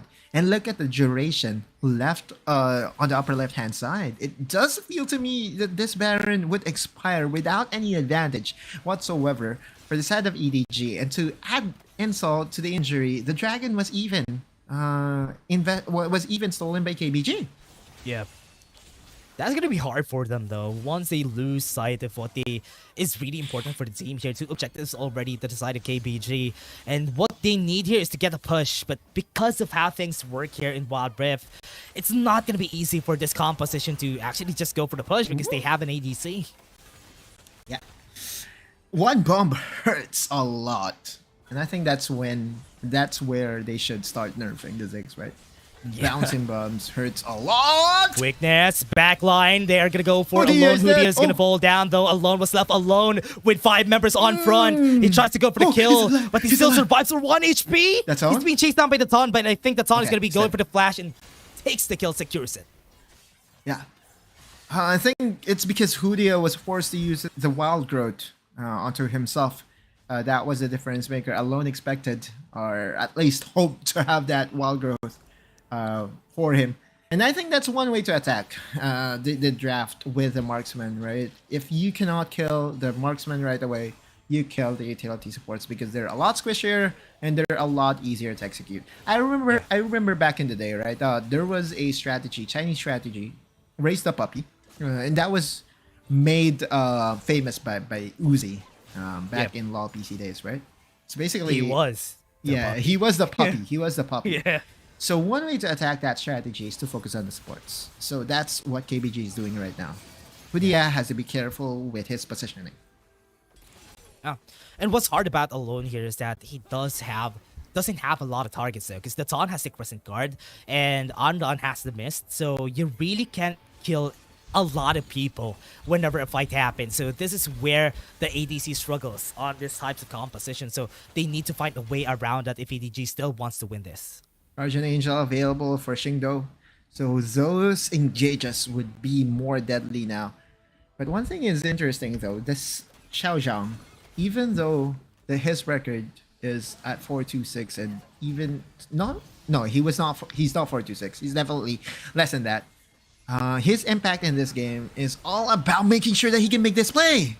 Oh, forces the quickness, and they still have the Grand Edges to work with. Xingdo is left alone, though. It's not going to be good. They have the stasis. Xiao Zhang now low in HP with the snip. It's going to be enough to get the kill on Xingdo. They have the Guardian Angel. He survives for a bit. Now the Elder Dragon's going to be here, but we're seeing the cracks in the armor of EDG.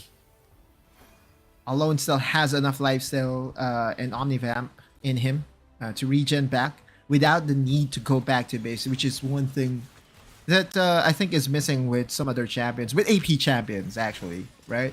If you're an AP, Cataclysm, no more Crescent Guard though, but they're still looking at Alone. The damage on KG is enough to force him to flash away, but it's a good thing they saved their jungler. Exactly, like KG saved his jungler by going for the threat rather than going for the initiator, and that's the presence of mind that I really want to commend from KBG. KBG looking for another kill. Yu is going to be having that ultimate in just a bit. So that is where they'll look for any cracks or any openings from the members of EDG. But they're still not keeping up. Look at the threat that they have. They don't have vision here. As long as they get priority in the mid lane, KBG is happy. It's on in front. Knocks up. That's going to be it. Flash from below. But KG's already here looking at him. Not a lot of targets right here for Alone. He's going to fall down. Guardian Angel is not there. So that's going to be the kill. EDG's looking for trouble because they are just going to be double. And the Ton is going to be taking the kill on Xingdo. Yu doesn't have any more mana. And that is just 3 kills on the board for KBG. Elder Dragon open for the taking for the side of KBG. But they have decided to possibly finish and end the game. The honeymoon is over. The Vayne is not winning. Yeah, Vayne is not really looking forward for the members right here. They're really ending the game. Grand entrance onto you. He's going to pull down a lot of damage coming in, but it's still not enough. KBG takes the win in the end, and we are doubters now of this Vayne pick from EDG. I tell you, it's a lot harder to execute. Like, dude, one Mega Inferno Bomb is a whole lot more. We're going to look into the graph real quick, Dash.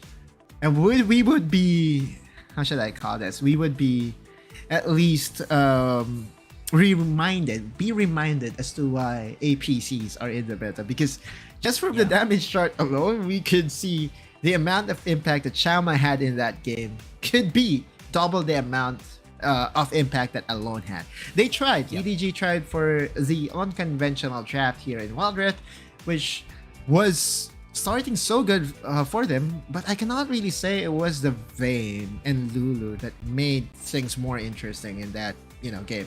It was Xingdo's Jarvan. It was an eye-opener. Yeah. the Jarvan was really good. He was there throughout all the fights. The only problem we had from them is that they don't really have any damage sources except for the Vayne, and maybe that's because they picked up the Singe too. Yes, there's a damage from the side of you and alone, but it's not enough. You're seeing Xiaoma with a 48k damage right there. This is the eye-opener, right? This is the reminder as to why AP carries is still the real deal. Not until the new patch comes in. In patch 4.2, it has been teased that it would be the marksman meta. Maybe Alone is trying to practice for that particular patch, but that patch is not going to join us anytime soon. And this is a win still for the reigning defending champion in KBG. Yeah, but it's still, we can definitely say that Xingdao really did a lot during that game. He was the reason why they were getting a lot of kills. Yu was able to get the 2-0-1 really early, and that was an important point for this composition from EDG. But the struggle here is, how are they going to be doing anything if they're fighting against a Fiora, a Xin Zhao, and a Gwen, because the Vayne is not going to do damage to those champions. It's so hard to execute this drafts, right? In the 5v5, it's a lot easier to throw bouncing bombs, to throw satchel charges, to throw Mega Inferno Bomb to destroy your opponent. Vayne is good if you are being chased and if you are able to make an outplay. But in a 5v5 scramble, in where there's a lot of threats coming from KBG, this Vayne pickup has to be on ultra instinct in order for her to damage to really be felt. And how many seconds would it take for the damage of Vayne to equal the amount of damage that was gifted by Ziggs with just 1-2 skills? Maybe 5 seconds. And that 5 seconds in Wild Rift is eternity. Yeah. And the silver bolts really needs to get popped every time though. So that's why it's a really big struggle for the Vayne to actually do anything. Maybe if we have something different on the next one, could be fun. If ever the Zeri, the AP Zeri from EDG would come out, it's gonna be okay to see. But again, it's honestly a breath of fresh air for us here, even the casters. That's that to see, and even the comment section I think are also enjoying the fact that we saw. They were rooting so bad for the Vayne. But the Vayne just lost, everybody. It's okay. We're still have another try next time. I mean, okay, again, it's not the Vayne's fault that they really lost that one. I just think that in the current state of the meta, APCs, especially in in competitive matches in where 5 people would be acting as if they're just one person, it's a lot easier to execute those AP drafts or AP carries drafts. One thing to note though, Xingdao 7 is a revelation, especially on the Jarvan. I just hope to see his Jarvan again next time, because the idea is there, right? You put the Cataclysm and the Condemn would have an extra wall to hit. Yeah. So, yeah, it didn't work, but hopefully it gets opened again and it gets picked again the next time. Yeah. I do hope to see EDG now giving up a win for KBG. This is their first loss, everybody. This is their first loss on a series. This is their first loss ever, I say. So this is a very historic moment for KBG. It's also because they pick up a Vayne. I don't know if they were trolling during that game, but I don't want to see it again. No, I'm joking. I want to see it again for the next time. I feel that EDG is just so happy. It's just so confident to draft ADCs. I want them to draft ADCs against APAC. That's for sure. For sure. If ever they want to experiment again against APAC, that could be a really fun game to see. But again, everybody, we're just going to be taking a short break before we head into game 2. This is EDG versus KBG. See you guys in just a bit. Dear Summoners, Wild Rift League Asia is about to begin. With a brand new tournament format and teams, what changes can we expect? Let's take a closer look. WRL consists of 2 conferences, WRL CN and WRL APAC. 12 teams from the WRL CN conference and 8 from the WRL APAC conference will compete through the regular stage, playoffs, and finals to view our ultimate glory. All matches will be played in a BO3 format in the regular stage. The 20 participating teams will compete within and across their conferences. Each team will play a single round robin with every other team within their conference once, and half of the teams from the other conference once. Throughout the regular stage, teams will be ranked based on their points within their conference. the top 8 teams from the WRLCN conference and the top 4 teams from the WRL APEC conference will qualify for the playoffs. The playoffs will also be held separately for each conference, adopting a BO7 double elimination format. Only the top 2 teams from each conference's playoffs will advance to the finals, vying for the championship. Of course, a new tournament brings unique challenges.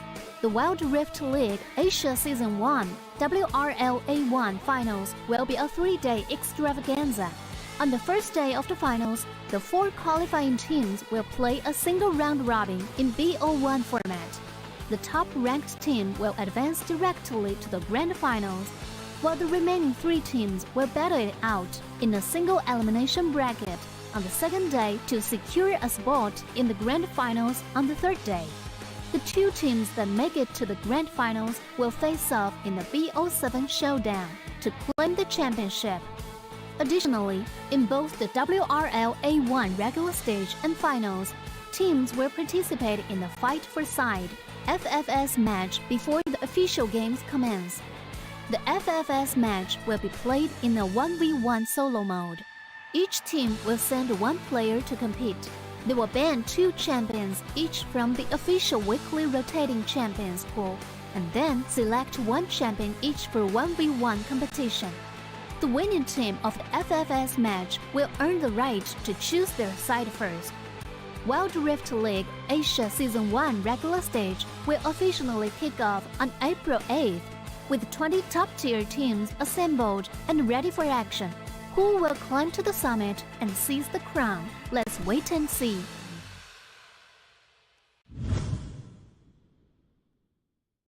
Dear Summoners, welcome to the Wild Rift League Asia 1. With the new season comes a fresh upgrade to our Spectator UI, designed to provide everyone with a better viewing experience. First thing is about the original UI information at the top bar. We make it into a functioning ring design in the upper left corner. The ring not only includes basic information, such as team names, match duration, kills, towers, but also displays the gold difference through the red and blue rings. What is a great game without the competition for map resources? When a team takes down the elemental dragons and gets the buffs, the stunning special effects not only make the acquisition of resources more ceremonious, but the elemental dragon's specific color-coded buff energy. Game 2 for our day. This is going to be the last series, everybody, and this is going to be exciting because this is going to be the last, or maybe the last one game, because EDG just gave up a first win against KBG. Is KBG going to be riding this momentum, or would EDG fight back with an actual composition that they can actually draft? Okay, well, that did not come from me. All right, I did say that their composition is still an actual composition. It just so happened that it does not fit the meta. But hey, you know what? I just have realized that Dash is a bigger hater than I am. No. I'm not doubting. If everything have another ADC, I'll be okay with it. I'll be open with that. Next, me too. Yeah. Go and pick ADC, EDG. Let's go fighting. Anyway, let's look into the draft, see how KBG approaches this. KBG is still so serious, right? Like, regardless of what happened during that game number 1, and also, if you look at the player cams, they were just making sure that whatever draft EDG had would still be respected. And that to me is a quality of a very good team. They did not think that that was a troll pick or a troll composition and still play their game. If ever KBG, what they could do here though, for this next one, is that they could just ban the Jarvan. I don't know if Jarvan is a really good ban for this team, because with what we've seen from EDG, Shingdao really played so well during that last game with the Jarvan, just accelerating the Jace, just accelerating the Vayne, but it all was for naught in the end. We'll look into the bans here by KBG. At least there's a marksman respect. And that's the... A Shen for the Ton. No. One of the teams that would not hesitate to go for the Shen first pick here, Dash, just because, of course, we all know that Shen by the Ton is so good. But as we remember, KBG is also able to utilize this as the biggest difference maker from the 5-minute mark onwards, right? Yeah. It will be used defensively. It would be used offensively. Hashtag EDG win. We have some audience. Right. Supporters though, but that's not a lot though. I think. I mean, I don't think that's a public event though. Like, yeah, I think if it's a public event, that we will be seeing more and more audience, of course. Yeah, but with what we've seen here from KBG, no priorities to the Senna though. This is really surprising for me that pick up the Shen, don't pick up the Senna. It's also to be okay because that's enough shielding for the Serpent's Fang to actually push through. But because of that Varus ban that we've seen from KBG, that just left EDG with less options to counter the Stent United. We're going to see if EDG is going to ban the Senna as respect, because as you said, it still is a threat. The Shen plus the Senna is a lot of shielding available to KBG, which to me is a perfect fit for Unrun's playstyle. If he ever goes over aggressive, he calls for the Shen, he calls for the Senna's ultimate, and he can outplay the best of the best. EDG is now going to ban away some stable champions. And Kazakhs. Have we ever seen a Kazakhs today, Dash? Yeah, we didn't see any Kazakhs today. No, because right? Always banned. Yeah, always banned or not picked for all of the teams that we have, because most of the time, whenever they want to pick the Yone, they're just going to be banning the Kazakhs. We're going to look into the rest of the bans, pick and bans here, and the Gwen is being respected by EDG. Always has been a problem, always a wild card. You may think that you're winning the skirmish against the Gwen, but all of a sudden the Omnivamp would help her a lot in getting those HP back and dealing so much damage to your squad. EDG's fourth pick though. Good deny. That's honestly a good deny. Banning the Yone so that they won't be able to pick anything. They probably are forcing Shindo into maybe an Olaf on their pick. They don't have a Camille anyway, so that could be a potential pick here for EDG. But the safest pick, yes, your favorite champion, Garen, is here. Mr. Garen Man has re-entered the fray. There you go, Senna. Oh, wow. Okay. I hope that KBG goes all in and picks, the Irelia, the Yasuo, champions that would make our hearts go wild. Okay. The Renekton is okay, but they have a chase anyway. Yeah, but now there you go. Finally. Something that we need. So are they going to play Jace Dragon Lane? Dragon Lane. Yeah, for sure. Because they're going to be giving this to Anran. Because who's going to hold that? I think Anran is going to be the best one to hold this Akali for them. And they even denied the Renekton too. So this is going to be an easy call. EDG with this composition. I'm not really sure if they have enough damage if they pick the Olaf. Oh no, that's a struggle. Olaf can easily be shred down, but they are going for the gauntlet. They don't... They need to fight fire with fire, for sure, right? If you're EDG, one of the earliest one of the best champions to at least have an impact in the early game is the Olaf. Lee Sin would just die in an instant against KBG. So at least with Olaf, you have that Ragnarok that you can use to outplay the amount of crowd control available for KBG. The question though is, can the Ragnarok withstand the amount of damage that is available to KBG? And this is interesting because to me this is so greedy for KBG. There's a lot of things to consider. With Jace being put in the Dragon Lane or as the dual lane, how would this work? I'm wondering. Especially for them, if we have seen a lot of the Jace versus the Ziggs on the matchup in the Dragon Lane. The only thing good about the Jace is that he does have the melee form, he does have a combo to go for kills, but still the Ziggs is going to be way better for that. And KBG, I'm really honestly favoring their matchup, their composition a lot more here, because they have a lot of delivery systems that this Shen could latch onto. EDG has a problem with how are they going to be soaking up this damage, all this damage coming in from KBG.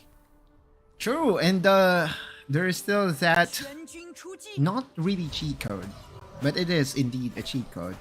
Anran is on the Akali.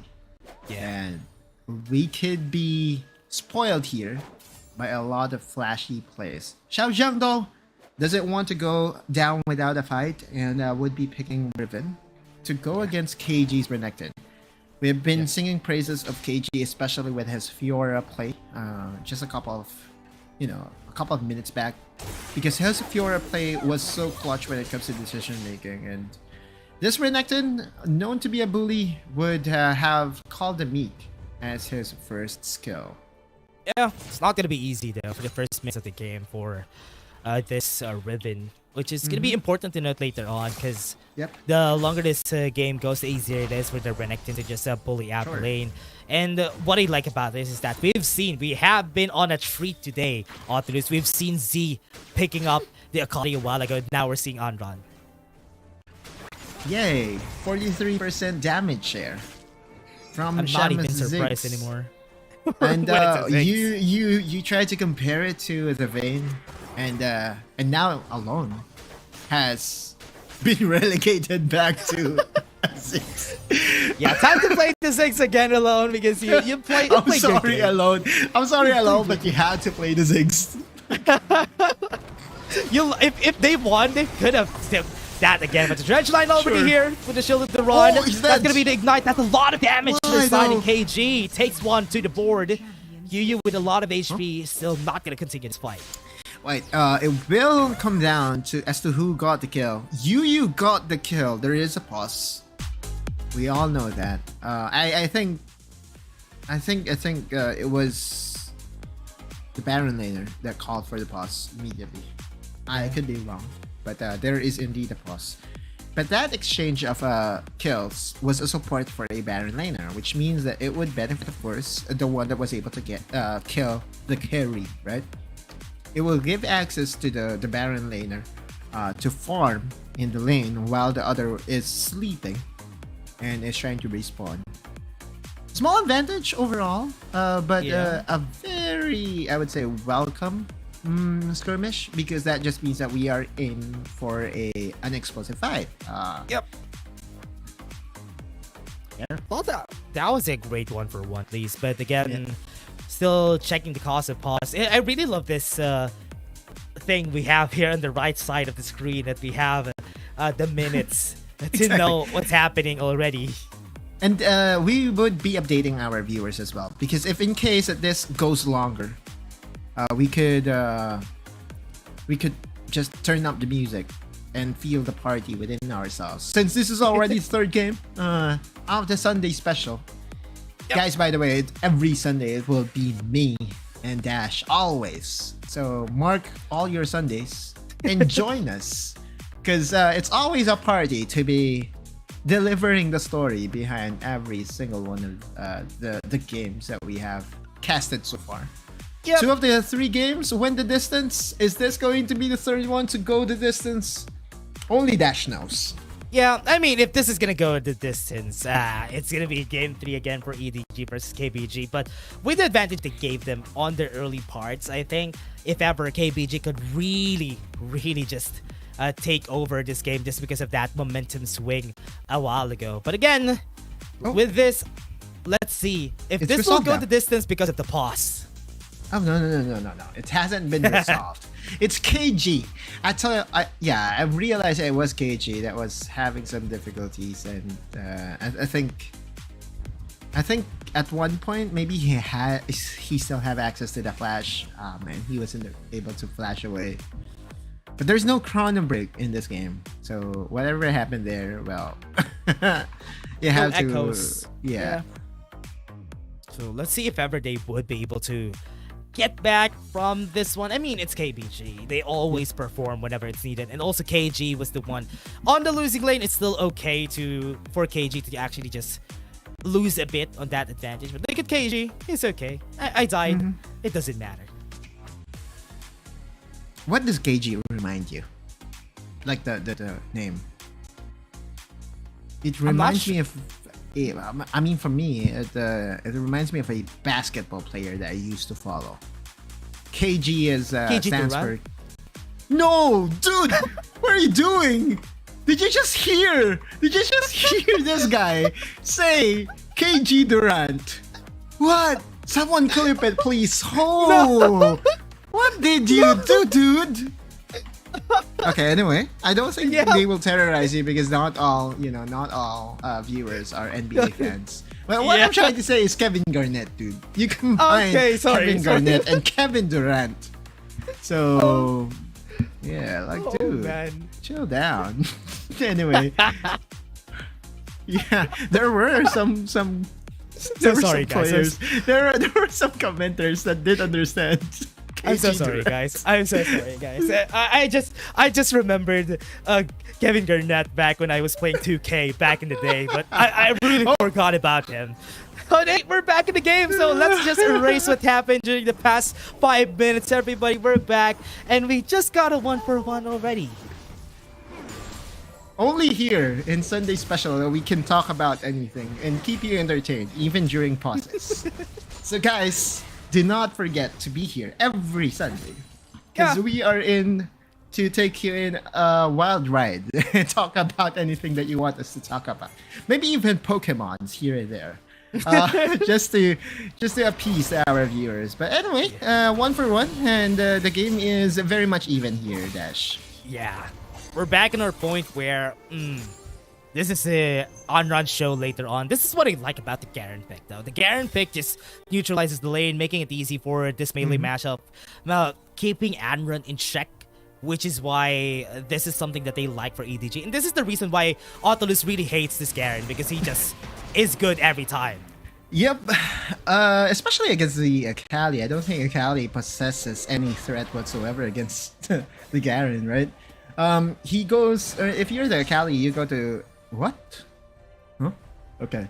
That's a very weird dredge line from Yu, because he paused for a bit, and I thought he lagged for a bit, and I thought we were going to enter into another... Maybe no pauses as of yet. Again, just going back to my point, this Garen often gets punished by range matchups, specifically Delusion. But in this matchup, with Enran 9 on the Akali, it's just going to be a farming game. That's it. Yeah. And here, with from their side, with EDGs, this is always going to be the thing here, but I've seen a bit of a stop from Yu. They will go for another slow right here top side, but what you want from this laners, especially Shingdo, is that to get the early game advantage. But look at this, because they saw the threat, they have the vision whatsoever. Stand United is going to be there, they're going to go in, they have the stuns. Shadow Dash is not going to be continued, and they're going to be stopping right there and then. What a snappy decision coming from KBG, right? They know that the threat is going to be there, and so preemptively, he went for the Dominus. Some may think why. Well, the reason why is because he needs the rage, the red bar below the Renekton. It's basically what enables the burst from the Renekton to happen. And Dominus gives you access to rage over time. Yep. And that's the reason why you do it. Ladies and gentlemen, that's how you play the Renekton. You use the Dominus even before the clash happens to get enough rage. Yep, and before we do have an extra bit of rage. I think that's 30 rage after you activate the Dominus, so that just accelerates it, which is one of the things that you will love on a Renekton matchup. But now with what we've seen, 10 seconds on the clock without any Dominus, that could be a good advantage here. Or rather, no Stand United. That could be good for EDG here. We're looking at Xiaoma's first item buy, and this is so interesting. Edge of Night right away. Hold on. Go in, we'll have the Shield of the Ron. Yu very tanky with the Aftershock, but you hit Dimitri and Chan. They're gonna go in with the one down there. Thundering Smash, and this is gonna be it. On the line would have the perfect execution, would not be able to take the kill! And that's gonna be surviving. Together with the Hero's Entrance, they have the damage, they have Unrun down to the board, and this is gonna be it. Xiao Chang with the Wind Slash almost gets the kill in the ton, but they have to take off the red buff, and EDG gets the win right there. Wait, was that a Hex Drinker? Not yet over. Okay, they're gonna go in. That's gonna be too aggressive. Xiao Chang survives, and they got the kill in the end. I think we're gonna go game 3 here on Toulouse. Everything that could go right went right for the side of EDG. Now gifted the Mountain Dragon on top of all that. But I think that was a Hex Drinker. First buy for the Olaf, because Yeah. Yeah, because I saw him 1 HP with a combo that was done by Anran. First of all, Yu was too far forward. Olaf, early game. This is what we were talking about. And then there you go. Oh, it was just a hero's entrance? Was it? Okay. Yeah. I think that's really good for the pass. Wait. The Wind Slash was because of the Ignite too from Xiao Zhang. And So hero's entrance gives magic shield? Is that what happened? No. I think it's the passive. The passive when you put in the runes. I think that's one of the passives in where you get the extra magic. Okay, yeah, the of nullifying course. orb. Is that it? Right, okay. That's also one way to look at it, because it's definitely not Hex Drinker. I don't think so, right? Yeah. He's not going to be building that for sure. Because right You here, know what's they got going to the help refill. us? Yeah. You know what's going to help us? Seeing the scoreboard right away. I hope Just so. I hope just, we see the just so we don't scoreboard, guess, too. right? Because Yeah. if the scoreboards would be open at least half the time, then it will be a lot easier for me to analyze and for the viewers to really understand what's happening, what's going on. But Shingdo, again, with the advantage that EDG was able to get, now has 3k gold lead. Yeah, Dominus already popped from KG. I think he wants to go in. Still have the Ragnarok from Shingdo, but they're not going to continue any fights, just losing. They know that the Dominus is there, so they're not going to threaten any kills. Bot lane is going to be taken down. At least signs of life for the side of Anran and the KBG. They were the first one to take down a tower, and I believe that's because the Rift Herald was also slain by their team. Oh, there you go. Thank you, observers. Yeah. Now, that's the Trinity Force, so definitely it's not the Hex Drinker. So it could really be the nullifying orb. But one thing that really surprised me was that a lot of the champions from EDG had Even that you has one. Exactly. It had that emergency shield right away, which begs me the question: is that really an OP rune right now? Is that a mistake right I now? think the only... It's just a respect, though, I think, for Anran's Akali. That's why they just pick up the nullifying orb all over. Okay. That's true. Okay. Mm-hmm. So now, KBG. Okay. Gonna go in, no Dominus, not enough stuns here. The Ton would be able to get the Shadow Dash if ever he needs to. Gonna be running away, the Ton. Oh, 2 flashes with such a Mega Inferno, but 3 points already in EDG. Is just gonna go in, have the Hero's Entrance. It's gonna go in, not enough damage, they're tanking a lot of tower shots though. But KG's gonna fall with the Demotion Justice. Yui's left alone, under the knockup comes out, someone's tanking, it's you, and that's gonna be the shield of the one to actually get the kill, and this most of the members of EDG just converging on KBG. The solo queue experience is in full effect. Look at Unran 9. And the bot lane was able to get the tower in return. And this is what happens in our rank games, huh? Do not fight, says Unran. Well, the fight happened. Chilling. And EDG was already able to get multiple advantages right away on the top side. But still, it's a trade. KBG was still able to get a tower bot side. Better than nothing, right? Because if it happens in our RGs, oftentimes the tower, their second tower, would still be standing strong. Anyway, let's look at the net worth, and it's Xiao Zhang and Shingdo at the top of the standings, but close behind is Enron, so it's not too far behind. Really not far away though for KBG to for the goals that we're having right now. It's a good thing that they were able to take down the bot lane turret. It's just also pretty important for them later on. But now EDG, with 1 tower down on the top side, they're going to be taking it, and they want to get the priority on this Rift Herald.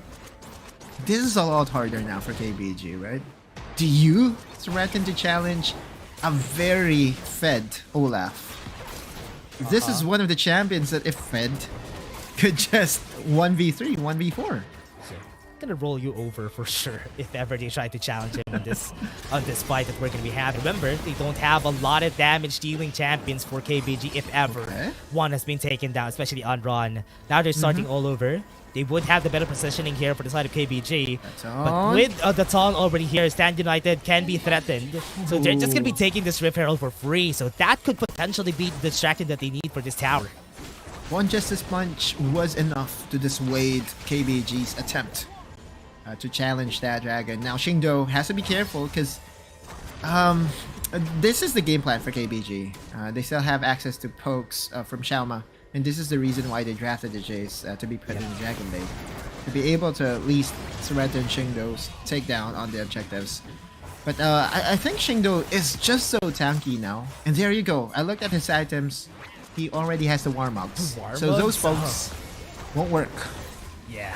Oh no. It's going to be regenerating after all those pokes. And this is going to be one tower down mid lane. That equalizes the 2 towers taken down by KBG. And now they're going to be starting the Ocean Drake.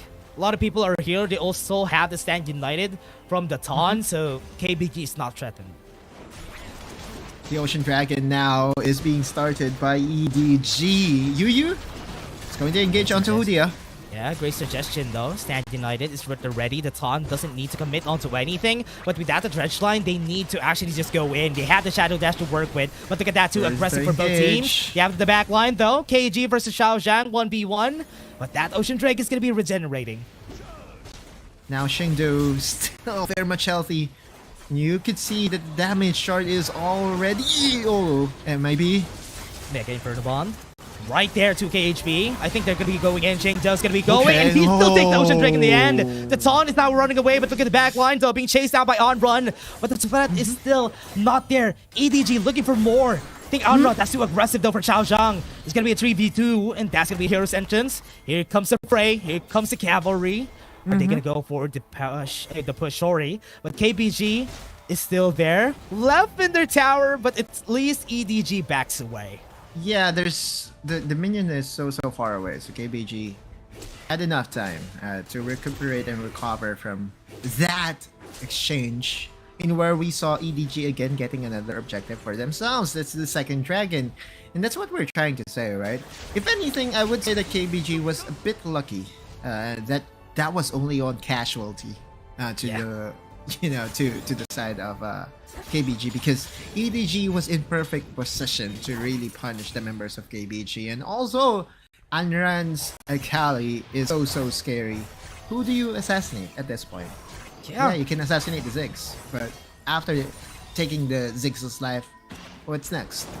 Can you assassinate Hudia? Can you assassinate the Garen? Can you assassinate Shingdo that is so fed? This is, one of those games in where you would understand, okay, it's okay to let that Akali through if you're going to draft so many beefy members.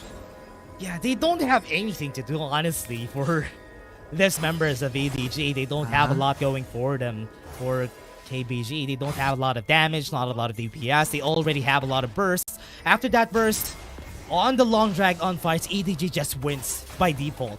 And that's why they have been struggling quite a bit and not even committing onto any of this fight. But look at that, though. They're going to go and one Xiao Zhang.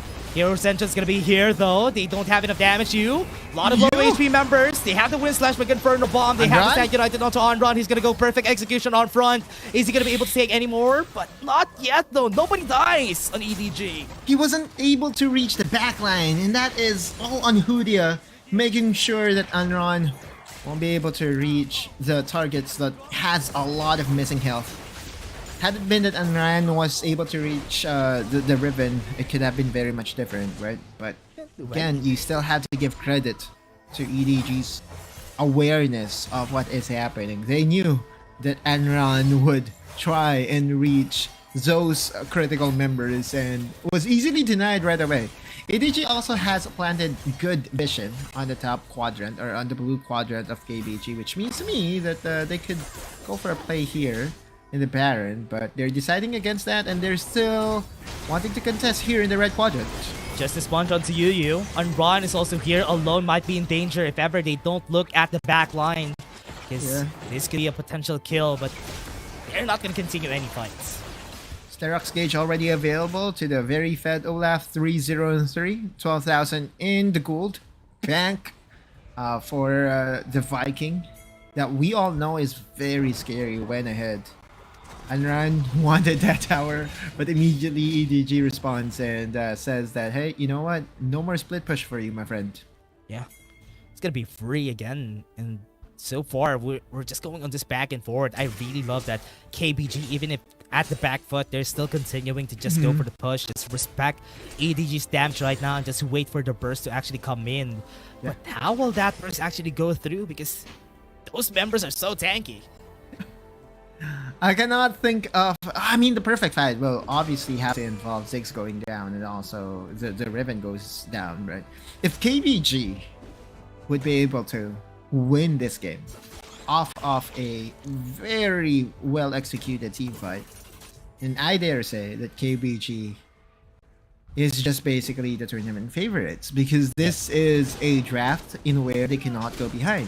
If they ever go behind in this draft against the beefy, chunky members of EDG, the execution or the window of opportunity for you to win just goes down by a mile. So yeah, truth be told, chances are, or if you're looking for a specific number, I'm thinking that EDG has a 90% win rate in the current situation. Yep. If ever they don't throw, if ever everything becomes stable, it's a big chance that they're just gonna be winning this. With the taunt already in front using the Shadow Dash, that could have been a chance for EDG. But now 10 seconds on the clock, Infernal Drake's gonna be coming out. The third dragon, if it ever gets secured by EDG, that's a lot of stats that would be available to them. Look at the vision. Yep, UU is going to be spotted. Now this Infernal Dragon. Again, EDG, if they secure the 3 dragon win condition, almost always benefits the team that will be able to get it, and almost always gets the win in the end. So KBG knows this. They don't want to give away the Infernal Dragon, because that's the third one, and will just boost the win rate of EDG by a whole lot. Yep. That Infernal Drake. Shingdo is still not continuing. Hudia is going to go in with a Justice Punch, knocks up Yu with the shield of the wrong side. United is going to be there, but Stasis is going to be Yuru's. They're not going to get close, so that's a wasted stand United for the side of KBG. So this could be a chance for EDG. And now EDG knows it, right? Like, there's no stand United, no more delivery system that could pester our backline, or maybe even our frontline. Shingdo goes to the Infernal Dragon, by the way. Go in, Justice Punch. Gonna go forward. Yu is still really threatening the members right here. 3k HP on that Drake, and that's gonna be it. Mega Inferno Bomb. That's a lot of damage on the back line. They want to go in. That's Unron gonna be the target of everybody. Stasis has been popped, and they want to go in with the Hero's Entrance too. But Shingdo is still very healthy. Wants to go in, and that's gonna be KG trying to go with the rhythm knockup from the Broken Wing. Xiao Zhang almost gets the kill, but they still got it with the Flash Justice Punches with the CCs on all of the members. But Xiao Ma is in front of everybody. That's a messy fight, but EDG still wins in the end. Last member standing. Xiao Ma is going to be having a 1v1 with Shingdo. Is he going to be able to do anything right here? He's so tanky, and that's going to be 2 lightning on the head, and EDG takes the win and the ace on the board. I think that's the end for this game number 2, and we will be the 3-game duo, dude. Like, that's a huge win for EDG, and we can see that Anran really tried. Wait, okay. Well, I'm gonna finish it. Yeah, I mean, Alone doesn't have mana to help with the push. And so EDG was forced to back away. There's still an opportunity for KBG, but truth be told, the chances is so low. Well, let's look into the replay. Again, the Shen delivery system isn't there. Anran, with the Shen delivery system, could have found this proper angle. But look at how EDG responded to Anran's threat. Immediately boxed in and made sure that he won't be able to play his game. Xiao Zhang, though, a little too far forward, and this is when everything was so messy. You could see Alone flashing in as the Ziggs, trying to get that kill over the jungler of KBG, and Xiao Ma going against a very fed Shingdo 7 isn't going to really be a good idea, right? And that's the ace to the side of EDG.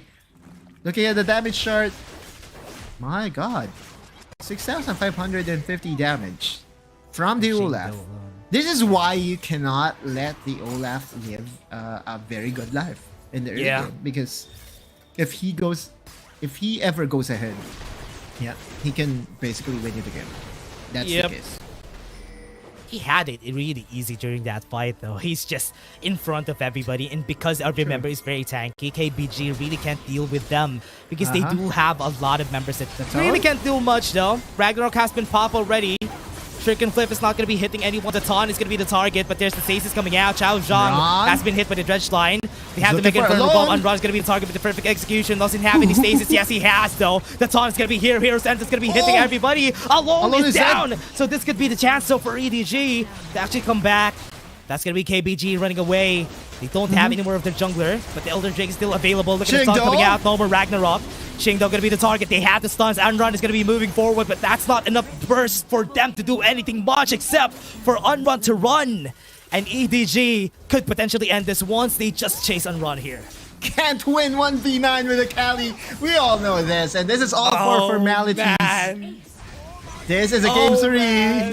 The Sunday special goes overtime. Utlose and Dash is on a 3-game streak. Made special for another 3 games for EDG. And what is this? KBG just actually lost against EDG. So it was... Honestly, I'm really surprised that happened though during that game, because I thought KBG could have had the chance if they were able to get the early game. But because EDG was so good at making sure, keeping everybody in check on the side of KBG, that was enough for them to get the win there. The thing here, Dash, is as an Akali, you have this big burst that will be available if you have the perfect execution. He used it on Alone. They were able to get Alone. But the next question is, how would he be able to penetrate through the tanky members? Okay. Yeah. Hear me out. I think at that point you need a Vayne. Because the Vayne would be able to at least get the damage you got done against the beefy members. But not like that, bro. Like we could already see it for so far away.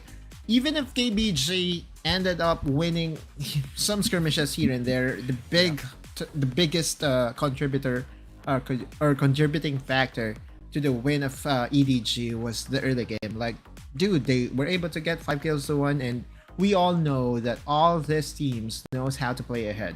And Wild Rift is a game of momentum, as I did say during the in one of my comments, right? Yeah. If you give one person the momentum that he needs, they will be able to accelerate the game into their favor, and basically that's it. I'm really surprised that EDG was able to turn around this game too, because of their performance during game 1. It's just such a slump if ever you lose on that scale right there from EDG. But because they're still not done, remember, they didn't lose a single series before going against KBG. So they're proving to everybody that they can give a win and maybe win this series. And I don't know if that's going to be biting me in the back if ever they lose the next game though. But still, EDG gaining that momentum against KBG is very, very important. I'll be trying to remember what happened. Okay. During series number 1, J-Team was able to win game number 1. Correct me if I'm wrong. Am I correct? Wait, what? J-Team? Yeah. Yeah. So, there was a threat of reverse sweep that was denied by J-Team. Yeah. Correct? Yep. Okay. Yep. Series number 2, the same thing happened. NAOS threatened a reverse sweep, but was denied by Thunder Talk. Yep. Okay. So the script so here... Are you following the script? So now we have EDG versus KBG. Yeah, right. Winning the first game was the key, right? That's what they're saying. Okay, yeah. KBG. But I don't believe that. I don't believe the script. You sure? Script. Yeah, I'm gonna be erasing the script. Just add some correction tape and then put some EDG on that last win for this one though. Because, man, they got away with a Vayne during game 1 and that made it hard for KBG. What else can they push forward here for game 3? Maybe if they pick a Zeri, yes, they can lose. But I mean, you can make the same sentiment for KBG in trying to go for the Jace dual lane, right? Like, oh, that's true. I know it worked before for KG Roll Survive, but it still is so greedy, I guess, to say the least. And it also didn't help that their composition was easily countered by the heavy aggression during the early game by Shingdo 7. Shingdo 7 is a revelation, dude. Like, the tone cannot do a thing to this jungler. As we say, Wild Rift terms, JG diff is what I'm trying to say.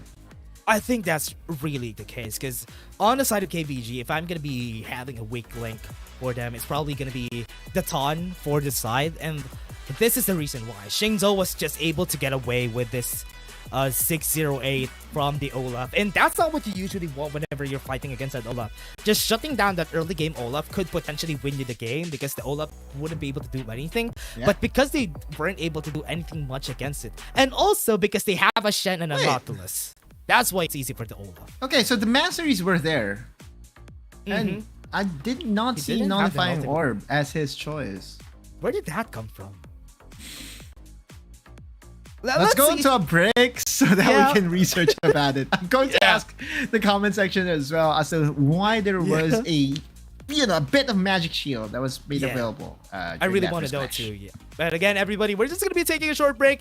We have Game 3. This is a series. This is a Sunday special. Again, the irregulars are gonna be coming back in just a bit. Everybody, see you guys in just a bit. Dear Summoners, Wild Rift League Asia is about to begin.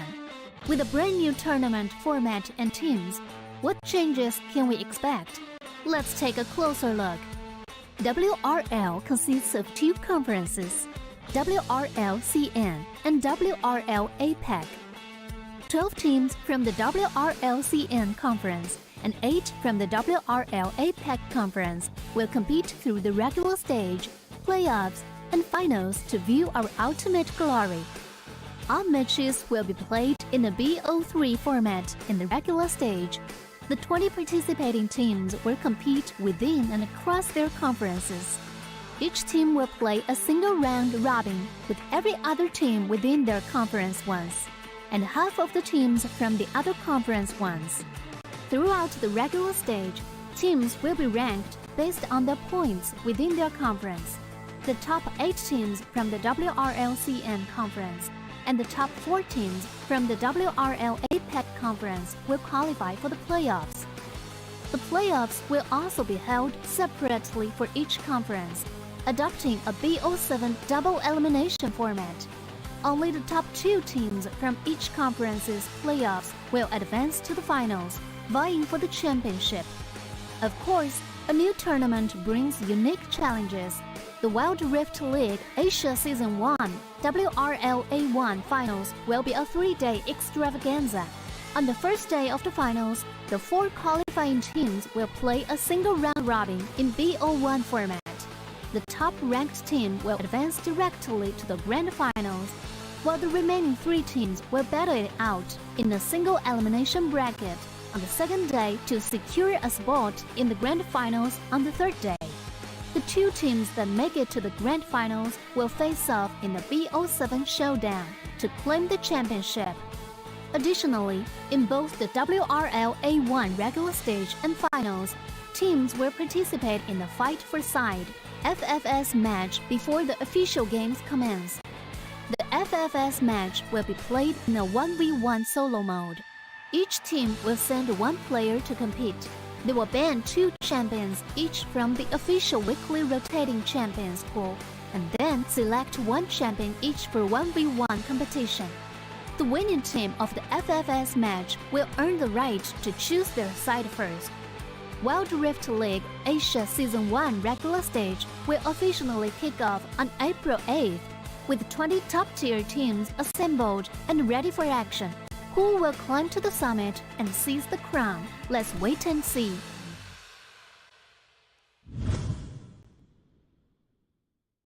Dear Summoners, welcome to the Wild Rift League Asia 1. With the new season comes a fresh upgrade to our Spectator UI, designed to provide everyone with a better viewing experience. First thing is about the original UI information at the top bar. We make it into a functioning ring design in the upper left corner. The ring not only includes basic information such as team names, match duration, kills, towers, but also displays the gold difference through the red and blue rings. What is a great game without the competition for map resources? When a team takes down the elemental dragons and gets the buffs, the stunning special effects not only make the acquisition of resources more ceremonious, but the elemental Last game, everybody, for sure. This is going to be the last game. Game 3 of this series that we have for KBG versus EDG. The last one that we're going to be having for this Sunday special. And also a wrap up for all of the games this week. Again, the irregulars are here. Going to be casting this last game that we have. EDG comebacks from that last series, from that last vain game that they had against KBG. And now we go the distance with the predictions on the line. Dash saying EDG would win. Odlu saying KBG would win. Red side for KBG, which means that they would have easier access to get those counter picks in. Of course, that's very vital, especially because they have a run that can out mechanics you, out skill you, and even in that one-sided game between EDG and KBG in game number 2, he was still a threat. Like, the dude is still being very much respected by EDG, even though the composition of EDG was so far ahead and would have an easier time against the Akali. So yeah, I'm fully prophesizing that KBG would win this game 3. Yeah, I am still on the EDG hype thing. They still have my respect from picking the Vayne, picking the Jarvan during that game 1. It's the first time that I've casted the WRLA game that I've seen a Vayne. And that's why it's fun to see. But here comes the Senna. It was open during the last game too. So let's see how EDG is going to be playing around with the Senna. Senna's win rate is something off that I'm very curious. And it doesn't show. Okay. Every time I'm curious to see the win rate of a champion, they decide to not show it. Sag. But anyway, that's fine. We can recalculate everything over the rest days that we will have. Remember, guys, after today, the next time that we will be back in action for Wild Rift League Asia is on Wednesday, in where you will be seeing the regular duo. Because we are the irregular. Yeah, you call those guys the regulars and you call us the irregulars. You call us the irregulars with an upsized fries and Coke. Is what you call us. Please do. Garen and Gragas has been picked up here by KBG. The double G is going to show up, which to me is very, very KBG, right? We saw this draft work so well. But that was with a Shenzo, and EDG has already banned it firsthand. But by looking at the first 3 bans here by EDG, they don't want to have a repeat performance of that taunt. So we'll see what will be the response here by EDG. Okay, Jace, interesting.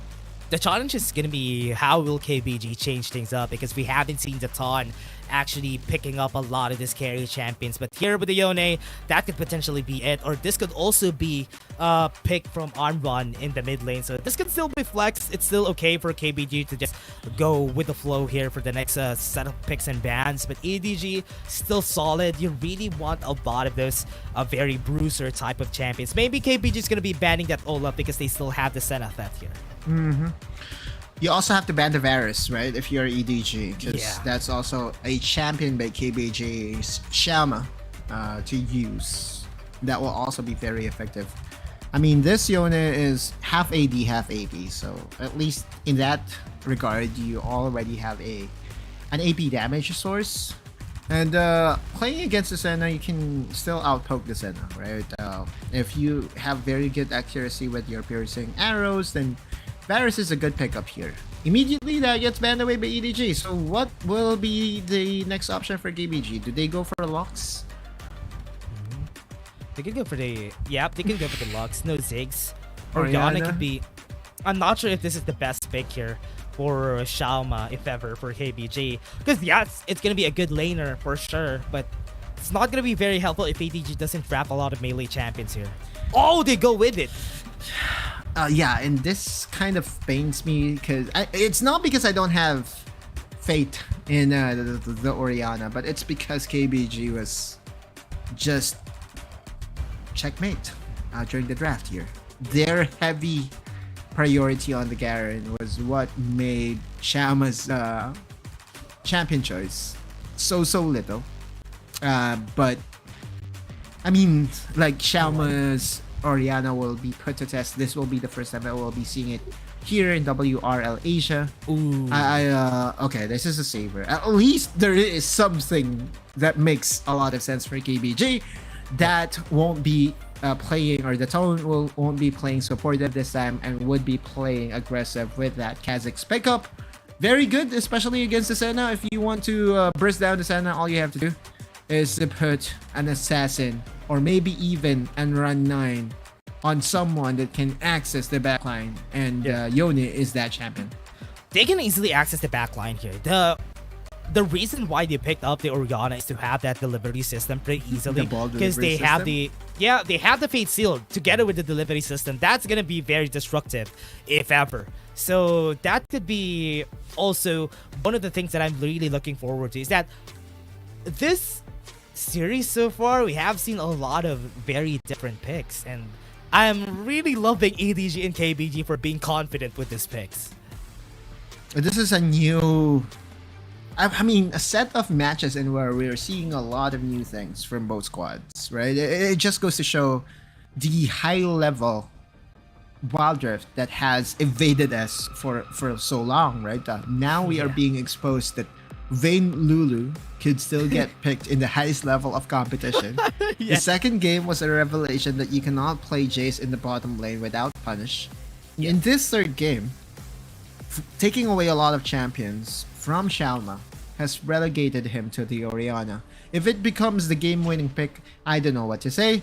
But all I can say here, Dash, is this will be the last game of the Sunday special duo. And there you go. You can see it in your screen. That is Dash with Autolus. Yeah. Oh, man. The irregulars. Really thankful for everybody for staying through this whole 3 games that we have for today. This is gonna be the last, everybody. This is gonna be the last for sure. There's no 4th game on this series, so this is gonna be the last. So let's see on who's gonna be winning on this one. What I like at least about this day is that almost all of the game are close, which is really nice to see. Yeah, but it takes away a lot of not really energy, but it takes away a lot of stamina from us, right? Because if every game is close, we have to be late, or we have to be super accurate with everything. We have to be in anticipation of everything, and that's when, okay, just to let everyone in on this secret, we also have our own stamina level. And the more intense games there are, the more it gets depleted, right? That is for sure, especially for the PvP casters out there. So kudos to Dash for taking the PvP casting role for 3 straight. It's 9 games, man. It's 9 games. But hey, we're still here, everybody. The caffeine is kicking in. It's still very hot right here on where I am. And that's why it's all for everybody here watching. So yes, everybody, this is going to be it. And we can't really deny the fact that both these teams are really good right onto this. That's why they are the last. And I think it is scheduled that way because they're probably the closest game that we had so far. This is the highlight match of the week, and for good reasons, right? EDG still undefeated, KBG, reigning defending champion, also has stars to look at if you are trying to follow, you know, the right people and trying to learn playing the Wild Rift the right way. You look at these people. That's it. Yeah. For sure. If you really want to see how you should be playing, especially for all the players out there actually watching, or rather playing Wild Rift, these are the people that you need to look at though. KBG plays really well, but now with that, Body Slam is at the ready though, but Yu is still not going to continue because they still don't have enough damage to get kills. Xingdo 7 is on the Wukong, which is definitely not the same playstyle as the Olaf, because Olaf wants to be the main attraction, right? He wants to farm, he wants to be able to get those skills. But as the Wukong, what you want to do is to set up for your team using the Cyclone.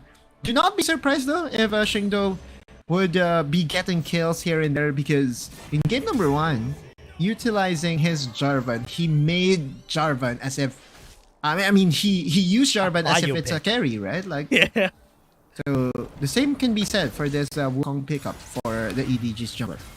Yeah, and you don't usually see a Jarvan that effective on the competitive scene. Maybe in solo queue, yes, that could be okay, but we've seen it on the highest level against KBG of all teams. And now here for the last one that we have for EDG, let's take a look at this matchup. Again, another Gwen. We're always blessed with a Gwen from all the series that we have today. And always has been a win so far. Wait, was there a Gwen that lost a game? That's the question. I'ma test your memory today. I can't really tussle my memory right now. I don't know if G-Team gave up a Gwen win, but based on what I've remembered, I think there's no Gwen losses today. Yeah, I mean, it seemed to me, you know, that this Gwen has always been in the advantage. At least in this series, we all know that the Gwen was played once by Anran. It was a win during game number 1. Yep. In game number 2, in series number 2, it was played by Z. It was a win. So almost every time that the Gwen gets picked up, it's a win. So chances are your prediction, Mr. Dash, is I don't on the want right it. note. That might be Jinx it? Jinx right here. Yeah, that might be Jinx on to lose. So I don't know. I'm still not sold to it. Maybe after they get some kills for sure. Sure. But 30 seconds of the clock, we have our objectives. And that is when we determine who is going to be having the better advantage here. Exactly. If it ever happens that we will be seeing that big balloon or big win that we saw from game number 2, then yeah. Gold? Shock Blast already used the 2 disguise. That's so much damage from EDG, but it's a good thing they have the Honey Fruit before the Dragon comes out. Yeah. And now Yu is here to at least support his mid laner. KBG though is on the back foot. Just because of the amount of damage that they were able to do to Anran, I feel that it would give a lot of confidence to EDG to take down this Infernal Dragon. A missed Shock Blast, that's going to be big. So this is going to be KBG looking for an opportunity. The Taunt, that's going to be Explosive Cast. You have the Dawning Shadow, have the Shield. That's going to be the Shockwave, would be able to hit on the 2 with the Fate Seal, but not enough damage on Ron's going to fall down. That's going to be the chance for EDG to come back from this game, but the Taunt is going to go in. The Motion Justice not on the right target. A lot of low HP members from the side of EDG, but they still are trying to get this. Still have the damage going to come through. The Taunt now low on HP. EDG still not going to come in. Yu is going to fall down. Shingdo's in front of everybody. And they're still chasing down the Taunt. He's going to fall down when Heroes entered KG. Won't be able to run away. That's going to be the CC. 4 members are down. And they can still take the Rip Herald. That's huge for EDG. We were expecting something big, but not this big. From the 5-minute team fight, it all started with Anran using the Fate Shield onto, I guess, the wrong targets. Because if there was one juicy target, that should have been the Jace, right? Because he already invested his flash and everything was there for the taking. And now KBG was forced to surrender another objective. Let's look at the replay right away.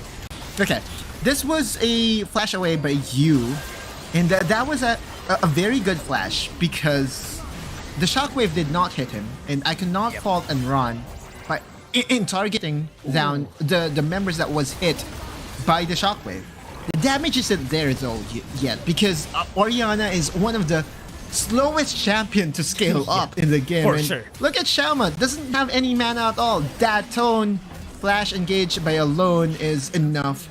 I feel that, that was KBG's, team fight that they lost because of uncharacteristic things that happened. I didn't know that it was even possible for that tone to be very... Wait. Shockwave missed. So this could be a kill for their side though. Yeah. Right, and that's what I was trying to say, that KBG is very uncharacteristic in this game number 3. It feels to me that, they're forcing Shalma being forced into this Orianna is really taking away a lot from KBG. I guess that's what I'm trying to say.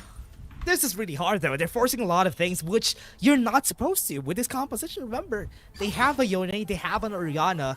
Just scale to the late game and maybe just give a couple of objectives to them. That first objective could have been given and it's gonna be okay because they have really great scaling too. One of the things that we miss with Orianna is the flashy shockwaves. Shockwaves that can turn around fights. But not this early, we all know that, right? If anything, shockwaves will only be just that extra crowd control during the early parts of the game because the damage isn't really going to be there. Come level 13 though, and with 3 items, yes, that would definitely hurt. But at this part of the game, this early, no, it's not going to hurt that much. Now with Xiao Zhang getting that first kill could be a great acceleration from that fight a while ago. From what we're seeing from EDG, they're not going to be continuing for this next fight. They're not going to be taking any aggressive fights because they got the advantage anyway. Might as well just balloon this gap just from those objective kills that they got. Exactly. This 2k goal lead, we already highlighted the fact that all the teams knows how to play from ahead. And they could easily snowball this 2k goal lead into something bigger down the drain. Now, if you're KBG, what would be your win condition? It's still very much winnable, right? Like, at the end of the day, this is still an Orianna, the biggest wildcard in this game, because it's not often that we see this champion and those shockwaves comboed into Fate's Heal. The potential is there, right? It just so happened it was so early the damage isn't there yet. But if it happens again with enough items for Anran and Shalma, the result could be different. Yeah. It's a good thing that Anran was able to smell the gank come through. That could have been an easy kill for EDG after the fact that they would be able to get a Cyclone in. But now, how it's looking like, they're really desperate for a kill here on the side of KBG. They really want to find a chance. But their chance is going to come through on this next Rift Herald that's going to come out. But is EDG going to give them that chance, though? Yeah. The Tones Kha'Zix is also win condition. We all know that, you know, as a Kha'Zix, you live by the resets, and there's a lot of champions that you can reset from. EDG has good tankiness in their lineup, but you also have to consider that they live by the dagger, right? Like, most of them would try to maximize their health total, which could give the opening to the Kha'Zix assassination and resets. There's another objective to take down here on Run 9, with the Soul Unbound is going to say hello and say hi. They're gonna give this. Yeah, they're just gonna be giving this to EDG, and now they're gonna be trying to take the dragon by themselves. They do have some vision there, but the Rift Herald is gonna be put towards mid lane already. They need to react to this. They need to take this pretty fast, though. Yep. All down. Yeah, one tower more is hit. a gunner for sure. Oh no, they just left that Rift Herald in the mid lane alone. That's another hit, though. KBG The 2-for-2 special. losing their sharpness here. Yep. They are feeling the pressure from the members of EDG, and look at that. Now the leap is on cooldown. This is basically how you play this dragon fights as the Gragas, or maybe even the Nautilus or the Galio. You play around this area. But the missed play. Yeah, no vision Secure whatsoever. the vision. That's it. Yep. Small Scuttler is win. available. Mountain Drake is this drag. This dragon is going to be very tanky, though. But they really need to think about how they're going to be approaching this for EDG, because a tanky dragon, a mid lane that could potentially be taken away by KBG, this is going to be a good choice for KBG if they just try to take this. Sure. One way to force this dragon dances is, or to get the advantage from this dragon dances is by going for lane pushes. KBG though knows what's up and is going to respect the misplay coming from EDG. Yeah, look at that positioning from Shalma. The reason why they're having a hard time is because the threat of the shockwave, but mid lane though, the damage is not going to be enough to actually take a win there. It's now low HP onto Hudia. So they can go in. If that knockup was able to hit, could have been a start for the dragon. Now they're starting it already. Still have the hero sentence to work with for the side of EDG. Yeah, but that's no Warmogs. It's force of nature. Now they're just going to force the reset on the dragon. And the dragon dance continues, Dash, because this, again, is the mountain dragon. It's definitely the reason why it takes this long to take this down. A lot of HP to work with for both squads. KBG wants to go in. Yeah, explosive gash in though, now low HP. Does have the hero's entrance. Gonna be running away, but with the knockup from Anran, they still have the Fade Seal. I think Xingdao won't be able to get the steal. The shockwave with the tree! Back line, but they still have one on front, Xingdao. And this is gonna be there. That's gonna be Xiao Zhang falling down with a Fade Seal on front. KBG might be able to take this. They have a lot of sustain, but Xingdao is gonna fall down. They don't have anything more except themselves. That's gonna be alone, left alone by himself. Has to hold. Yu would be able to get the honey fruit, and that could potentially be the ace here. Now the body slam. Still really fast in KBG, just 4 kills on the board. The reigning defending champion showing what they're made of. It was divided into two. The team fight with Shalma getting the shockwave into the backline of EDG, and the other fight was a peel movement by KBG. All very beneficial, and on top of it all, they were able to get the Mountain Dragon. Let's look at the replay as to how it really panned out. It started with Yu's very good explosive cast, right? That was the starting go, or that was a go signal for KBG. Body slam into the explosive cask, into Shingdo. And this is huge because if you are Shingdo, your health total is very much important. You are the jungler. If you are bursted down, that's basically it. And there you go. Xiaozhang wanted to enter, but the zoning, shockwave was the difference maker, Dash. Yep. The amount of damage and the amount of time that was bought, or that the KBG was able to buy from that very good shockwave, was the reason why KBG won that team fight. And dude, I may be having mixed opinions now of Xiaoma's Orianna. Yeah, this Orianna, 3k damage, or rather almost 4k for that one fight just because of that shockwave. And now, because of that Orianna, it's making it hard for EDG to actually get close. That's why they're not getting any close to the members right here. Now, another threat. They're going to be going for another explosive cast. Tries to go in, but Yu is just a beast with this Gragas. Now there's a big swing. Even the second dragon was eaten by KBG. So the third dragon win condition will always be there for them. KG is always a solid rock, solid foundation, right? It's not always going to be so easy to penetrate through the Garen. And as much as I hate Garen, I know it's relevant in the game. It's just a very steady factor for all these teams, especially for KBG's draft now, in where they want to execute, in where they want to help that to get that reset. This pickup from Xiaoma, though, has been an absolute game changer for KBG. It's a menace to deal with the Orianna shockwave always going to be a threat. So yes, that's something that we need to look at. But also, slowly but surely, on run is also slowly becoming a threat with a Fade Sealed. And also 3 items, as you said, that's going to be big for them later on. Even Xiaozhang struggling to fight a 1v1 against KG. And that's a really big indicator of how they're going to be losing on some of the fights later on. I mean, if you're a KG, all you have to do is to clear the with that bush. Okay, gonna go in. Explosive gas is not there though, but it's enough to get some damage in. It's still there. We're looking at it like EDG is the one struggling because Shingdo has always been caught by Yu. The Yu diff, the Yu special. Now goes for the blue buff. That one should be able to secure this easy. Now finally the tower breaks down in the bot lane, but you can see the minimap. Garen is batting towards the top side. They want to threaten the Baron takedown. Don't have vision on EDG, so they're going to be trying to threaten this, as he said. So this is going to be a hard fight for them. But now they're going to be going with front explosive cast again. Shingdo almost falls. It's a good thing he has to face this now. They're going to the back line to turn it up from EDG's here. That's going to be the damage from Xiaozhang. One has been taken down. That's Xiaoma out of the picture. And now EDG is chasing down on run. He's the next one on the chopping block. He's the next one on the scoreboard. They want to take down the next damage threat, but they already took 2. So that's going to be good for EDG. That was the decoy that was executed by the Damascene Justice. So to say that it was a misplay by KBG is a stretch, because that's just one skill that was available to Shingdo, and with one press of a button it was able to disrupt the combo of KBG. The good thing for KBG is that aside from that small win of getting kills, there were no objectives that was taken by EDG. Still, that's a very big momentum breaker.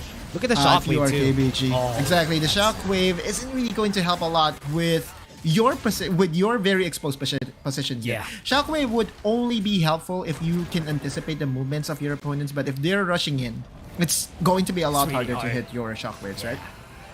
That is one of the mistakes that we think about whenever we come to these fights, right? That is one of it. Once you make a mistake on your explosive cast, that's always the risk that Yu is always posing. So whenever he tries to engage, he needs to think about, is it a decoy, is it not? Now, with the confidence that they have, KBG would want to try and take this Ocean Drake because they don't want to get the triple threat. Justice Punch gonna go in. Does have the Fate Seal, gets 3 members onto the back line. That's big. EDG almost lost all their lives there, but it's a good thing they survived. Xiaozhang not gonna be the threat onto the other side though. That's a lot of damage. Shockwave's gonna be hitting on Xiaozhang. Hero Center's not gonna be there. The Thorn almost gonna fall down. Look at the damage on Shingdo. Guardian Angel has been popped. KBG looking to get the kill on the jungler. Cyclone's gonna be there, but the dissonance is almost enough to win the fight just because of that kill on Shingdo. No casualties still here. Dash, and the fight is still on. That Tone wants to regen as fast. He doesn't want to really receive the damage from the dragon. Udia and company wants to challenge this. Shingdo is here. Might be able to steal, not going to be able to. Knock up, great timing from Janran. And now that's going to be it. EDG lost 1 member. Hudia is going to be next. not gonna be doing anything much except to die. And KBG takes another one, and that's 3 dragons on the board for them. Xiaozhang gonna go in, try to risk it. Yu with the stasis, the shockwave. Xiaozhang's gonna fall. And that's them feeling the pressure. Anra's gonna go in alone. No flash. It's gonna be here, has a lot of speed. Anra takes the kill, and that's gonna be the end.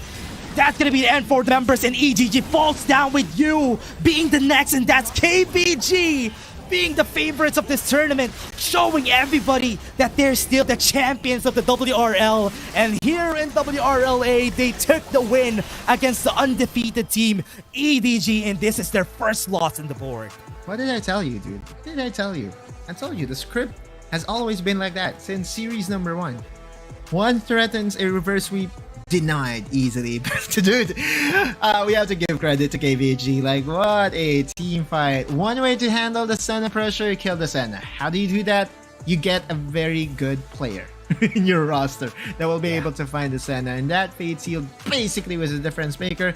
Yeah, Alone was able to survive with the help of the stasis and the flash, but in the end, they know this. I mean, everyone knows this, especially in Ron. He knew that at that point, on the second chase, he will be able to kill Alone, and that was what was needed by KBG to solidify that 2-1 win against EDG, and more importantly, handing them the first loss. Yeah, the first loss of EDG, and I could really blame that first game from EDG because they picked up the... I don't know, man, but that might be the reason why they lost this series against KBG. But again, really credits KBG during that last game. Every time you give Unron a really great champion that he could play with, especially the ones that could DPS and carry, he's going to be performing really well, and that was shown during that last game. But also, really great to point out, Yu was also why they were able to get their first 4 kills against the members of EDG. You use initiation to turn things around in the Dragon Pit, right? He made Xingdo's life miserable. Every time the Xingdo shows himself in front of the Gragas, Yu would not hesitate to pull the trigger. At one point, Yu did not anticipate that the decoy would, and plus the stasis would buy a lot of time for EDG, and I think that was the only positive in the mid game.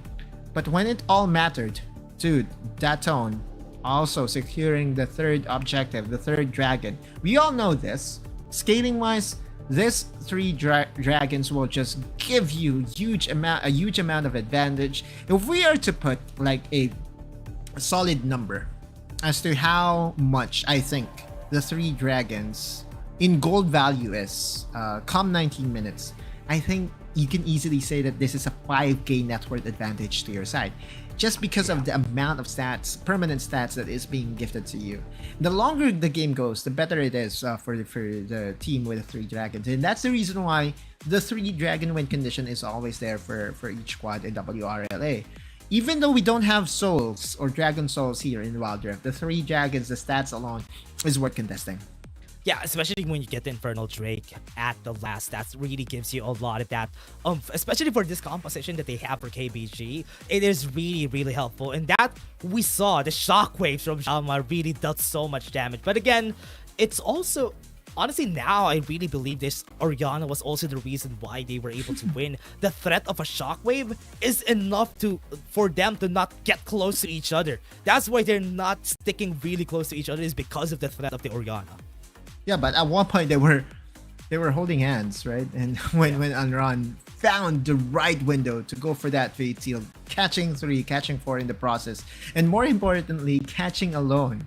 And as the Senna, if you are the first to burst down, even if you survive, the amount of impact that you can have in that team fight could easily be negated. The longer that the Senna is able to stay in the team fight, the better it is, right? Anra 9 gets the MVP. Do you think it deserves it? Honestly, I'm not really sure if it's on Ron that should be taking this. Do you give it to Shama or do you give it to Yu? I think I should give it to Yu if ever, because yeah, Shalma was a threat, but Yu was only the reason why they were able to get that first win, and that first swing against EDG was pretty important. So that's why, yeah, for me, honorable mention would be for Yu. UU and the rest of KBG is still so formidable. We look at today's results, and match number 1, J Team was able to upend OMG. Manila NAOS failed to win against Thunder Talk, and again in that last match, the highlight matchup of the week, KBG hands EDG the first loss of their organization in this tournament. Yeah, that's the first loss that we've seen. And now, let us take a look at the standings, everybody. J-Team. We have J-Team on the top, and EDG now has been toppled down. And again, J-Team isn't really the favorites of a lot of teams, and we've seen it a while ago. But now I think this could cement their place right now for most of the CN Conference teams. 3 wins against APAC, 2 wins against Chinese. Need I say more? J-Team is really one of the powerhouses here in the Chinese conference. And also, to the other side, we have Rare Atom and Thunder Talk finally getting their wins, right? Rare Atom was able to get the win yesterday against Service Esports. And of course, Thunder Talk was able to win against NAOS. We look at the standings of APAC, and we could see that Souls, KT, Rolser Y enjoys the number 1 spot for now. Because again, those 3 wins were against APAC teams. And that, I think, is the reason why, APAC versus APAC matches is just so important. Because it's a lot harder to win against the Chinese teams. That's one. Number 2, tiebreakers definitely depend on the head-to-heads. So, KT Roster Y for now is at the top spot, followed by Buriram and NGX. Yeah. And also, Roster Y, what's important here is that all the fights that we're going to be seeing, every APAC games are going to be important for all the APAC teams, because that would be the only reason why they will be able to get to the top 4, which is who is going to be going forward at the next stage of our tournament. So now, for now, we're seeing really good games. But now, let's see. 26 on Wednesday, we're going to be having Tracy Esports versus Invade, JDG and Rare Atom. And NAOS again. No break for NAOS. Yeah, because when was the last time that NAOS played? Friday? Today. And also Friday. Yeah. I mean, before today. It was Friday, right? It was the last Friday, one, Sunday, and we'll be seeing them again on Wednesday. We're seeing them every other day. Right. Almost. This matchup between Team Flash and NAOS on Wednesday, I tell you, it's very much winnable for NAOS. If they end up losing that fight against Saigon's Team Flash, then yeah, that's when you put out your pitchforks. But up until for now, hold your horses, because all these APAC teams are scaling. Yeah, and also Team Flash has been struggling quite a bit for now for the APAC conference. I hope that they would be able to scale up in the future and just show who was the first hero of a lot of the APAC teams that we have. But before we end, Otlus, do you have any messages for everyone in the comment section? Thank you very much for staying here. Yeah, I want to thank everyone, especially the one that is a big fan of the Senna composition. Hopefully you had a very good day, because that third game just showed how to handle the Senna pressure, right? You kill the Senna and you end the game. Anyway, one more thing. I want to invite everyone to watch our podcast Dash that's going to happen this Tuesday on Twitch. So follow our socials at Autocast and at Dashcasts on Twitter and on Facebook, and we'll be happy to invite you in as you listen to our podcast sessions. Yeah, we'll be more personal with our thoughts there on our opinions there. So yeah, we would love to see you, everybody here. But also everyone, thank you very much for staying here. All 3 games from all 3 series. Thank you very much for staying strong. It's very hard right now in APAC. I hope everybody is hydrated. And also thank you very much to all our sponsors and everybody from the Riot Games, from BNG, and also from Coca-Cola for sponsoring this event. And again, this was Wild Rift League Asia for this week. We're going to be having more for Wednesday. Thank you very much, everybody, for watching. See you guys on Wednesday for more Wild Rift Esports. Bye-bye. There's something about games. What you're doing there gives you real chills. There is one thing that can't be stopped. Feelings. And if you can feel it, it must be real, right? And that's real magic.